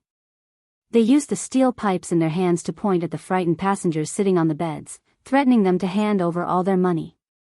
The middle-aged woman sleeping under Yi Qian's bed looked as if she had been brushed with a layer of lime powder. She was so pale that there was no trace of blood. Suddenly, she stood up and threw the bag hidden under her pillow onto Yi Qian's bed. She begged, "Daughter, you're a student. They definitely won't make things difficult for you. Help Auntie keep it. Auntie will get it from you later." Yi Qian didn't know whether to laugh or cry at her request. It was as if he didn't keep the bag for her, she would definitely ask him to pay for it after he snatched it from her. Was there such a good thing in the world? She threw the bag back and said softly, "They didn't even let off a child's body. Do you think they would let off a living person like me? Also, Auntie, put away your little schemes of Yan'an City's people. I don't want you to ask me for compensation when the money is gone." The middle-aged woman, whose thoughts had been exposed, had an unnatural expression on her face. She turned her head to look at her husband, who hadn't said anything, and her gaze fell on Principal Chen. Before she could say anything, Principal Chen said coldly, "In the face of a disaster, you're still thinking about how to scheme against others. It's obvious that you're not good businessmen." The middle-aged woman who had failed twice cursed in Yan'an City's dialect, "If you don't save him, you'll be unlucky for the rest of your life. I'm waiting for you to go out and save others now." Yi Qian heard this and his eyes turned cold. He looked at the middle-aged woman coldly and said in a deep and cold voice, "If you dare to take a step back later, you'll be unlucky for the rest of your life." Chapter 253. The people of Yan'an City were famous for bullying the weak and fearing the strong. They were all smart, but they were also timid. Yi Qian's cold stare scared the couple so much that they didn't dare to make any small movements. The middle-aged woman was so shocked that her breathing quickened. She sat next to her husband and whispered in a voice that could not be any softer. However, Yi Jian could still hear her muttering, "Don't call the police. Maybe if there are too many robberies in the past, there won't be any robberies in the future. Don't talk to me so much. Keep the money." The middle-aged man didn't even think about whether his wife was right. He just reminded her not to talk too much and to keep the money. In an instant, Yi Qian didn't have a good impression of the couple. Yi Ying, who was near the front of the bunk, was already sitting next to Yi Zhifan obediently. Her hands were tightly grabbing onto the corner of her father's shirt. There was not much fear on her face, but her eyes were full of panic. "Dad, let's not resist. We've already given them the money." Holding such a thick steel pipe, she didn't want to lose her life for money. Yi Zhifan gently patted the back of his daughter's hand. They definitely had to take out some money, but taking out all of it was impossible. "Don't talk. You're a student. They won't do anything. Dad will give you the money." Yi Zhifan wasn't the only one who thought so. Everyone in the bus thought the same. They definitely had to give them the money, but if they really took out all of it, who would want it? No one. Some people wanted to hide some of the money, but when the steel pipe came knocking on their beds, they screamed in fear. How could they calm down and think about hiding the money? When it was Yi Qian's turn to knock on the bed, the middle-aged couple was scared half to death. After the robbers left, the two of them were almost paralyzed. However, Yi Qian still heard the middle-aged woman say softly, "Thank goodness, thank goodness." "Thank goodness what?" "Thank goodness they didn't take away their money and mobile phone this time, right? Uncle on the lower bunk, you don't have to use your mobile phone to call the police. After 5 minutes, your things will definitely be gone. When the car slows down, these people will escape through the window. By then, it will be too late for you to call the police." After the robber left, Yi Qian reminded him again in a low voice. Even if she told the couple about their dangerous relationship, all she got in return was their indifference. His clear black eyes were already filled with coldness. It wasn't wrong to protect oneself, but he chose to protect himself when he could have secretly resisted. This was the coldness of human nature.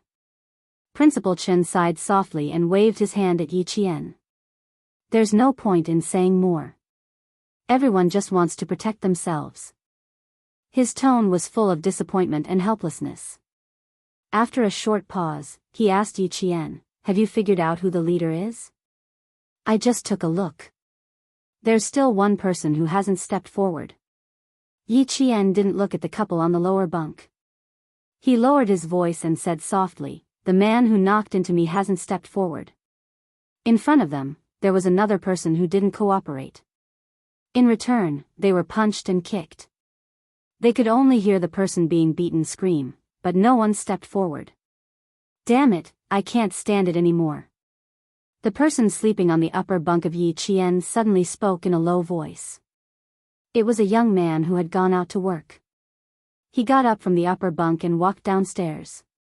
Principal Chen knew that with his strength alone, it would be like hitting a rock with an egg.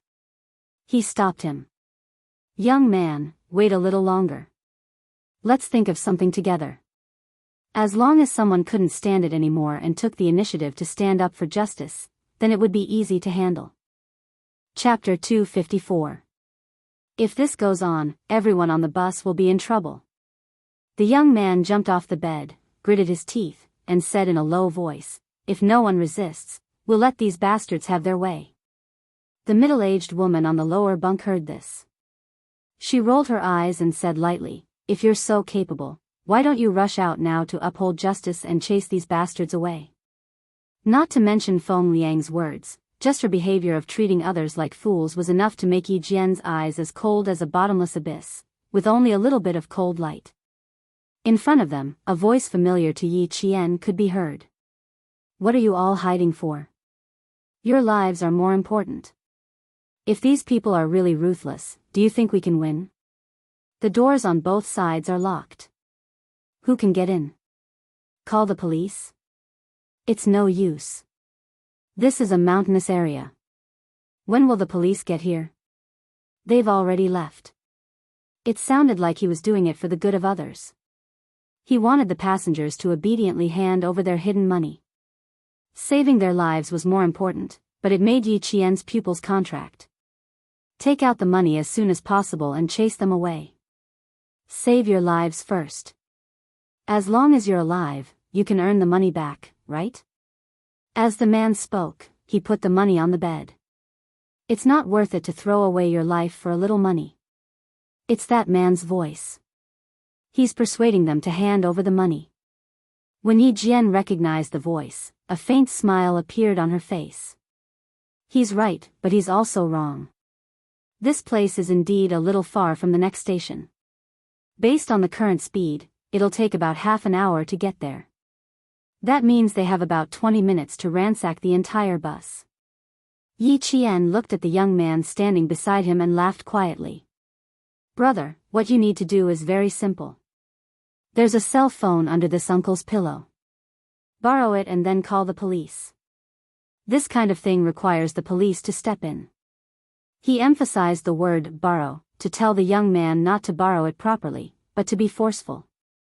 They were all standing together. Yi Qian spoke softly, and the middle-aged woman naturally heard every word. She was so angry that her body started to tremble. She gritted her teeth and said softly, "How dare you? All right, if you dare to snatch it, it means that you are with them. Old Lu, hold on to the phone properly. This girl's heart is black." The next bus would arrive in 30 minutes. It would be great if the people in front didn't cooperate. Because this way, they definitely wouldn't be able to snatch it from their side. When the police came, what if they alerted these robbers who valued money more than their lives? What if they paid with their lives? Yi Jian, who was looking around, seemed to know what she was thinking. Her light chuckle was filled with coldness and ridicule. "You want to keep the money, but you also want the robber to leave on his own accord. Auntie, don't be too optimistic. If you call the police after they've ransacked everything, that will be a real loss. You won't be able to get a single cent back." These words were a real threat to the robbers. Principal Chen didn't say anything to stop them. He let Yi Qian intimidate the couple by himself. When the middle-aged man heard this, he said softly, "Block them for me. I'll call the police." He didn't feel at ease leaving the cell phone in someone else's hands. The commotion in front was getting louder and louder. The robbers knew they didn't have much time. They pointed metal pipes at the passengers and threatened them as fiercely as they could. Not only were the children crying in fear, even the timid women were crying. Chapter 255. The middle-aged man's hands trembled when he heard the voices. He stuffed the mobile phone into Principal Chen's hands and said, "Big brother, you're here." The train continued to rumble on. The Yuan City police station dispatched dozens of police cars on this rainy night.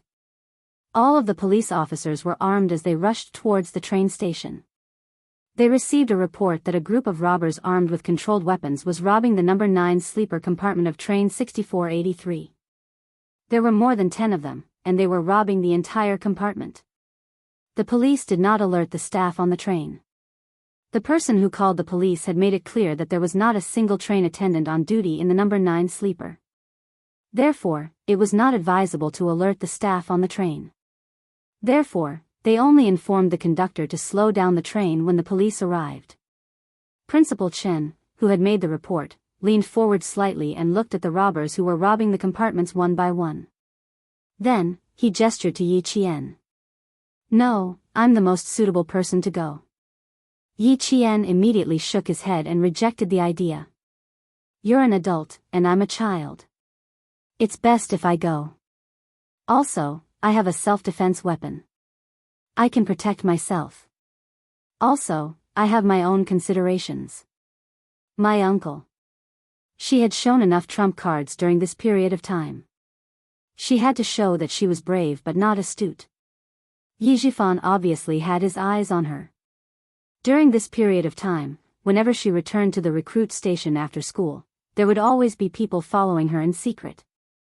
If it weren't for the fact that there were guards at the recruit station, they would have followed her indirectly. She needed to create some trouble to make Yi Zhifan feel that she was nothing to be afraid of. This was because she did not have the ability to take down Yi Zhifan in one fell swoop. On the contrary, Yi Zhifan could create some trouble for her from time to time. When she mentioned Yi Zhifan, Principal Chen understood what Yi Qian was thinking. Moreover, this girl had the ability to protect herself. There was no doubt about this. He handed the briefcase that he carried with him to Yi Qian. "You have a good reason to be a teacher. This is the proof of your loyalty." When the middle-aged couple saw this, the expressions on their faces changed. One moment, they were conflicted, and the next moment, they couldn't bear it. "Daughter, be careful." When the middle-aged woman, who had been minding her own business, saw Yi Qian step forward to stall for time, her face became flustered and her heart uneasy. Yi Qian was a little surprised. He lowered his voice and said teasingly, "I'm not used to Auntie acting like this all of a sudden. I'm just taking the initiative to give her money to buy more time. I'm sacrificing myself to help everyone. Auntie should be very happy." The middle-aged woman had a selfish side to her, but she was smart enough to know that she should choose what was best for her. Yi Qian used a teasing tone to expose her self-interest, which made her feel even more uncomfortable. She did not forget to say, "Then you drag it out a little longer." When the young man saw that Yi Qian was really walking over, he was worried and raised his voice. "Be careful. Don't worry, didn't I tell you just now? They only wanted money, not lives. Boss is overseeing this place. Hitting people is just a deterrent. If someone really dies, they won't be able to bear the consequences." It was because of this point that she dared to step forward. A student was not much of a threat to this group of arrogant robbers. Before they could leave, another person in the car was slapped in the face. "Damn it, where did you hide the money? You're not honest, right? I'll beat you to death." Chapter 256. Big brother, please do us a favor. This is life-saving money for my man. I beg you, big brothers, please do us a favor and give my family a way out. The person who was beaten did not dare to resist. He could only beg bitterly, and even knelt on the ground to beg for mercy. The inside of the car was bleak. Other than the crying of the middle-aged woman and the arrogant shouts of the robbers, there was no other third party's voice. If the voices of these two parties were blocked out, it could be said that the entire car was dead silent. "Please, big brothers, my man is the pillar of the family. I only managed to get this money by pooling it here and there. Please, big brothers." The kneeling middle-aged woman kowtowed heavily and begged. But no matter how much she kowtowed, all the life-saving money on her was taken away without leaving a single cent. At the same time, the robbers laughed loudly. "Not bad, 5,000 yuan is a large sum." After counting the money, he laughed mockingly, "We don't have any money either. We're waiting for your money to save our lives. Your man's life in exchange for more than 10 of our lives. You're doing a good deed, ahaha." On one side, there were miserable cries, and on the other, there was unbridled laughter. The two extremes of laughter made many people secretly clench their fists.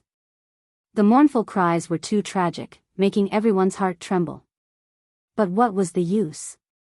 Because no one stepped forward.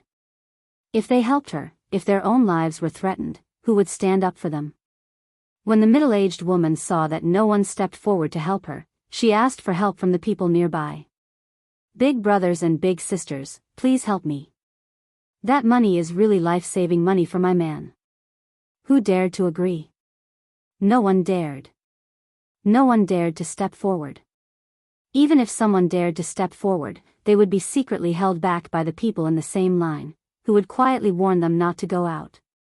After all, the robbers had weapons in their hands. If they were stabbed, they would lose their lives. All the exits were blocked. They could not even run out to ask for help. Ying was so scared that she curled up and only dared to take a few glances out of the corner of her eye.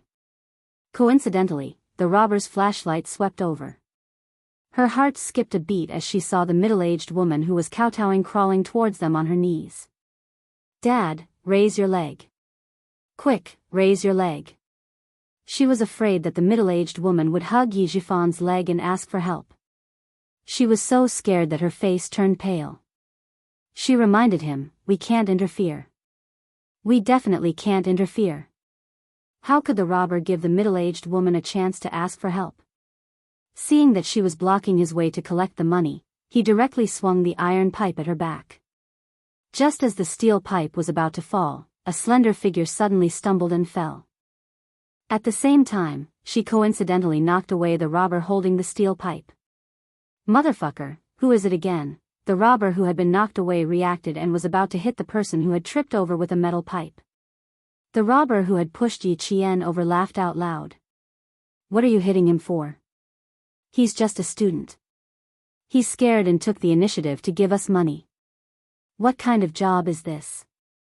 Jay is there? He who understands the situation is a wise man." Yi Qian stood up. She chose the right words to express her fear and make others think that she was pretending to be calm. She said, "We'll give you the money. Can you return the money for saving this auntie's life?" Yi Ying, who was next to Yi Jian, was stunned when she heard Yi Jian's words.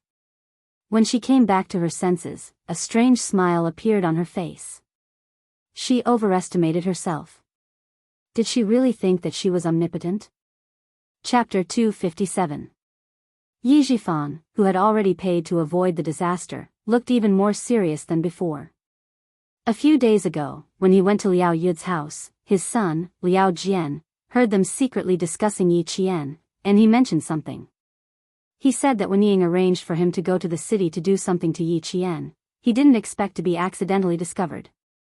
What scared him the most was that he saw Yi Qian climb from the first floor to the 7th floor with his bare hands, and then down from the 7th floor in the blink of an eye. He also mentioned that he had 2 delinquents follow Yi Qian, but the next day, the 2 delinquents were rescued by villagers and tied to a tree for an entire night. Yi Qian had a very good relationship with the military, could it be? Yi Jifan faintly guessed a possibility, and his gaze became even colder than when he personally handed over the money. If this girl really trained well in the military, was smart and capable, and had good skills, it would be even harder for Ying to surpass her, then. Ying would have even less of a chance of marrying into a rich family. Ying was so excited that she clenched her fists. The more this damned girl talked, the more trouble there would be. Just wait for these people to deal with her. As he helped the middle-aged woman up, Yi Qian secretly glanced at Yi Jifan. In the flashing flashlight, Yi Qian saw Yi Jifan's cold expression from the corner of her eye. She knew that Yi Jifan was paying attention to her as she guessed. That day at school, after thinking about it, she was too aggressive and should have restrained herself.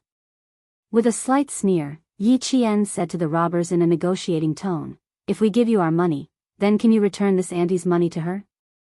Ying almost laughed out loud when she heard this. She even dared to stand up and show off her ability to deal with robbers robbing her of her money. Yi Qian, oh Yi Qian, this kind of negotiation was simply wishful thinking, digging her own grave. Smart, was this the so-called smart? This is called being bold but not astute. There was a saying that the more one spoke, the more mistakes one made. This saying was true. Yi Jifan's eyes flashed with a hint of mockery when he heard this. The little girl was smart, but compared to Yingying, she was still a little lacking. If it was this kind of thing, Yingying would never force herself to stand out.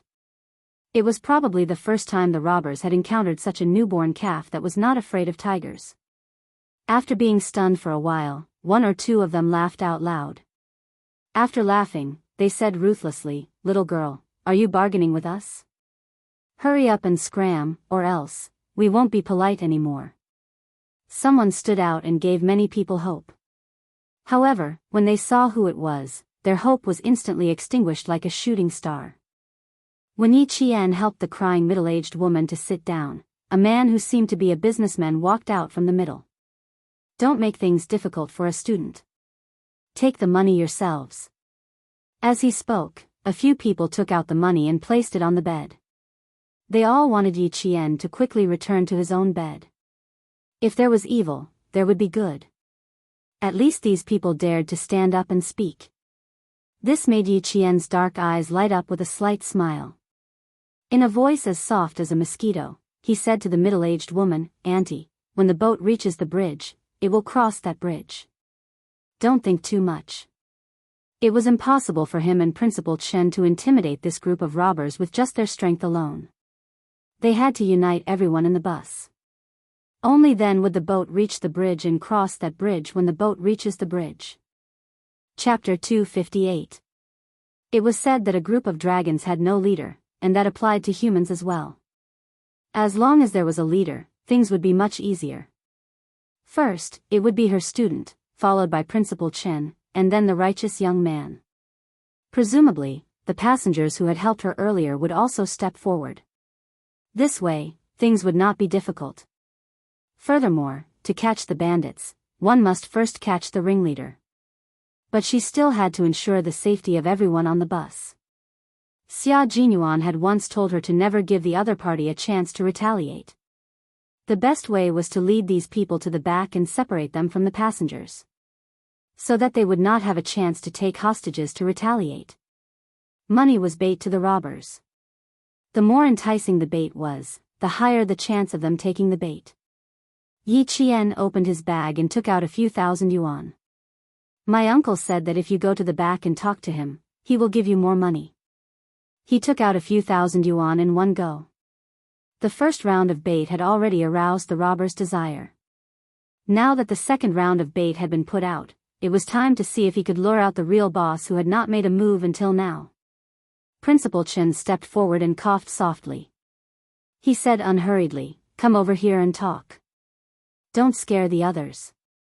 Besides, even if you rob everyone on the bus, you may not have as much money as I have. Who is the boss? Please come out and talk for a while. Money is not a problem, but if you hurt people, it will not be pleasing. Come, girl, come back first.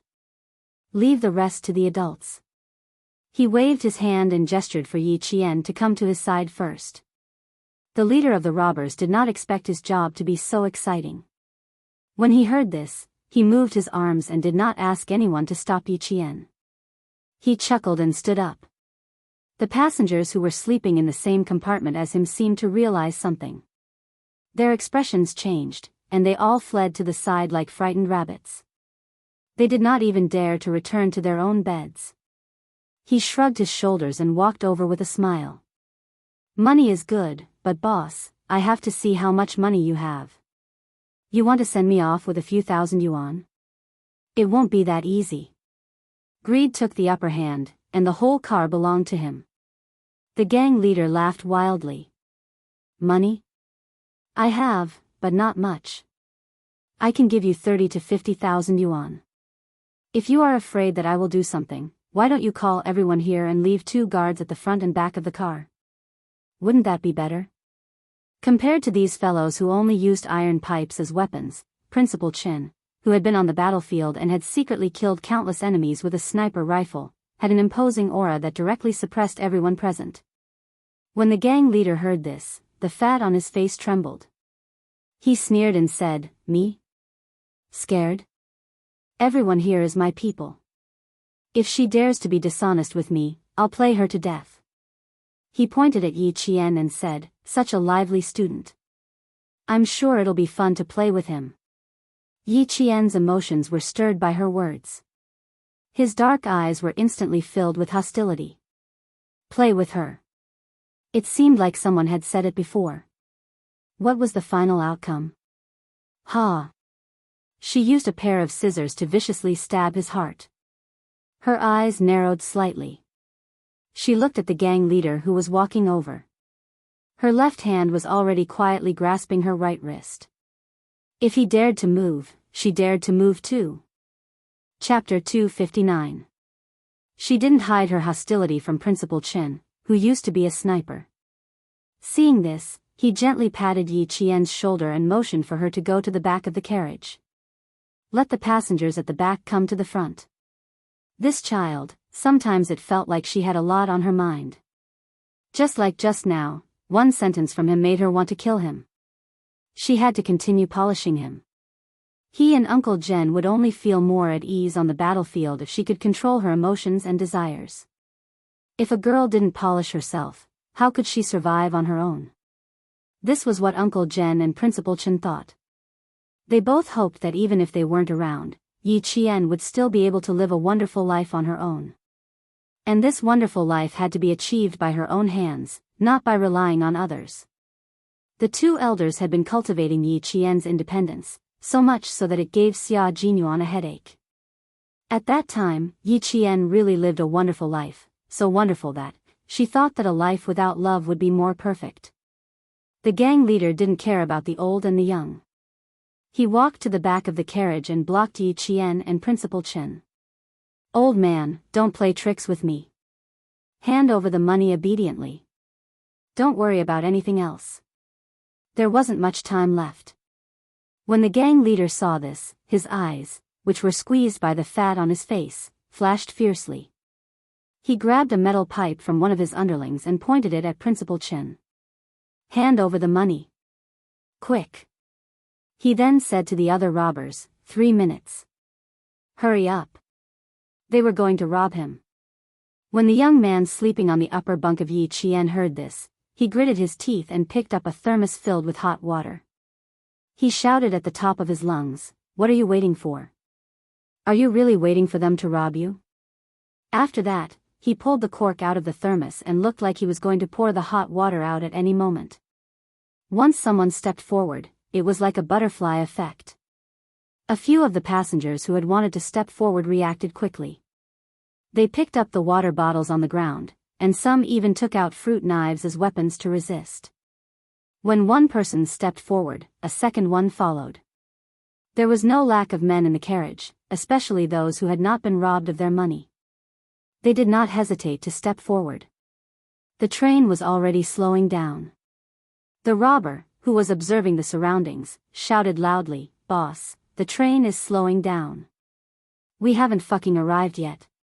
The rest of the passengers had yet to realize what was going on, and even the gang leader had yet to understand what was going on. In front of them, someone gently knocked on the glass of the carriage door, and a piece of paper with words was stuck on the glass. When the robber who was guarding the front saw this, his expression changed greatly. He turned around and ran back. "Big brother, there's a situation. Let's go." The robber who had been standing behind Yi Qian and guarding the carriage door rushed out in a panic. "Boss, let's go. The car is going to stop, the car is going to stop." At this moment, the police of Yuban City were already waiting with guns on both sides of the railway. As soon as the train stopped, they would immediately surround carriage 9. Everyone in the carriage knew that the police were in front of them. When they confronted the robbers, they were no longer as afraid. In just a minute, the entire carriage was in a standoff. The robbers were no longer the dominant party. When the gang leader realized that he had been fooled, his narrowed eyes revealed an ominous glint. He said fiercely, "Fuck, they really played me. They even called the police." Chapter 260. There were still 15 minutes before the train would stop at the station, so the sudden deceleration naturally attracted the attention of the robbers. In addition, as Principal Chen had said, there was someone working with them, so the robbers knew that the police had arrived. After the gang leader shouted, "Call the fucking police," he fiercely picked up the metal pipe in his hand and swung it directly at Principal Chen's head. "Motherfucker," purposely stalling for time. "You're courting death." The robbers were all arrogant people. Seeing this, they all picked up the metal pipes in their hands and swarmed forward. They all wanted to beat up the old man and the young girl who dared to trick them before they left. The silver wire in her hand was waiting for Yi Qian to throw it out.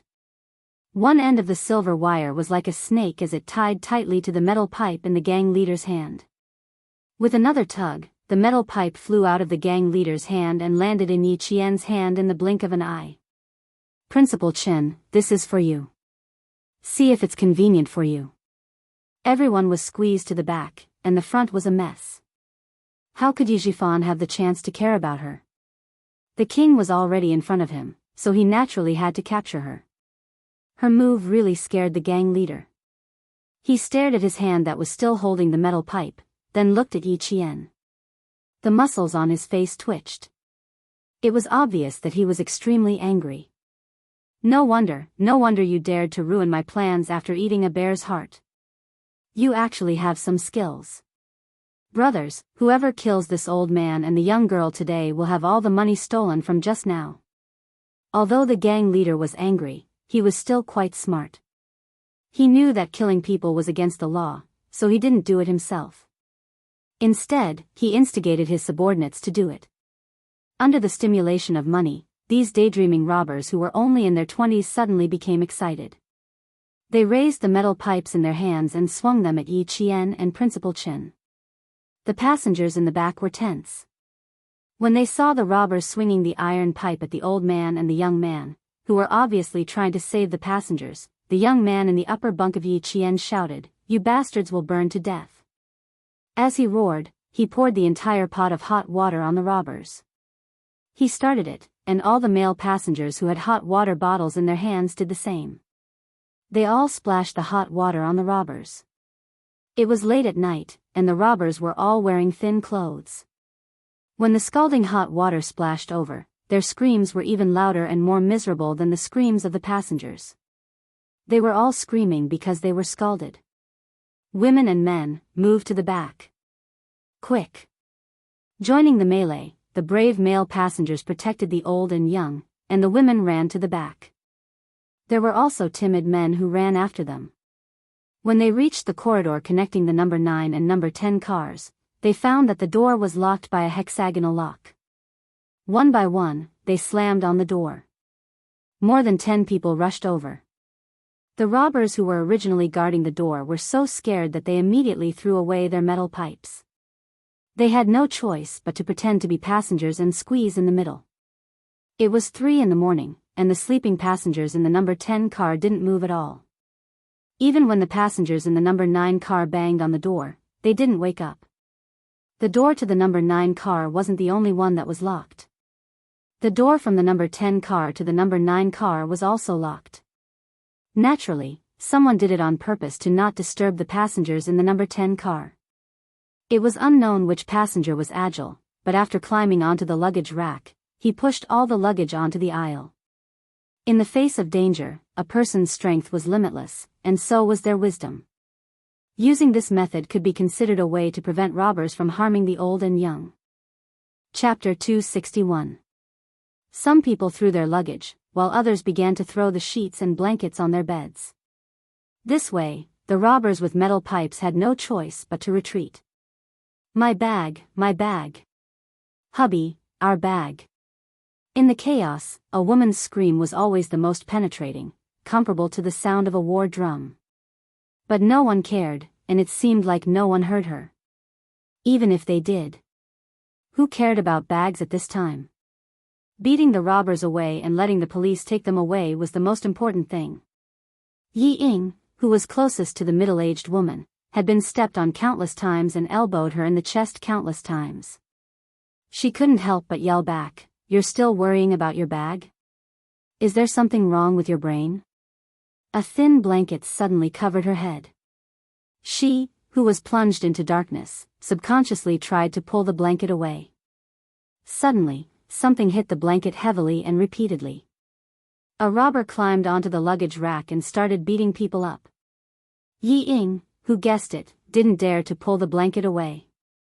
She didn't know who had kindly covered her with the blanket, but she grabbed it tightly with both hands and kept squeezing her whole body back.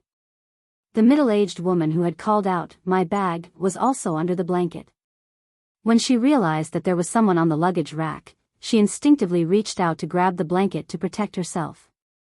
Who knew that Yi Ying, who was struggling to breathe, would grit her teeth when she realized that she wasn't as strong as the middle-aged woman. She grabbed the blanket with one hand and used the other to push the unsteady middle-aged woman forward. The middle-aged woman, who wasn't on guard against her back, fell forward under Yi Ying's force. When the robber who climbed onto the luggage rack saw this, he raised his metal pipe and swung it fiercely. The middle-aged woman screamed, and Yi Ying's heart skipped a beat. Yi Qian and Principal Chen fought against the robbers and tried their best to protect the passengers. Yi Ying, on the other hand, was thinking of ways to save her own life and let others suffer. "Boss, let's go. It'll be too late if we don't leave now. The train is about to stop." The train was slowing down. After the robber who was guarding the train opened the door, he shouted at his companions who were fighting in the chaos, "The door is open, let's go." More than 10 robbers faced more than 20 male tourists. The sound of metal pipes, loud roars, and the sound of metal clashing against metal drowned out the sounds of the robbers opening the door. Yi Qian had been staring at the 2 robbers who were guarding the train door for a long time. When he saw that they had opened the door, he kicked them off the train without saying a word. At this speed, they would at most suffer some pain from the fall, but they would not fall to their deaths. Moreover, her focus was not on a few small fries, but on the gang leader who had just arrogantly said that he would do something to her. If she captured the king, she would not be afraid that the police would not be able to catch the small fries. As the train slowed down, the dim street lights on both sides of the railway were no longer flickering. The light that shone into the carriage allowed them to see more clearly, making it easier to fight against the robbers. It also allowed Yi Qian to see the gang leader who instigated the kids to charge forward while he himself retreated, looking for an opportunity to jump out of the car. "Let's get off first. This place is small, so it's not easy to use." After seeing through his intentions, Yi Qian smiled at Principal Chen, who had no problem subduing a few small fries, and said, "It's easier to stretch our muscles when we're outside." If she did not capture the gang leader who said that he would do something to her today, then all her hard work over the past 6 months would have been in vain. Without blocking the escape route of the robbers, Yi Qian pretended to retreat and jumped out of the train with Principal Chen. Then, a few other robbers also jumped out of the train and fled. Chapter 262. The robbers who had jumped out of the train shouted as they chased after the train, "Quick, jump out of the train." A few of the robbers who were on top of the luggage racks threw away the metal pipes in their hands and threw them over the heads of the passengers who were huddled together. They cursed, "Fuck you." Then, they jumped out of the train and left. Seeing that their accomplices had left one by one, the remaining robbers naturally couldn't stay on the train. They all rushed to the front and jumped out of the train. Outside, it was already raining cats and dogs.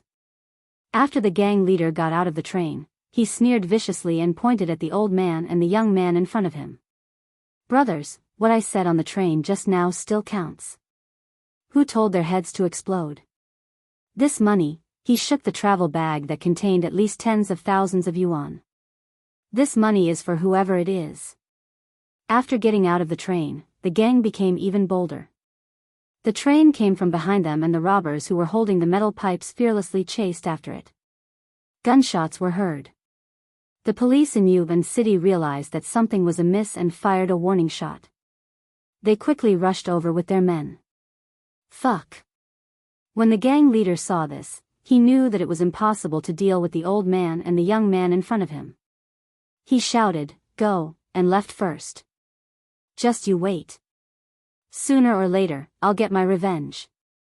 Since ancient times, robbers have always been afraid of soldiers. When the police arrived and fired their guns, the effect of deterrence was. The robbers who were murderous and wanted to chase after Yi Qian immediately scattered. They crossed the tracks and rushed into the darkness in the rain. Yi Qian's target was only the gang leader. After the gunshots were heard, he said to Principal Chen, "Your shoulder hurts. You can't get in the rain. Get in the train first. I'll be back soon. Girl, be careful. I'll get the police to chase after you." Principal Chen waved his hand and looked kindly at the fearless girl who rushed into the rain in the direction of her target. This girl still had a lot on her mind. When the gang leader said that he wanted to do something to her, he was so murderous that it scared him. She had to vent this murderous aura. She couldn't suppress it in her heart.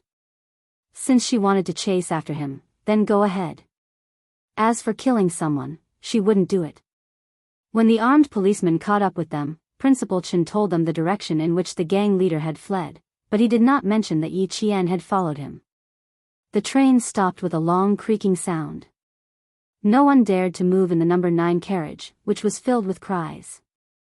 They were afraid that there would be robbers coming out with iron pipes to beat them. No one knew who said, "Let's go." The passengers who were huddled together were so exhausted that they felt like they had lost half their lives. Although they relaxed, they were so scared that they broke out in a cold sweat. None of them dared to move. By the side of the aisle, someone was groaning in pain while lying on the ground. The sound drifted into Yi Ying's ears, causing her body to stiffen. Her face was filled with panic. It was the middle-aged woman who was pushed out by her and spoke with a Yannan accent. There were many injured people on the bus. Some of them were bleeding from their heads. Fortunately, they were still alive and had escaped this disaster. Money. My money. My husband's life-saving money. Among the passengers, the woman who remembered to give her husband life-saving money ran over while crying. The aisle was filled with luggage. She crawled on all fours to get her money back. She was not the only one who had suffered losses on the bus, but she had lost the most money. Before she could walk out, she was stopped by the police who rushed in and quickly arranged for the police to understand her situation. Chapter 263. Yi Ying sat on the bed, still in a state of shock. She watched the medical staff who came with the police treat the wounds of the injured passengers. The passengers with bleeding heads were carried on stretchers and sent directly to the hospital. The passengers with lighter injuries were checked. After confirming that there were no major problems, the passengers were allowed to continue resting in the carriage. Why don't I see the female student who stood up for everyone just now? Wasn't she on the train just now? Quick, look for her. When the frightened passengers heard that the old man and the young girl who saved everyone were not on the train, some of them surrounded the police to explain the situation. There were also some who looked up and down the train to find them. The middle-aged woman from Yannan City had a bloody wound that was at least 5 centimeters long on her head. When the medical staff stopped her bleeding, she grabbed the hand of a police officer. No matter how painful it was, she had to finish her sentence. "Officer, I was pushed out by a young girl. I want to sue her, I want to sue her. My conscience was bitten by a dog. The other young girl risked her life to save everyone, but this young girl pushed me out in order to divert the attention of the robbers." Although her voice was not loud, Yi Ying, who had been paying attention, heard everything clearly. Her shoulders trembled slightly. She said to Yi Jifan, who was drinking water, "Dad, I don't feel well. I want to lie down." If she did not want to be discovered, she could not be questioned by the police. She could not speak in front of this middle-aged woman. She had to remain silent. She could only wait until the provincial police got off the train. That would be safe. After such a big incident, the police were very efficient. They arranged for people to guard the train and asked the passengers who were not injured and could pack their luggage to pack their luggage first. Then they asked the injured passengers who needed to go to the hospital to tell them what their luggage looked like and what was inside. The police took care of them and carried them off the train. Principal Chen, who came up with the police, knew that the passengers in the train were looking for him and Yi Qian. He quickly smiled and stopped everyone. "We are fine. The young girl is just a little bold. She was also frightened when she was forced to jump out of the train. She is now resting in the conductor's lounge. Thank you for your concern." Hearing this, the people in the carriage let out a long sigh of relief. The middle-aged woman who was lying on the stretcher and preparing to get off the carriage was also ashamed. "Big brother, you and that little girl. I will never forget you in my life." At the last moment, he gritted his teeth and said, "And that little girl who caused me to be hit by the metal pipe, just you wait." This was the attitude of someone who swore to pursue the matter to the end. The train did not move, and the passengers squeezed into the hard seats woke up from the heat. When the windows were opened, the wind and rain from outside blew in, bringing with it a chill that made many people fall asleep. No one paid much attention to what was happening in the heavy rain with thunder and lightning. As for why the train stopped, everyone was already used to it. The rain showed no signs of stopping.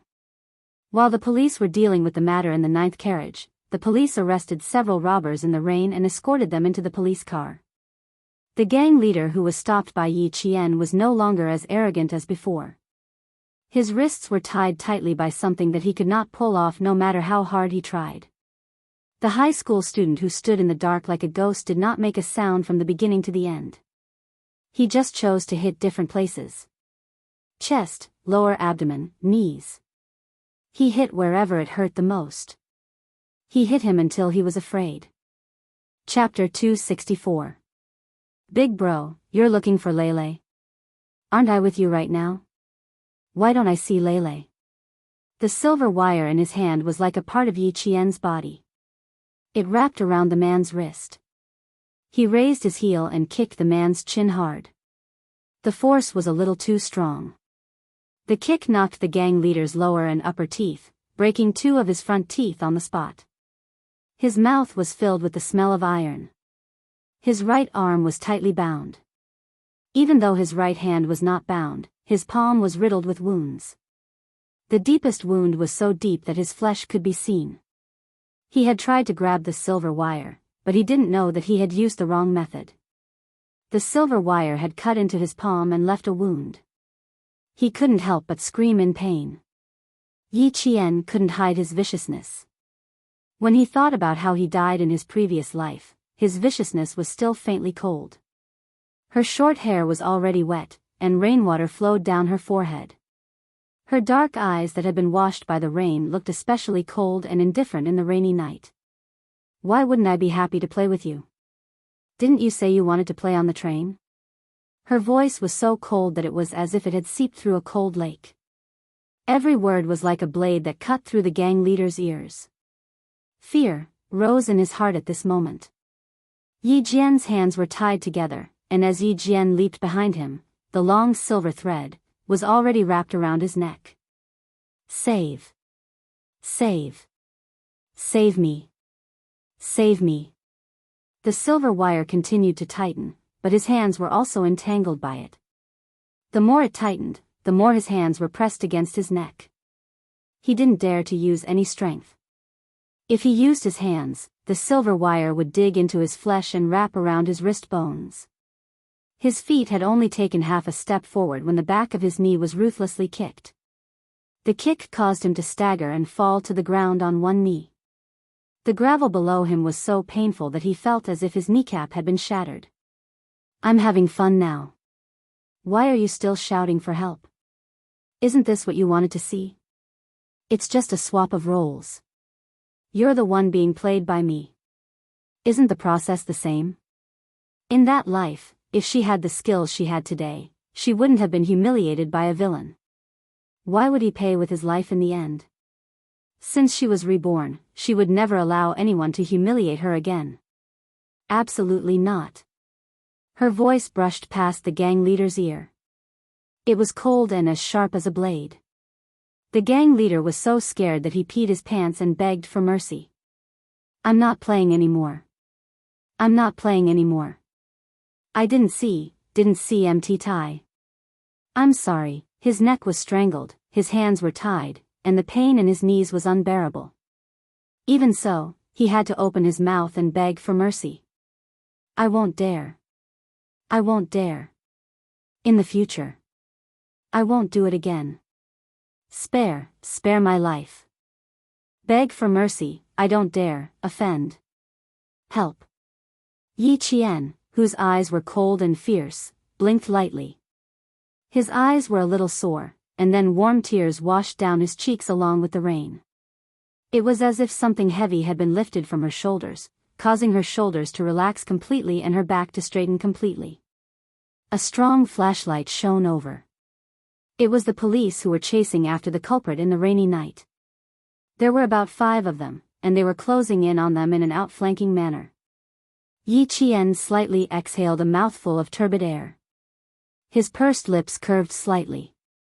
As the vicious aura around him quietly dissipated, the resentment and hatred in his eyes also disappeared with a smile. Chapter 265. The police's voice, strong footsteps. The flashing lights were frightening in the eyes of the robbers, but it made Yi Qian feel as if his feet, which had been stuck in a quagmire, had finally been pulled out. In her previous life, it wasn't that no one had saved her, but she wasn't that lucky. You're very lucky. If the police had come any later, I don't think you'd have survived. Yi Qian let go of the silver wire and smiled coldly as he retracted the silver wire that could save his life or kill him. As the robber gasped for breath on the ground, Yi Qian picked up the black bag filled with money that had been washed by the rain and walked into the darkness. In this life, the outcome of her previous life would not be the same. In this life, she didn't have to worry about being humiliated to death, and she didn't have to worry about whether or not someone would come to save her when she was in danger. Because she could finally use her own abilities to defeat the person who dared to humiliate her, making him unable to fight back, and she could finally walk out of that shadow, feeling relaxed and satisfied. The train had stopped for nearly 20 minutes and would leave in another 10 minutes. Principal Chen, who had changed his clothes, sat quietly in the conductor's lounge, listening to the cries and laughter of the passengers in carriage number 9. He looked through the window to see if there was a stubborn figure under the streetlights. In the carriage, Yi Zhifan gently patted Yi Ying's back as he answered the police's question. It was too chaotic. My daughter and I were squeezed in the back, so we had no idea what was happening in front. Officer, my daughter has a heart condition. We're going to the provincial capital to see her doctor. She was just frightened and finally fell asleep. You can ask me if you have any questions. She's just a student. She was scared out of her wits and only knew how to cry. How could she know anything else? He also took out the medical record. It was the City People's Hospital's diagnosis. Yi Ying's name and symptoms were clearly written on it. The police flipped through the medical record and returned it, then asked if he wanted the medical staff to examine it. Yi Zhifan declined, saying that it was inconvenient for him to sleep. After the police left, Yi Zhifan frowned and said coldly, Ying, you always do stupid things at inappropriate times. You think it's flawless, but it's actually full of loopholes. Yi Ying, who was lying on her side and pretending to be asleep, clenched her fists tightly under her thin back. She did not answer and only kept her eyes open. The fear in her eyes slowly disappeared after the police left. I'll go check on Yi Qian. She hasn't shown up yet. Yi Zhifan knew that his daughter was definitely listening, but she had always been arrogant and thought too highly of herself. Just based on this, she was inferior to Yi Qian. Just as the woman from Yan'an City had said, even he had to admire Yi Qian's bold behavior. In that case, what gave her the confidence to be so daring? Not bad at all. Support from the army? Principal Chen's arrangement? He needed to personally verify and inquire about it. When he walked to the conductor's lounge, he saw that the curtain was drawn, blocking the glass so that he couldn't see inside. He placed his hand on the door lock and pressed it lightly. It was locked and couldn't be opened. He knocked on the door. Open the door, Miss Jian. Let Uncle see how you are. There was no response from inside, but Principal Chen peeked out from the corner of the corridor. She just took a packet of calming powder from the medical staff and drank it. She's probably asleep now. Beside him was a police officer who was taking down his statement. Chapter 266. She's asleep? Is she hurt anywhere? I'll be worried if I don't go in and take a look. Yi Zhifan glanced at the policeman who hadn't gotten out of the car. His eyes flickered. Ying was scared too. Both of them suffered tonight. Principal Chen smiled. He took out a hexagonal lock and opened the door. This child was even more scared than Ying. Luckily, the robber opened the car door himself so that both of us could jump out easily. Although she was scared, her courage was commendable. It's worth learning from. She was curled up on the narrow bed. Her clothes were clean, but her hair was still wet. Her back was to him, so he couldn't see her expression. Let her sleep here.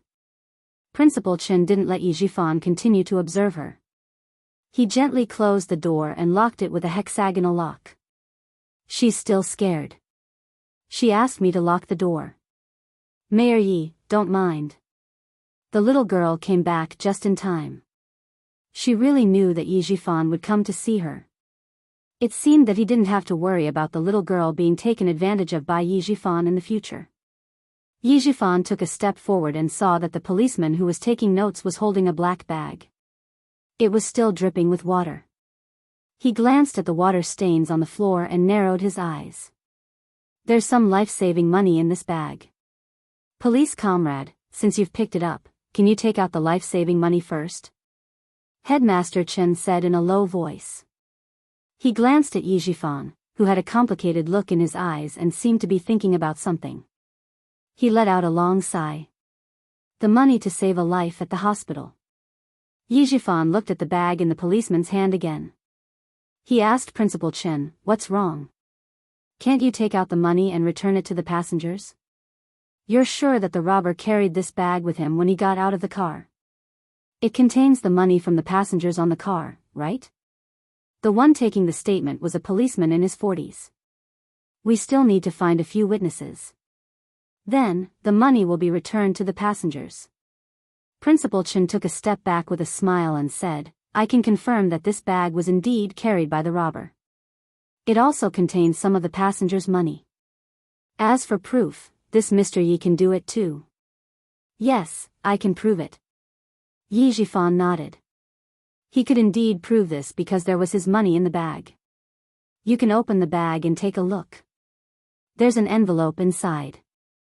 There's 1,000 yuan in the envelope. This is the cash that the robbers took from me." There was indeed one in the bag. The policeman looked at it and closed it again. He said to Yi Jifan, "Okay, come with me." It turned out that the bag was picked up by the police during the chase, and it wasn't stolen by Headmaster Chen or Miss Jian. After understanding the situation, Yi Jifan felt relieved. The train stopped for a full half an hour before it started moving again. Listening to the rumbling sound of the flute, Yi Qian, with his eyes closed, gently stroked the silver wire around his wrist. The corners of his mouth were gently curled up until the morning of the next day. The only person who could save himself would never be someone else. In the end, he could only rely on himself. In the provincial capital's Great Hall of the People, Yi Qian and Wang Imo received the award personally presented by the governor. They said a few words of thanks and promised to continue working hard. After the speech, she finally let out a sigh of relief. To be honest, she wasn't used to this kind of scene. Chapter 267.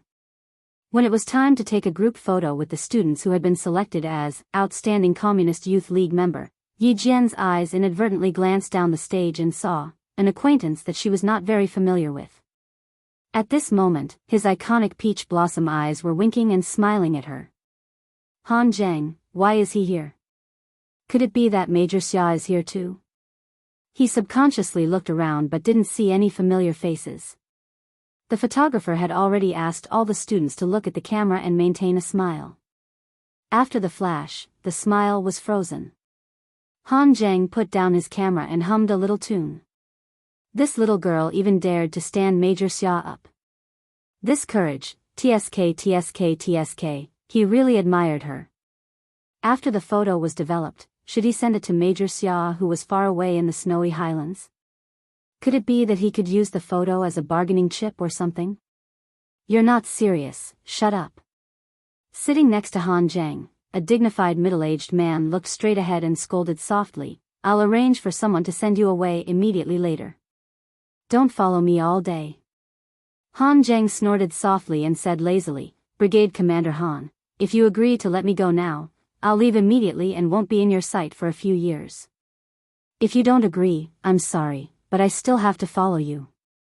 Commander-in-Chief Xia is much more open-minded than you. He knows that soldiers have to be tortured. You should learn from him. If your son is successful, you'll be proud of him as a father. Brigade Commander Han's biggest headache was his only son. He didn't know how many other skills he had, but when it came to tormenting people, no one could beat him. He followed him from the north to the south, and he still had to go to Fujian town. Was this kid going to follow him? Who didn't want their son to be successful? He had to have the ability to do so. Commander-in-Chief Xia's son was taught by Master Xia and was extremely outstanding in all aspects. Last year, he graduated from military school and was sent to the army because of the all-round competition. He won the all-round King of the Southern Province military region in one fell swoop. With this ability, Commander-in-Chief Xia would naturally send his son to the front line without worry. Dad, you don't really look down on me and think that your son is inferior to others, right? Let me tell you, I, Han Zhang, am also a man of indomitable spirit. Back then, you kicked me to military school. Now that I'm finally going to move up, are you going to stop me and make me useless? The transfer order has already been issued, what's the point of holding on to it? Military orders, Brigade Commander Han Zhang. How could Han Zhang not know what his father was worried about? His father was just afraid that he would accidentally die at the front line. After all the students had left the stage, Brigade Commander Han sighed and said, "Let me think about it." Then he asked, "Why did you keep taking pictures of the girl in the middle? Do you know her?" "Yes, she's a good girl. Master Xia admires her a lot." Han Zhang lowered his head and looked at the camera. There were still 10 rolls of film left. He would go out and take a few solo photos of her later. "Dad, you have 3 days to consider. I'll leave later so as not to bother you." Yi Qian came down from the stage after taking the photo. He glanced at Han Zhang a few times and only looked away after confirming that Xia Jinyuan was not there. When he came down, there were still camera flashes. No matter how bored Yi Qian and Wang Mo were, they still had to smile until the end of the meeting. Chapter 268. The 3-hour meeting lasted from 9 in the morning to 12 in the afternoon. Yi Qian, who had been smiling the entire time, felt his cheeks stiffen. The end of the meeting didn't mean that he could leave. He chatted with Principal Chen and several leaders of the city's education bureau as they walked towards the provincial government cafeteria. Secretary Wu had already started asking where Yi Qian was going to attend the high school entrance exam. He also introduced number 1 middle school. Although the environment isn't as good as the provincial number 1 middle school, our number 1 middle school is the first school to introduce the internet to our students. Moreover, along the way, Secretary Wu wasn't the only one who mentioned number 1 middle school. The other leaders also did the same. It was clear that they all wanted Yi Qian to stay in the city and not be recruited by the provincial government. Principal Chao of the provincial government cafeteria finally finished his small talk with the leaders. When he walked over, he heard Yi Qian, who the school wanted to recruit, say with a smile, "Actually, I didn't consider going to the provincial government to study. Firstly, it's too far away. Secondly, it's not necessary.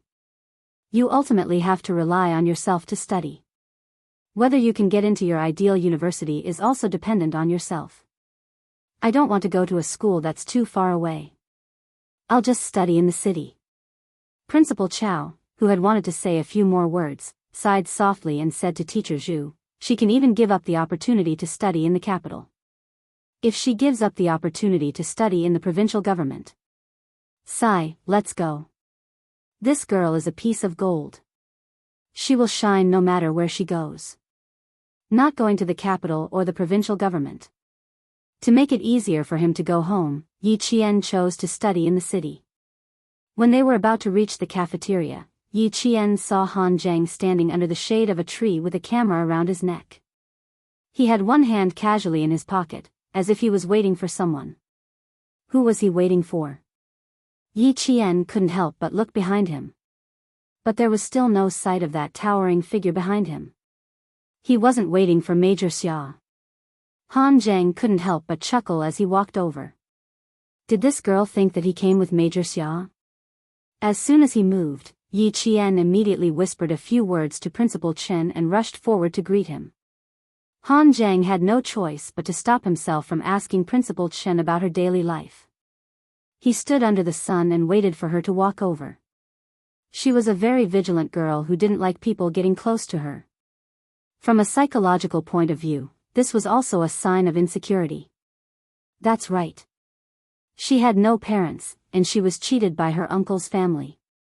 It was already very healthy that she didn't develop any world-weary emotions. Last time, young Master Xia asked you to look for me, but you didn't come. As for me, I don't have any other intentions. I just want to see if classmate Yi Qian, who dared to stand young Master Xia up, has any words that he needs me to pass to young Master Xia. So he was here because of what happened last time. Yi Qian smiled and said, "Are you going there too?" The provincial government building occupied a large area. Han Zhang didn't lead Yi Qian to the cafeteria. Instead, he brought her to a military car.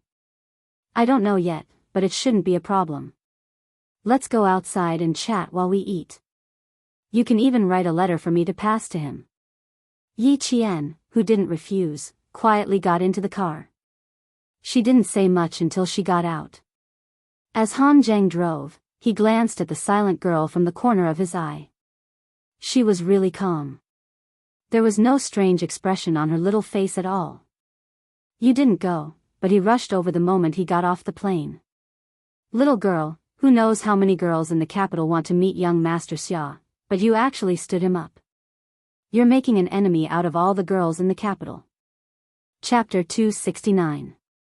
He even went there on purpose? Yi Qian pursed her lips unnaturally and shifted her body.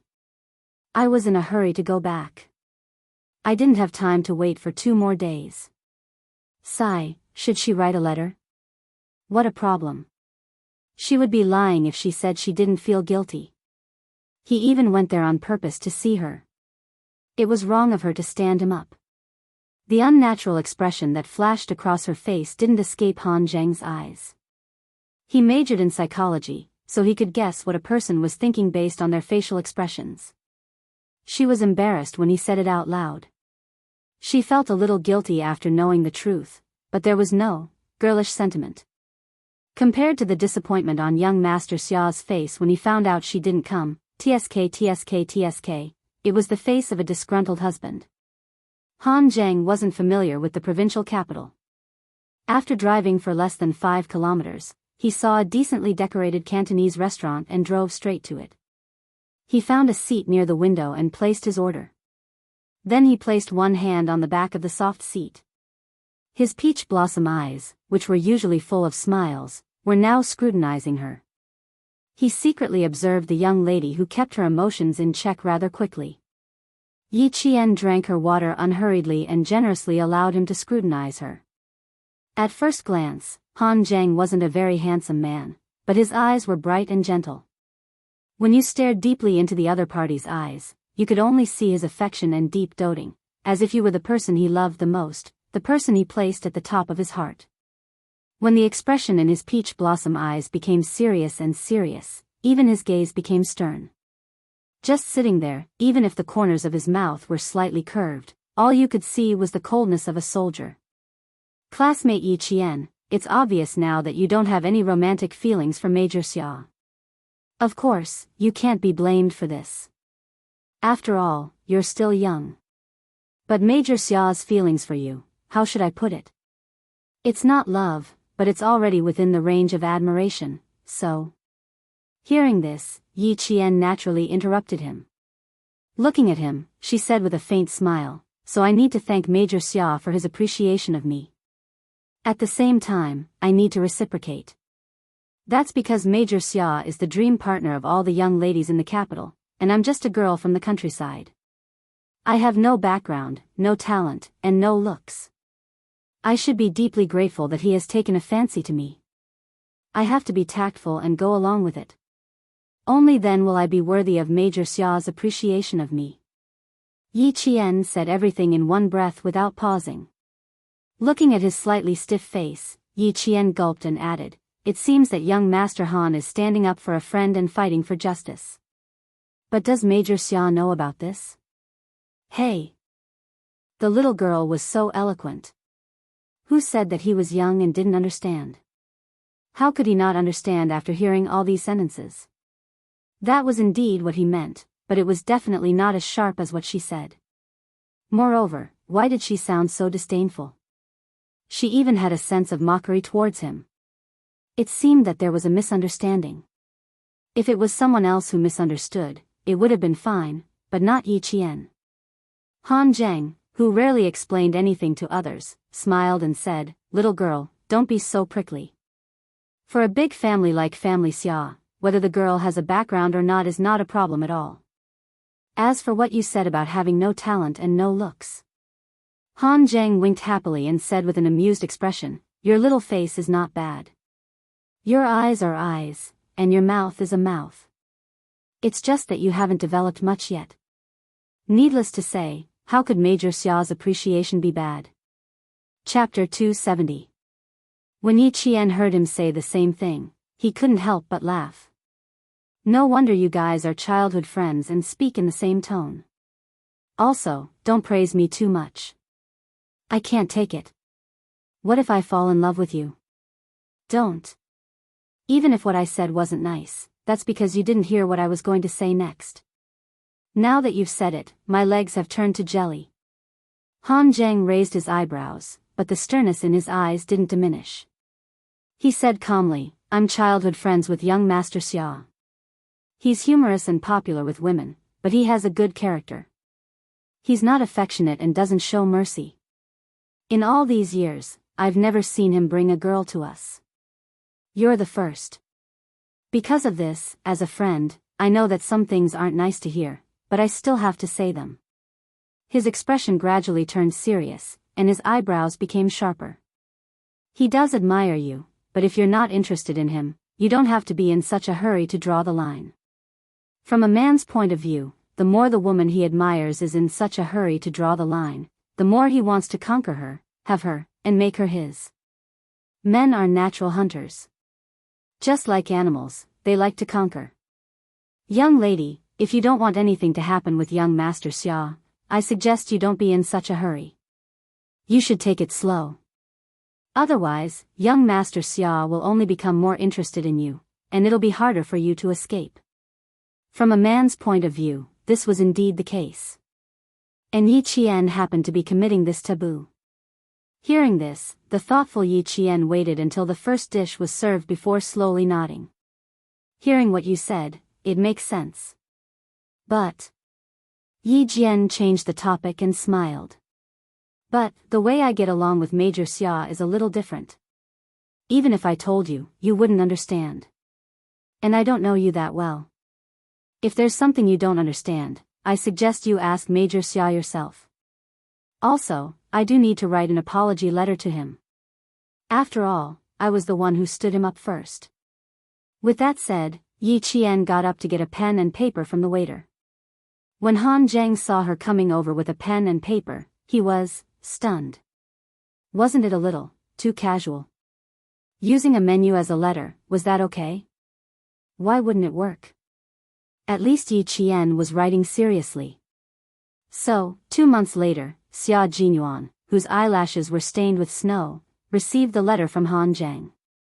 When he opened the letter and saw that it was not a piece of paper full of girlish feelings, but a menu from an unknown restaurant, he looked at Han Zheng with his snowy eyes.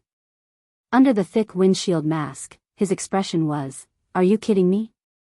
I'm not playing with you, and I don't dare to play with you. Look behind you, look behind you." Han Zheng, whose eyes were blurred by the snowy wind, breathed out cold air. He wanted to laugh, but he held back his expression and said, "It's the little girl you admire who picked the materials on the spot." Also, he really wanted to know. The little girl said that the way she interacted with Major Xia was different. Just what kind of difference was it? The snow and wind were so strong that even reading the letter was difficult. Also, the paper was not only of poor quality, it was also as thin as a cicada's wing. He was really worried that the snow and wind would blow the letter until it disappeared. He carefully put the unread letter into his pocket and said to Han Zheng, who had been resting at the military depot for almost 2 months and only came to the training base today, "Let's go back first. The snow leopards will come out later." This was the world of snow leopards. They were extremely rare, and no one wanted to see them. Han Zheng's expression turned serious and he immediately followed. Chapter 271. The base was located on a plateau, and in November, the only scenery one could see at the base was snow. Once winter came, the vehicles couldn't even get to the military depot, let alone enter the training base of the Snowfield Brigade. The Chinese government had invested a lot of manpower, material, and military resources to train a special force. For example, the Snowfield Brigade only recruited 2 to 3 soldiers every 3 years. If there were no suitable soldiers, they would rather not recruit than let unqualified soldiers enter the Snowfield Brigade. The Snowfield Brigade was a special force that had no organization, was not affiliated with any military region, and was so mysterious that some military chiefs had no right to ask about it. It could be said that it had outstanding military achievements, and no special force could compare to it. It was true to say that it was obscure, because you couldn't find out what this troop had done or what missions they had completed. Han Zheng was the last soldier to report to the Snowfield Brigade this year, and he was also the one who had been raised. Identity: Captain, son of a high official. Here, he was just like Xia Jinyuan. Whatever identity he had before, it was all over again. On the way to the training base, Xia Jinyuan didn't say much, but he emphasized one thing: forget your identity. Although Han Zheng was fully prepared, he was still stunned when he saw the conditions of the training base. Then he patted Xia Jinyuan's shoulder heavily and said with a pained expression, "We are wearing white skin. Will we turn black when we go back? I don't know if the sunscreen will work. I brought sunscreen with me. I don't know if you will turn black, but I know that I won't. As for the sunscreen, it's already -20 to 30 degrees.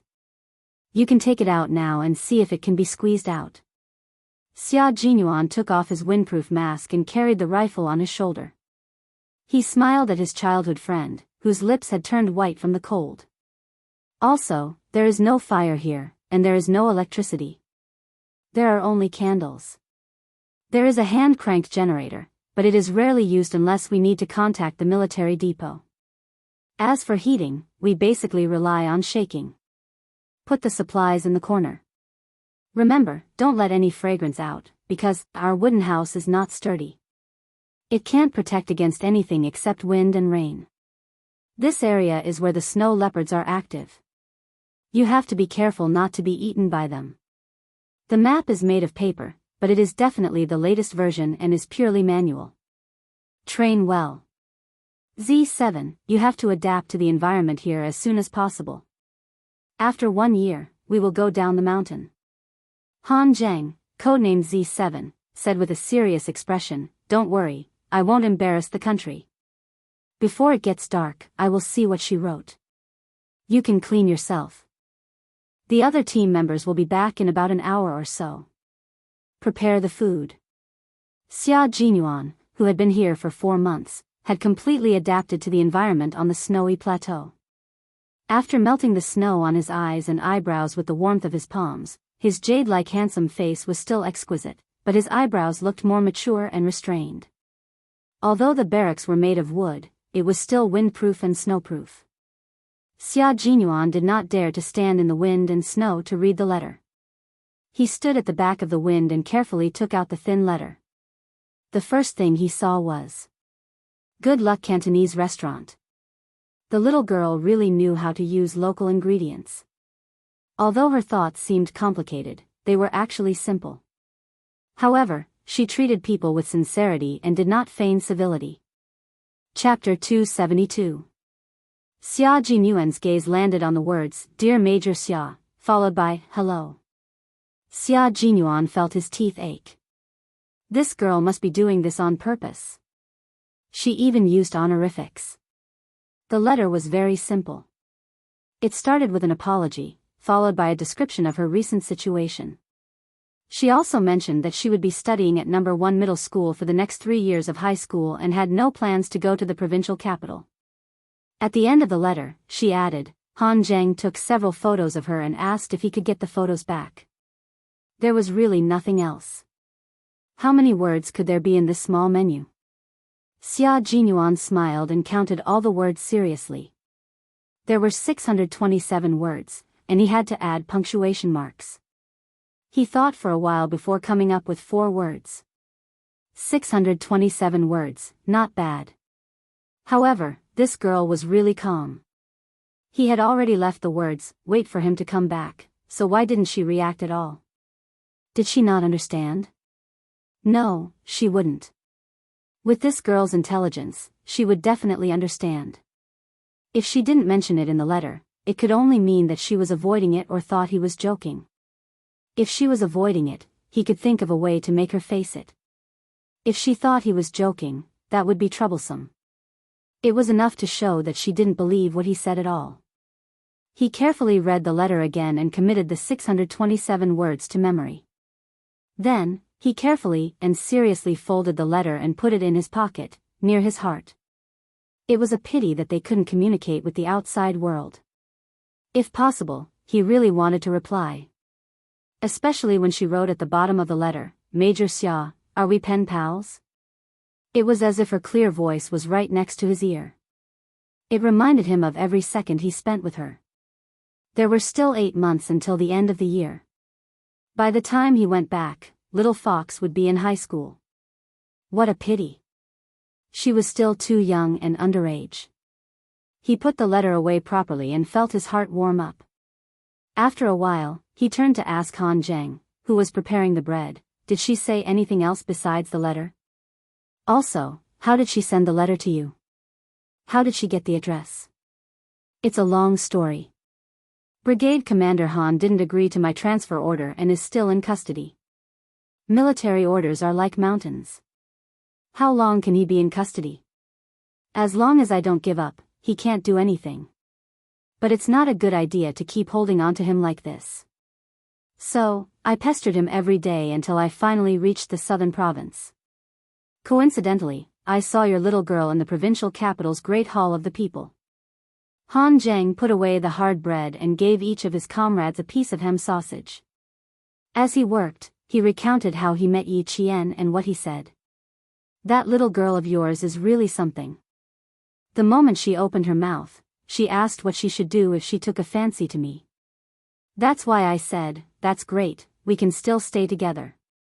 Under the gaze that was colder than snow, she couldn't finish her sentence. Although Han Zheng didn't continue speaking, his laughter didn't stop. She did say what she wanted to say, but my reaction was, my legs went weak. She really didn't say anything else. It was indeed the little girl's style to not talk to people she was not familiar with. Thinking of this, Xia Jinyuan smiled and said, she is not familiar with you, so of course she won't talk to you seriously. The bread has turned to stone. I'll boil some water and cook some dried vegetables. Once winter came, the Snowfield Brigade members in the base ate bread the most. Occasionally, they would light a fire and put the dried vegetables in the water that would never boil. It was a vitamin supplement. Chapter 273. Once winter arrived, the Snowfield Brigade members in the base would eat bread the most. Occasionally, they would light a fire and put dried vegetables and leaves into the water that would never boil as a vitamin supplement. The training process of the Snowfield Brigade was more arduous than any other soldier in the army, but their abilities were not something any soldier in the army could compare to. Han Zheng was a person who could endure hardship. He shared the bread and ham sausages that were only enough to fill his stomach without batting an eyelid. Yes, she's a very vigilant little girl. So, I'm very curious. What did you do to make her smile like the sun when she looked at you? Han Zheng had a good impression of Yi Qian. With his status, he was used to seeing all kinds of people since he was young. He could tell whether they were real or fake at a glance. Take Yi Qian for example. The first impression Han Zheng had of her was that she was open and above board. Yes, she was open and above board. What he saw was not the exquisite beauty of her facial features, but the temperament of her movements. She was demure and graceful, without the weakness of a girl. She had a kind of open and aboveboard, dark and elegant like an orchid, character. But, she really doesn't have any feelings for you. I told her that you rushed over and didn't see her. But in exchange, you only made her feel guilty. Other than that, there was nothing else. Also, you really have to thank me. If I hadn't hinted to her and used her guilt to write you a letter, brother, it's very likely that you wouldn't even have received this letter. As he spoke, Xia Jinyuan listened quietly. The smile on his thin lips was like the sun on a snowy mountain, bright and dazzling. It's good enough that you can make her feel a little guilty. Take out all the things you didn't take out. The letter here mentioned that you took a photo of her. No way, she told you that? Of course, this is the way I get along with her. You won't understand. Han Zheng snorted and said a little gloomily, I finally became the magpie bridge between the cowherd and the weaver girl, but in the end, I didn't get any benefits at all. She even said that she wanted to use the photo in exchange for a few conditions. Who knew that a letter would sell me out? How exactly do you guys get along? Can you tell me more about it? What kind of way of getting along? From knowing each other, to fighting side by side. They were friends and comrades in arms. If one day they could even become lovers who fought side by side, that would be perfect. A few silhouettes came against the snowy light, all of them bringing with them a chilly wind as they walked into the wooden house. The two people who were talking just now immediately calmed down and stood at attention, welcoming their comrades who had returned from their mission. This time, they were not only training in the snowy highlands, but also carrying out an important mission. The situation is not good. Tomorrow, bring some rations and take a detour. G3 spread out the map. His slender fingers gently traced across the map as he said to Xia Jinyuan, Q King, you're very perceptive. You'll go with J5 tomorrow. As for Z7, you're new here so you're not familiar with the terrain. Stay here and guard it. The company commander at the sentry post contacted me today, hoping that we can support them. You stay here and support the outpost. Q King, J5, and I are going to look for the 3 missing brothers. Han Zheng had no idea that he would encounter a missing brother as soon as he arrived. Listening to the piercing snowy wind, he said in a low voice, Okay, no problem on my side. I'll guard the back. I'll leave the front to you 4 brothers. Also, the military asked me to send a message to your sentry post. Chapter 274. He spoke in a low voice. One could only vaguely make out the words satellite, contact, and other sensitive military secrets. There was no doubt that the message he brought was very exciting news for the Shuayu Special Forces members who had been here for 4 months. This way, they would be able to contact the military at any time in the future. Next spring, the engineers will come over and finish building the equipment. We should be able to leave the mountain around July.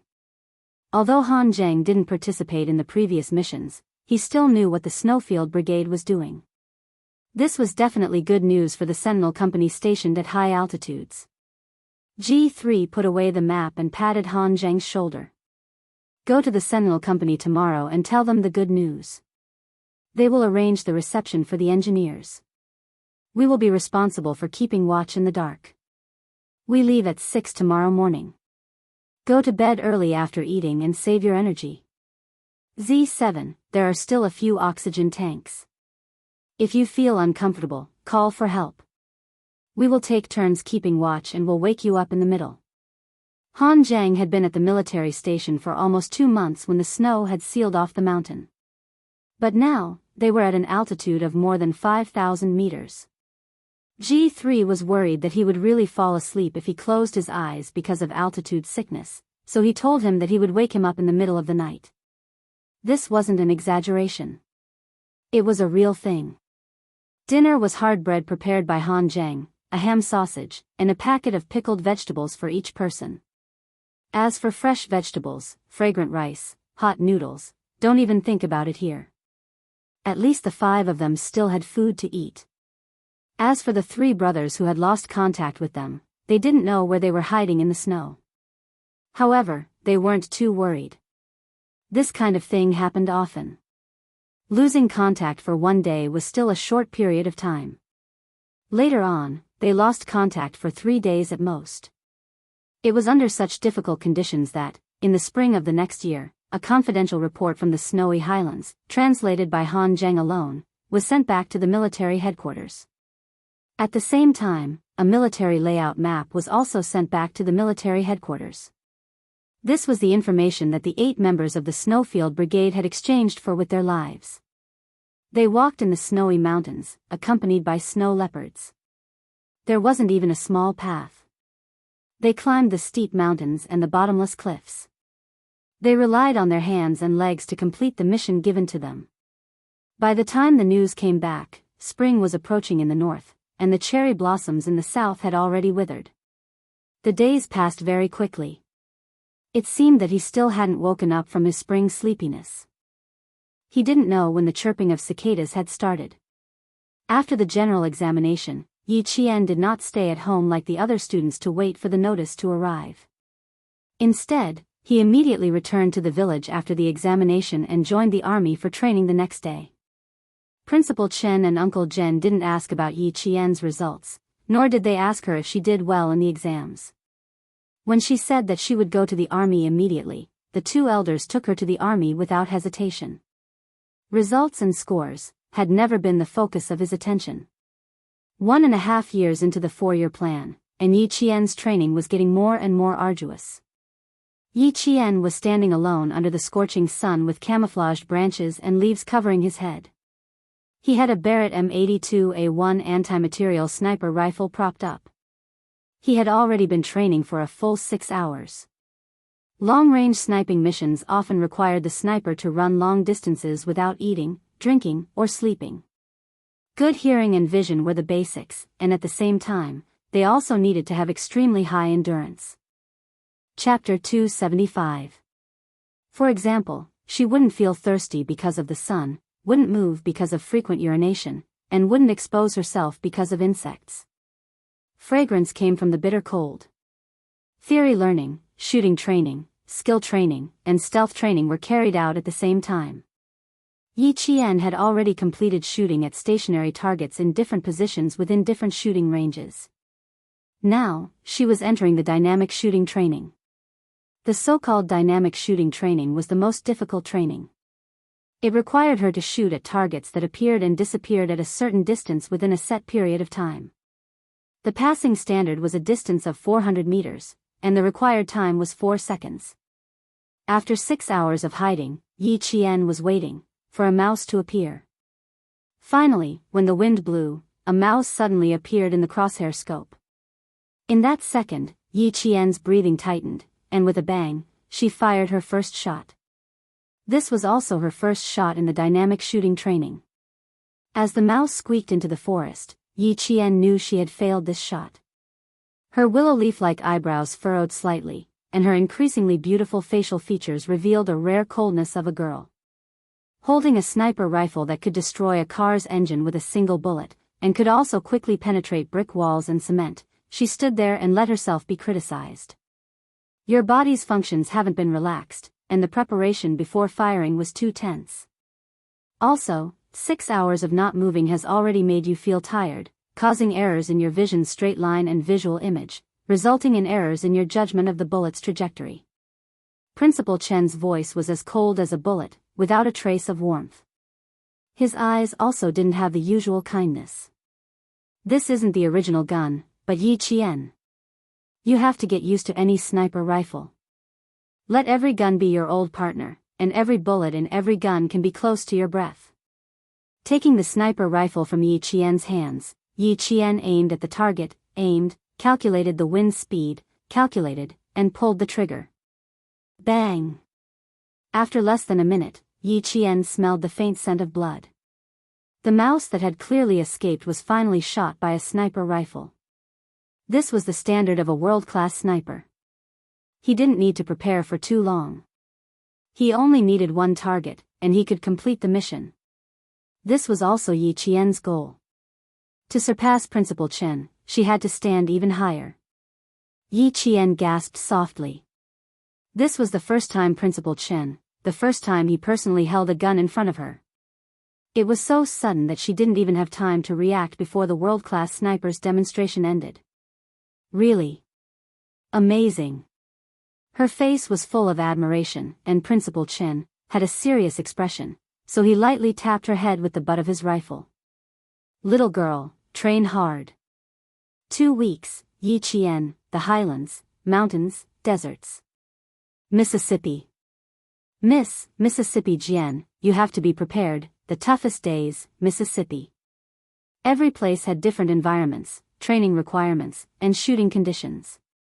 The external environment's temperature, altitude, wind speed, atmospheric visibility, lighting conditions, and other natural conditions would all affect the shooter's aim and the trajectory of the bullet. Principal Chen wanted Yi Qian to be able to hit the target no matter what the environment was. Although the environment could affect the accuracy of the shot, she had to use her excellent skills to eliminate the environmental factors, and she would be able to complete the mission perfectly. Chapter 276. There was only one factor that could not be controlled, and that was luck. This was the only thing that a sniper could not control. But what was luck? Luck was built on your daily training and your sniping skills. So, in Principal Chen's words, if you failed, don't blame it on bad luck. It was because you were not good enough. Bad luck was just an excuse. The next 2 weeks of dynamic training were even more arduous than before. Principal Chen no longer stood beside Yi Qian to guide her on what to do. Instead, he personally took the role of the enemy's sniper and confronted Yi Qian. Later on, Yi Qian recalled the training she had gone through in the past. She felt that this period of training was the most arduous and difficult. That was because she was facing a world-class sniper, not an ordinary sniper. On the first day, Yi Qian could not even find where Principal Chen was in disguise. He was clearly less than 100 meters away from her, but she did not know where Principal Chen was until she was hit by a blank bullet. Natural camouflage and artificial camouflage must be combined perfectly. Spring as the trees, summer as the shrubs, autumn as the dead leaves, and winter as the snow. This is the perfect natural camouflage. Headmaster Chen, who was wearing a camouflage suit, sat cross-legged. The sun was so hot that the skin on his lips peeled off. There was no water to drink, and there was no wind. He just sat there and gave advice to Yi Jian. Your sense of smell is very sensitive, so I deliberately rolled in the mud to cover up the smell on my body. This is also a way of disguise. Girl, remember this. Camouflage is a basic skill that a sniper must master. The quality of the camouflage skill determines whether a sniper can successfully complete the mission. This was what Principal Chen had learned from his own personal experience. He was so strict that it was almost harsh when it came to training Yi Qian. Yi Qian entered the true hellish training and approached the level of a world-class sniper. Her perception was extremely good. Even though she was sometimes killed by Principal Chen, she had only been using guns for a little more than a year. She was not like Principal Chen, who was a world-class sniper with decades of experience. 1 month after the summer vacation, Principal Chen left Shuku village with Yi Qian. No one knew where they went, not even Uncle General. The school's acceptance letters began to be sent out. When Yi Qian, Yi Ying, Zhang Wenli, and the other third-year students from the same village received their acceptance letters, there were only 15 days left until the end of the summer vacation. Village Chief Zhang Difeu took the 6 notices from the postman, counted them, and said uncertainly, "There are 11 children in the village who are in junior high school. These 6 notices, all of them?" Village Chief, there will be a notice for those who are admitted to high school. Even if there are 20 people in Shuku village who are in junior high school, if only 6 of them are admitted, there will only be 6 notices. The postman laughed. Every year at this time, when the acceptance letters for high school and university were sent out, the villagers would ask about it. Zhang Difeu sighed and nodded. Yes, yes, yes. Sigh, only 6 of them are admitted to high school. This year, none of them are admitted to university. Sigh, it's been hard on you. Come in and have a cup of tea before you leave. Village Chief, has my Yingying's acceptance letter arrived? I just saw the postman coming. Sun Dongqing's voice floated in from the yard. It was full of energy, as if she was afraid that no one would know that the postman had come. The postman, who was about to say something, got on his green bicycle when he heard the voice. He waved at Zhang Difu and said with a smile, "I won't be drinking water. I still have to go to other villages to deliver the acceptance letters. You should treat the mayor's wife well." Chapter 277. The postman was from the town, so he knew a lot about the mayor's wife. Sun Dongqing wasn't the only one who came to get the notice. Everyone who had a child in their family came. The adults were more eager to get the notice than the children. Yi Ying was wearing a floral dress. She hadn't been out in the sun for the whole summer, so her skin was much fairer than before. She wasn't as flamboyant as before. She stood beside Sun Dongqing and looked very well behaved. Everyone in the village knew about the incident on the third day of school last year. Yi Ying didn't come back during the winter break. She stayed in the provincial capital to study English. Now that a year had passed, the villagers didn't say anything. Yi Ying had also kept a low profile, so the villagers forgot about it. Zhang Difu took out Yi Ying's notice and handed it over. "This is for your family." He then handed over the other 4 notices. Come. These are for your families. The rest, go away." 11 children and 6 notices. Naturally, those who didn't get in. "Oh, Ying. She's from the provincial first high school. She's really from the provincial first high school. I knew it. My Ying will definitely get into the provincial first high school." Sun Dongqing looked at the school on the notice and smiled. She was not only proud, but also disdainful. She glanced at the other villagers who didn't get the notice and comforted them with a fake smile. "It's okay. Studying isn't the only way out for this child. There are 360 professions. Every profession has its own master. It's good that she can work to earn money." It was easy for her to say that. If she really wanted her child to work, she wouldn't have come here to get the notice. No one argued with her. They had no choice. She was the mayor's wife. Go away.